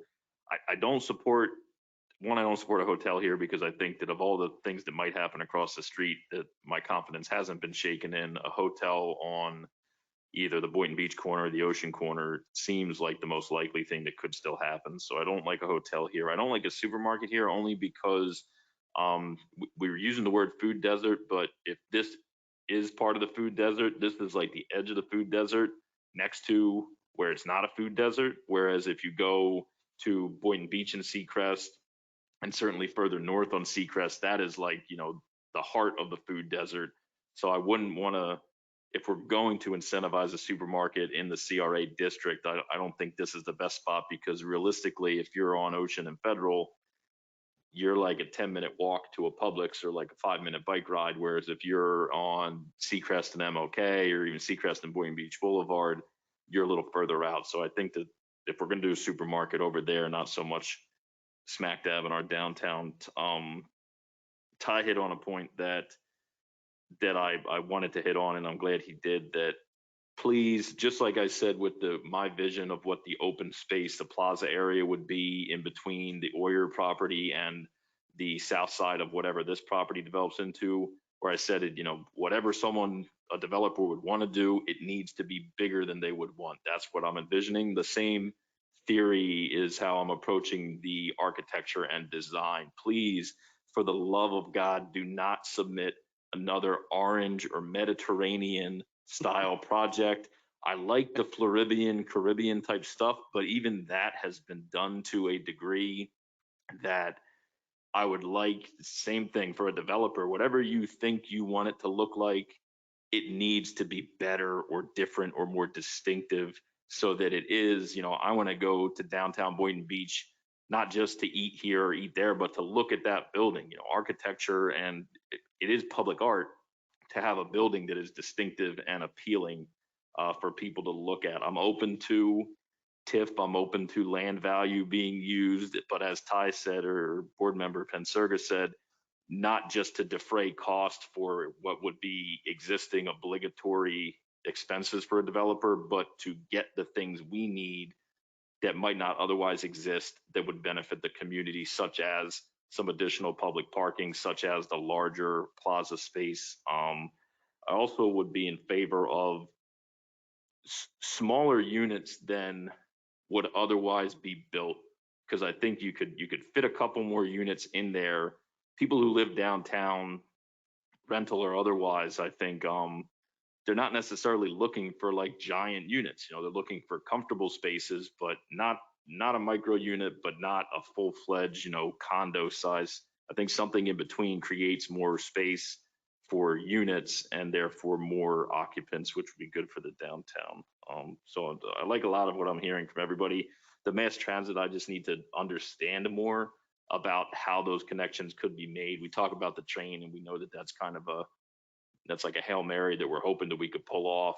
I don't know enough about the buses. I know the mayor's very involved in the MPO.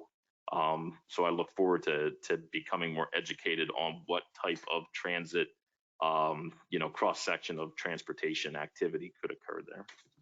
And that's it. Chair, one brief comment, about corporate headquarters. No one's going to say no to jobs, right? If you want to bring a job, jobs here and a good company, no one's going to say no to that. But in this location, a key characteristic to any downtown is that what I don't want to see is that there are people in these offices during the day and it's empty, quiet, and doing nothing in the evening. And so it's got to be something flexible. So there's activity during the day as well as during the nighttime or the evening. So right now I'm leaning against any kind of corporate offices, but only for that reason. Now, if there was something creative, I'd be open to that. Yeah, no, it's kind of like in 500 Ocean, they built 10,000 square feet of office space and one company took it all out. So the fact that we don't have any Class A office space downtown is something that I think is a priority. The fact that we can build higher there, and you see it in a lot of locations where after the retail on the first floor, you have commercial locations for the next few floors and then residential on top because they have a better view the higher you go. Right. That sounds like a creative solution. I just don't want there to be empty anything just because everybody went home for the day. Yeah, I don't know. Yeah, I don't think that's happening here. So, yes, thanks. So we'll add for public comments as well. We do have a couple people in the audience, and open it up to anyone virtually if they'd like to raise their hands or ask a question. And I'm not seeing anyone. All right.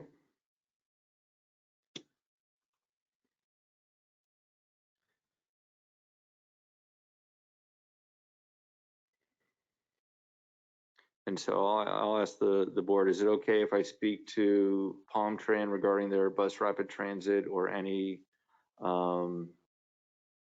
mass transit like Megabus, Greyhound, in regards to a potential location or contact information to discuss with the CRA? Basically give the CRA staff a warm lead.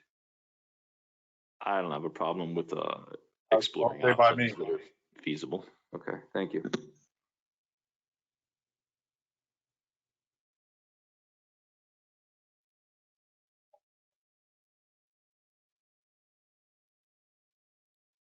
Is there anything else? Michael, Twee? Nope, no, sir. Yeah, the head shakes don't work. No, sir. Yeah, thank No, you. sir. All right, so you'll come back with the draft RFP and for our review in April. And if we want to, and I think not necessarily regarding the adjacent property owners, if you could give us an update of where they are and what their offer is to be a part of the project, that'd be most helpful. Yes, sir. All right. And then on to item 16A, discussion and consideration of letter of interest submitted by Fish Depot Seafood Market for the CRA owned property located at 401 East Boynton Beach Boulevard. Yes, board chair and board members, the CRA received a letter describing their interest to lease the CRA owned property located at 401, 411 East Boynton Beach Boulevard. And the letter was submitted on March 3rd by Mr. Tim Collins, who was a previous tenant at the 1022 North Federal Highway as a fish depot and seafood market. There was not enough sufficient information in the first letter. Staff requested that additional information be submitted, such as rental rate and what type of assistance, term, what have you. You received this on Friday, March 5th, and that is under attachment number 3. We tried to outline the terms on the cover as well. So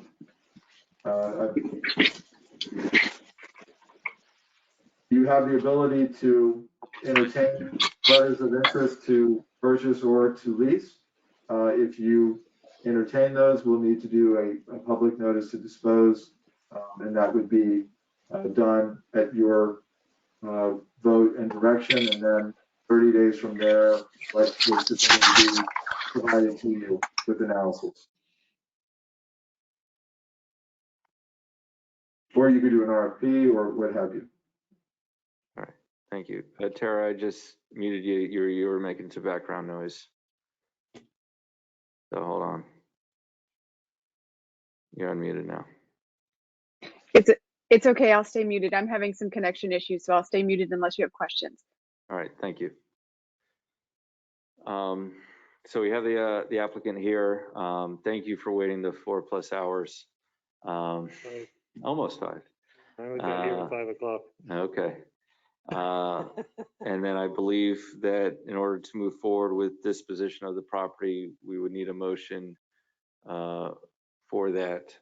I know that we have had multiple conversations with Mr. Collins in the past, and we are set to demolish the commercial properties that are not attached to the one that he is requesting. And I think this is something that can provide economic development in the meantime. This is the north side of Boynton Beach Boulevard that he used to service over on Martin Luther King. And so I'm in favor of his proposal, but I'll let him move forward with what he would like to propose. Yeah, I came tonight.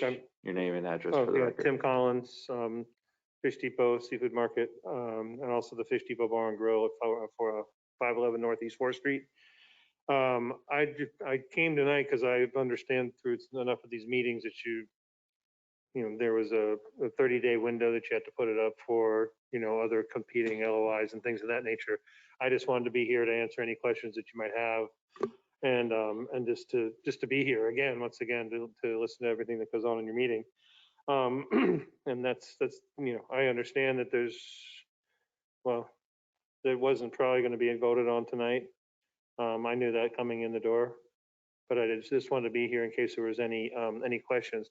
Now, I did actually try to create the letter of intent to give me as much time in that building as possible, but also give the city and the CRA all the leverage they need to pursue a development opportunity there, where we would do a series of month-to-month, like 1-year renewals. And we've heard tonight that there's been properties that have been vacant for 20 years in the city, and I don't know how long that property will end up being vacant, but I can come and go.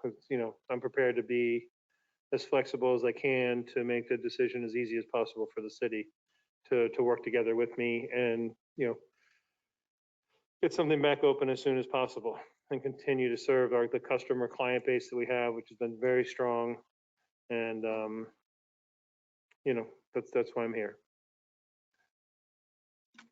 Yes, Board Member Katz. So I'm certainly in favor of having CRA staff work with Tim on this. I think that it's a good opportunity to activate a space and get some more people coming there for some commercial activity, such as what you had proposed initially. I assume this is same concept as what you were Very pitching. similar. Yeah, they don't this property. I'm not sure that we could actually do the whole, like a restaurant on one side and a fish market on the other, and with what we got. But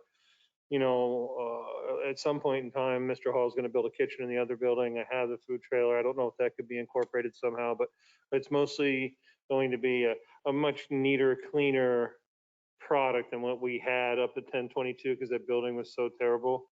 And there was just limitations to what we could actually have in the building. So yes, we'll have more product than just fish. There'll be produce, there'll be rice and vegetables and different things all the stuff you need, seasonings, everything. So we'll have a better product along with all the fresh fish that we always have available.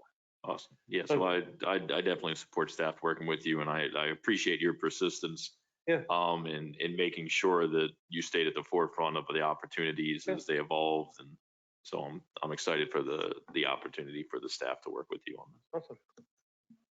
And am I correct that we still wait till April, or is it something we can move forward with? So the way it can work is that the CRA board moves to dispose of the property and have discussions with you at the letter of intent. Okay. And that after the 30 days, because of the way that the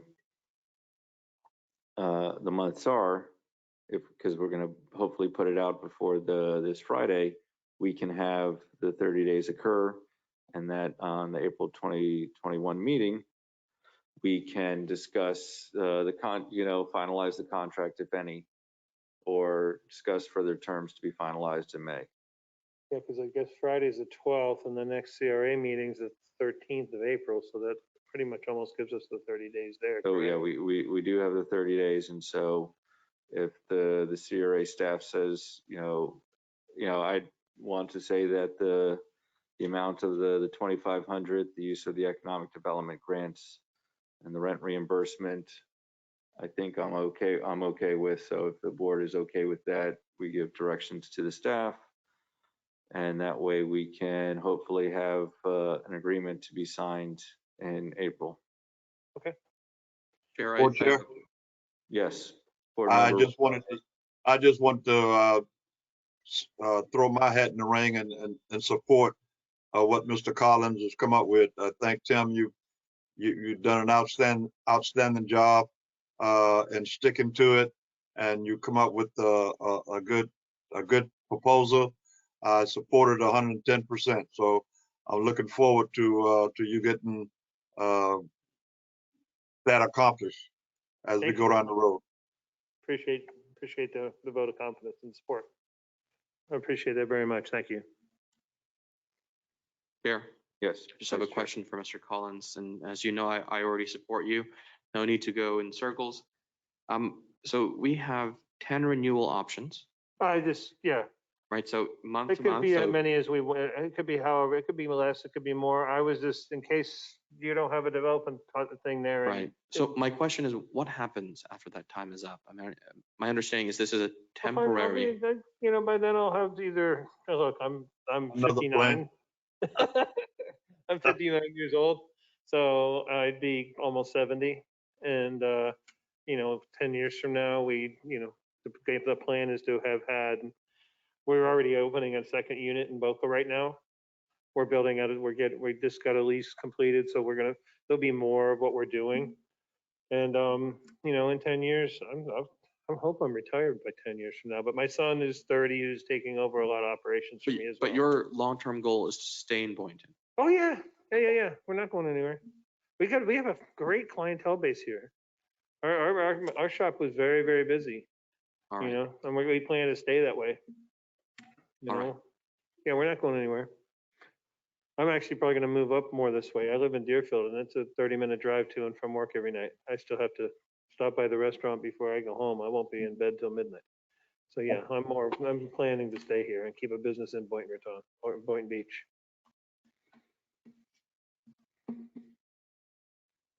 So may I have a motion to dispose of, I think it's 401 and 407. That's the lot next to it.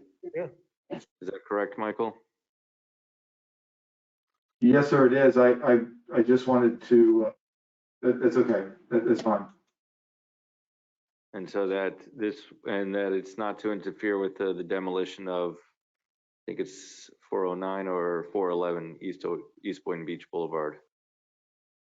Well, I think there's an awful lot that would have to occur beyond the 30-day notice. I don't see an actual lease agreement being approved on April because you don't know if there'll be any other responses.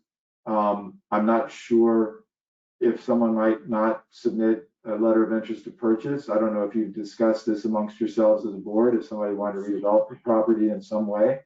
But let's say nobody else does. I think that there's terms in here that will need to be hammered out with Mr. Collins, not to mention some type of preliminary approval by the city to allow this type of a use to occur how much parking is needed, what type of a budget is going to be needed, but we'll certainly do everything we can to get as much of that detail to you for the April meeting that could be put into a lease agreement for execution, let's say at the May meeting. All right, yeah, no, I think it's the same zoning, so of C3 commercial, so I think his business is allowed, and I understand that there's a lot of things to get involved with the city, so it may be May. Well, So, if we get the approval and yeah, that's fine. okay. I think the motion that you're looking for is a motion to direct staff to publish notice of the CRA's intent to dispose of the property and enter into lease negotiations with Mr. Collins for the property at 402 East Boynton Beach Boulevard. Exactly what I was going to say. So move. And so, Mr. Collins, there's the vacant lot, I think, next to it. Is that also what you're looking to rent for the parking as well? We could do additional parking because I know there's quite a bit. There's several spaces in front of those two spaces. You know, There's 3 or 4. probably about it. I think there's like 8 or 9 between. And then you from got the fence across. Okay. But yeah, that would be. So I want to make sure that we're doing it for not just the parcel that is on With the the building. corner, but the parcel next to it as well. So Tara, can you make sure that is included in the Yes, motion? you're trying to lease the whole site is what you're doing. I don't have that full address in the letter of intent, so Mike, if you can provide that part of it, just to be clear on what Yes, I will. properties we're going to publish the notice for the motion. Yeah. Lot in the building, but the ones you're going to tear down, it doesn't include that. So I'm looking at the property appraiser's website, and the addresses are 407 East Boynton Beach Boulevard and 401 East Boynton Beach Boulevard.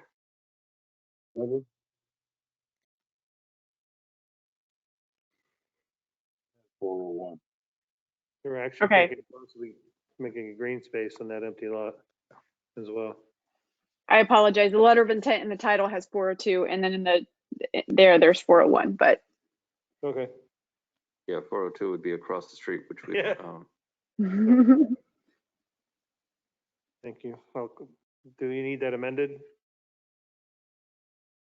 no, I just need to make sure the motion by Board Member Hay is amended to include 401, is amended to state 401 and 407 as their appropriate addresses. So move, yes. All right. all right, do we have a second of Board Member Hayes' motion? Second. Thank you. Is there any further discussion? Seeing none, all those in favor? Oh, sorry, I'm so sorry, but part of the discussion in the lease terms is to allow for the $50,000 worth of build-out assistance. Is that something that you are going to include in the lease as, a set aside out of the economic development grant money? I just need to know how to write that in. Yeah, I believe I stated, I don't know if you need it, is that the tenant has access to the CRA economic development grants, first come, first serve. That doesn't have to be part of the motion, just so that you give staff direction on what That's all, yeah. they're appropriate to include. So the motion can stand as is, but the direction to staff is helpful. Yeah. Thank you.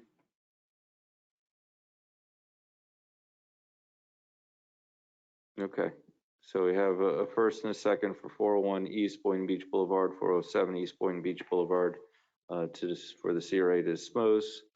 There's no further discussion. All those in favor state so by saying aye. Aye. Aye. Aye. Any opposed? Hearing none, motion passes unanimously. Okay. And then last item is 16B. Very much. You're welcome. Thank you all very, very much. Of a tax deed sale for the property located at 522 Northeast 4th Street.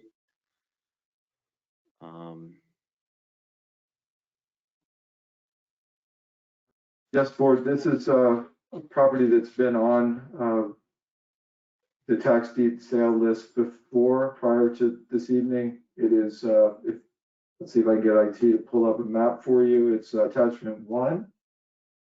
So that you'll know it's the property at the north end of the parking lot at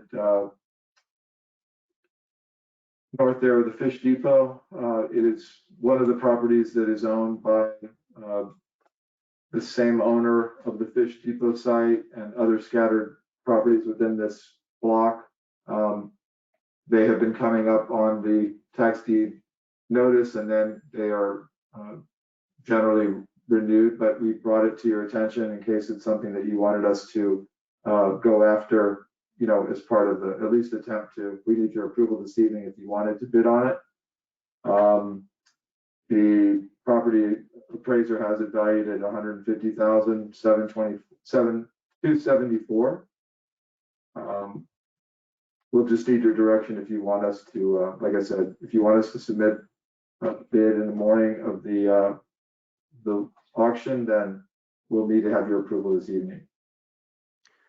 And so how much money do we have that we're able to bid? We have, I believe, a max of 250,000 in the deposit now. All right, I'm okay with that maximum amount if it does go. Yeah. Yes, Board Member Katz. I guess to staff or anybody else, what exactly could we do with this? Like, what would be the purpose of buying it?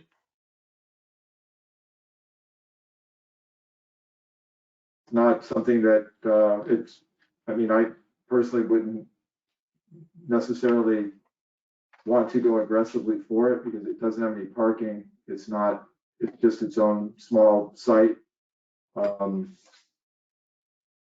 I don't know exactly what we would do with it, but you know, we told the board that we would bring these properties to you when they appear. It would not be a priority property, I think, given its location and restricted site use. But again, that's up to the board. And a follow-up question, what would be like, I know how much we have available to spend on it, but what's like the minimum amount? Like, what's the minimum bid that when Yes, they sir. open this It's auction? I believe it's close to 25,000 in tax, 29,000 in tax that's due. And as I said, the property appraiser has the property valued at $150,000. Typically, if it were appraised and it was close to that, of course, we would want to try to stay somewhere near the appraised value, but the board can set any limit that they would like to go after the property. I mean, like procedurally, like when they open the bidding on this, like what's the opening bid? It's on auction base, so it's 25,000 is the taxes, and then someone can bid up to, just like any other auction, that amount. Correct. What has happened in the past is that, let's say for the property that was on Seacrest Boulevard, we bid 51,000. Somebody bid 51,100 to beat us, and so we're kind of want to make sure that we set a minimum price for this.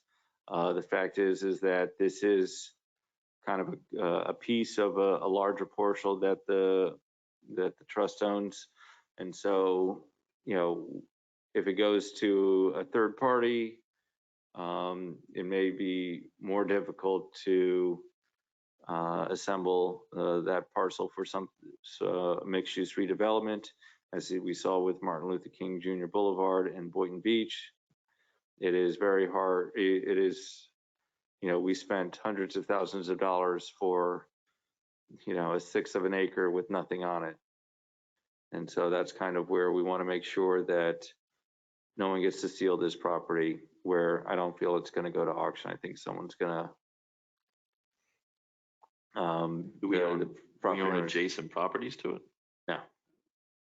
Right, so I mean, you could decide Any of the other strategic land purchases. Tenant, and that's Ralph Papa. So it's an artist location. It's an artist studio. I mean, I'm not opposed to bidding on it. I just don't know how much I would want to spend because I don't, I mean, other than like tearing it down and putting landscaping or selling it to the adjacent property owner to do something with, I just don't know what would be the use. I guess that's my confusion. So, no, we don't have to do anything, so. And so if the board does not want to make a motion, it will die and we'll move forward.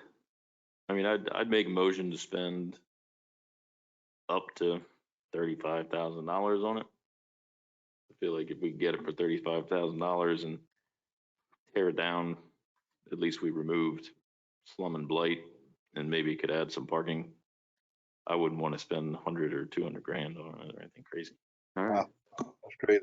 I would second that. All right. We have a motion and a second. Is there any further discussion? Chair, Yes. I'm sorry, I may have just missed this. Are we just talking about the 35,000 to demolish it, or No, to buy it. buy? I would make a friendly amendment and just say up to 50. I'll accept that. So we'll need it to be a second again. Board Member Hay. Yes. Second. Okay. Thank you. We got a first and a second to bid up to 50,000. Chair, Yes. I have to be honest, I don't understand what the point of this is. Is it just because we can have it for making it easier down the road? I mean, I just don't know what the bigger purpose is. I mean, is there an easy explanation? It's very, very simple in the sense is that we have the ability to bid at auction if it ever does go to auction. If we can get it for 50,000, great. If not, Why try at all? because it's worth 150,000. And the fact is that we could add additional parking. But like you mentioned, The other thing is that it's an artist studio. So if we want to have more artist studio in the CRA, this is something that we could do it for that. But you're right, it is a commercial property surrounded by other commercial properties. I just wish that moving forward, it's part of a bigger plan, instead of a whole lot of maybes. Michael, did you include the backup for the CRA master plan of that area and the future land use? You know, the agenda says the property is not viable if acquired on its own for redevelopment due to blah, blah, blah, and so on. And so that's what I meant. I know there's a master plan, but standalone. So that's I'm where you're thinking. My justification would be if we can get it cheap enough, it could be 10 or 15 years, but someone might at the time assemble the land around it, and then we have it for as cheap as we could possibly get it. That's why I'm looking. He said it as well. I understand. That's a good way of putting it. If we can get it cheap enough, sure. That's my only logic. And then in the meantime, we could certainly clean it up, right? Just so it's not I just wish it was intentional. I think it is. It's just there's no intention at this point, but there is intention always, and I wouldn't support it if there wasn't. The intention is just not for there's not an immediate turnaround, but I think the intention is definitely there for 3, 5, 10 years down the line. I think that's how we've always done things, which is why we have, for example, the cottage district, which is why we have other properties that we've land banked and built up over time, and now we're able to do something with them.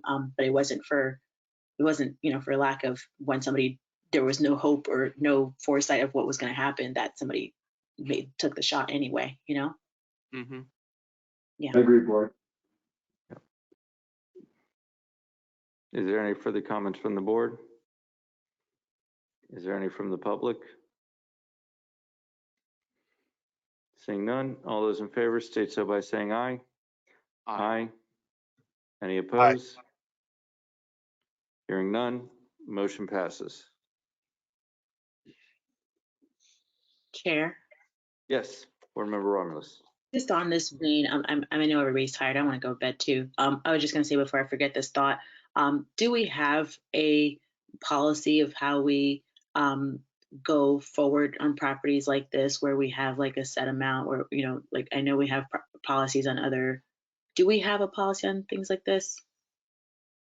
If So opportunities arise. the policy that, is that the CRA board will come in front of us to let us know that there is a possible tax deed property available. In years past, we were able to get a residential property for under $10,000 to donate for Habitat for Humanity that was able to build on a property. So similar to Board Member Katz's bid, we don't want a property in the CRA to go for such a low amount below market value. In addition, they're not building any more land within the CRA district. So if we're able to help, with economic development or other things, this is the reason why the tax deeds are before us. I get all that. I just wanted to confirm that we do have a policy for how we proceed on these lands, and that, our director, knows when these opportunities come. It's late and I couldn't remember whether or not we had a policy on the books for things like this, and I wanted to just make sure if we needed to bring that back up for discussion or something. That's it. Okay. Thank you. Thank you, board member. Yep. All right. Need a There's motion? no further comments. Thank you. Motion to adjourn. Tara, is there any other thing? Nope. Did you all vote? Did I miss that? I'm sorry, it's late. I don't remember you voting. Yes, we did. Okay. It was in favor for 50,000 max bid.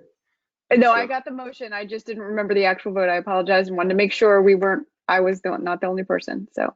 And then, John, do you mind providing us with the closing? Yes, Board Chair Grant, thank you. As a reminder, a recorded version of this session will be posted to the CRA's YouTube channel. Links to that channel will be available on the CRA's website at www.boyntonbeachcra.com. This concludes today's meeting. On behalf of Board Chair Stephen Grant, all of our CRA board members, the CRA director, and CRA staff, thank you for attending tonight's meeting. Be safe and have a great evening. All right, thank you. Meeting's adjourned.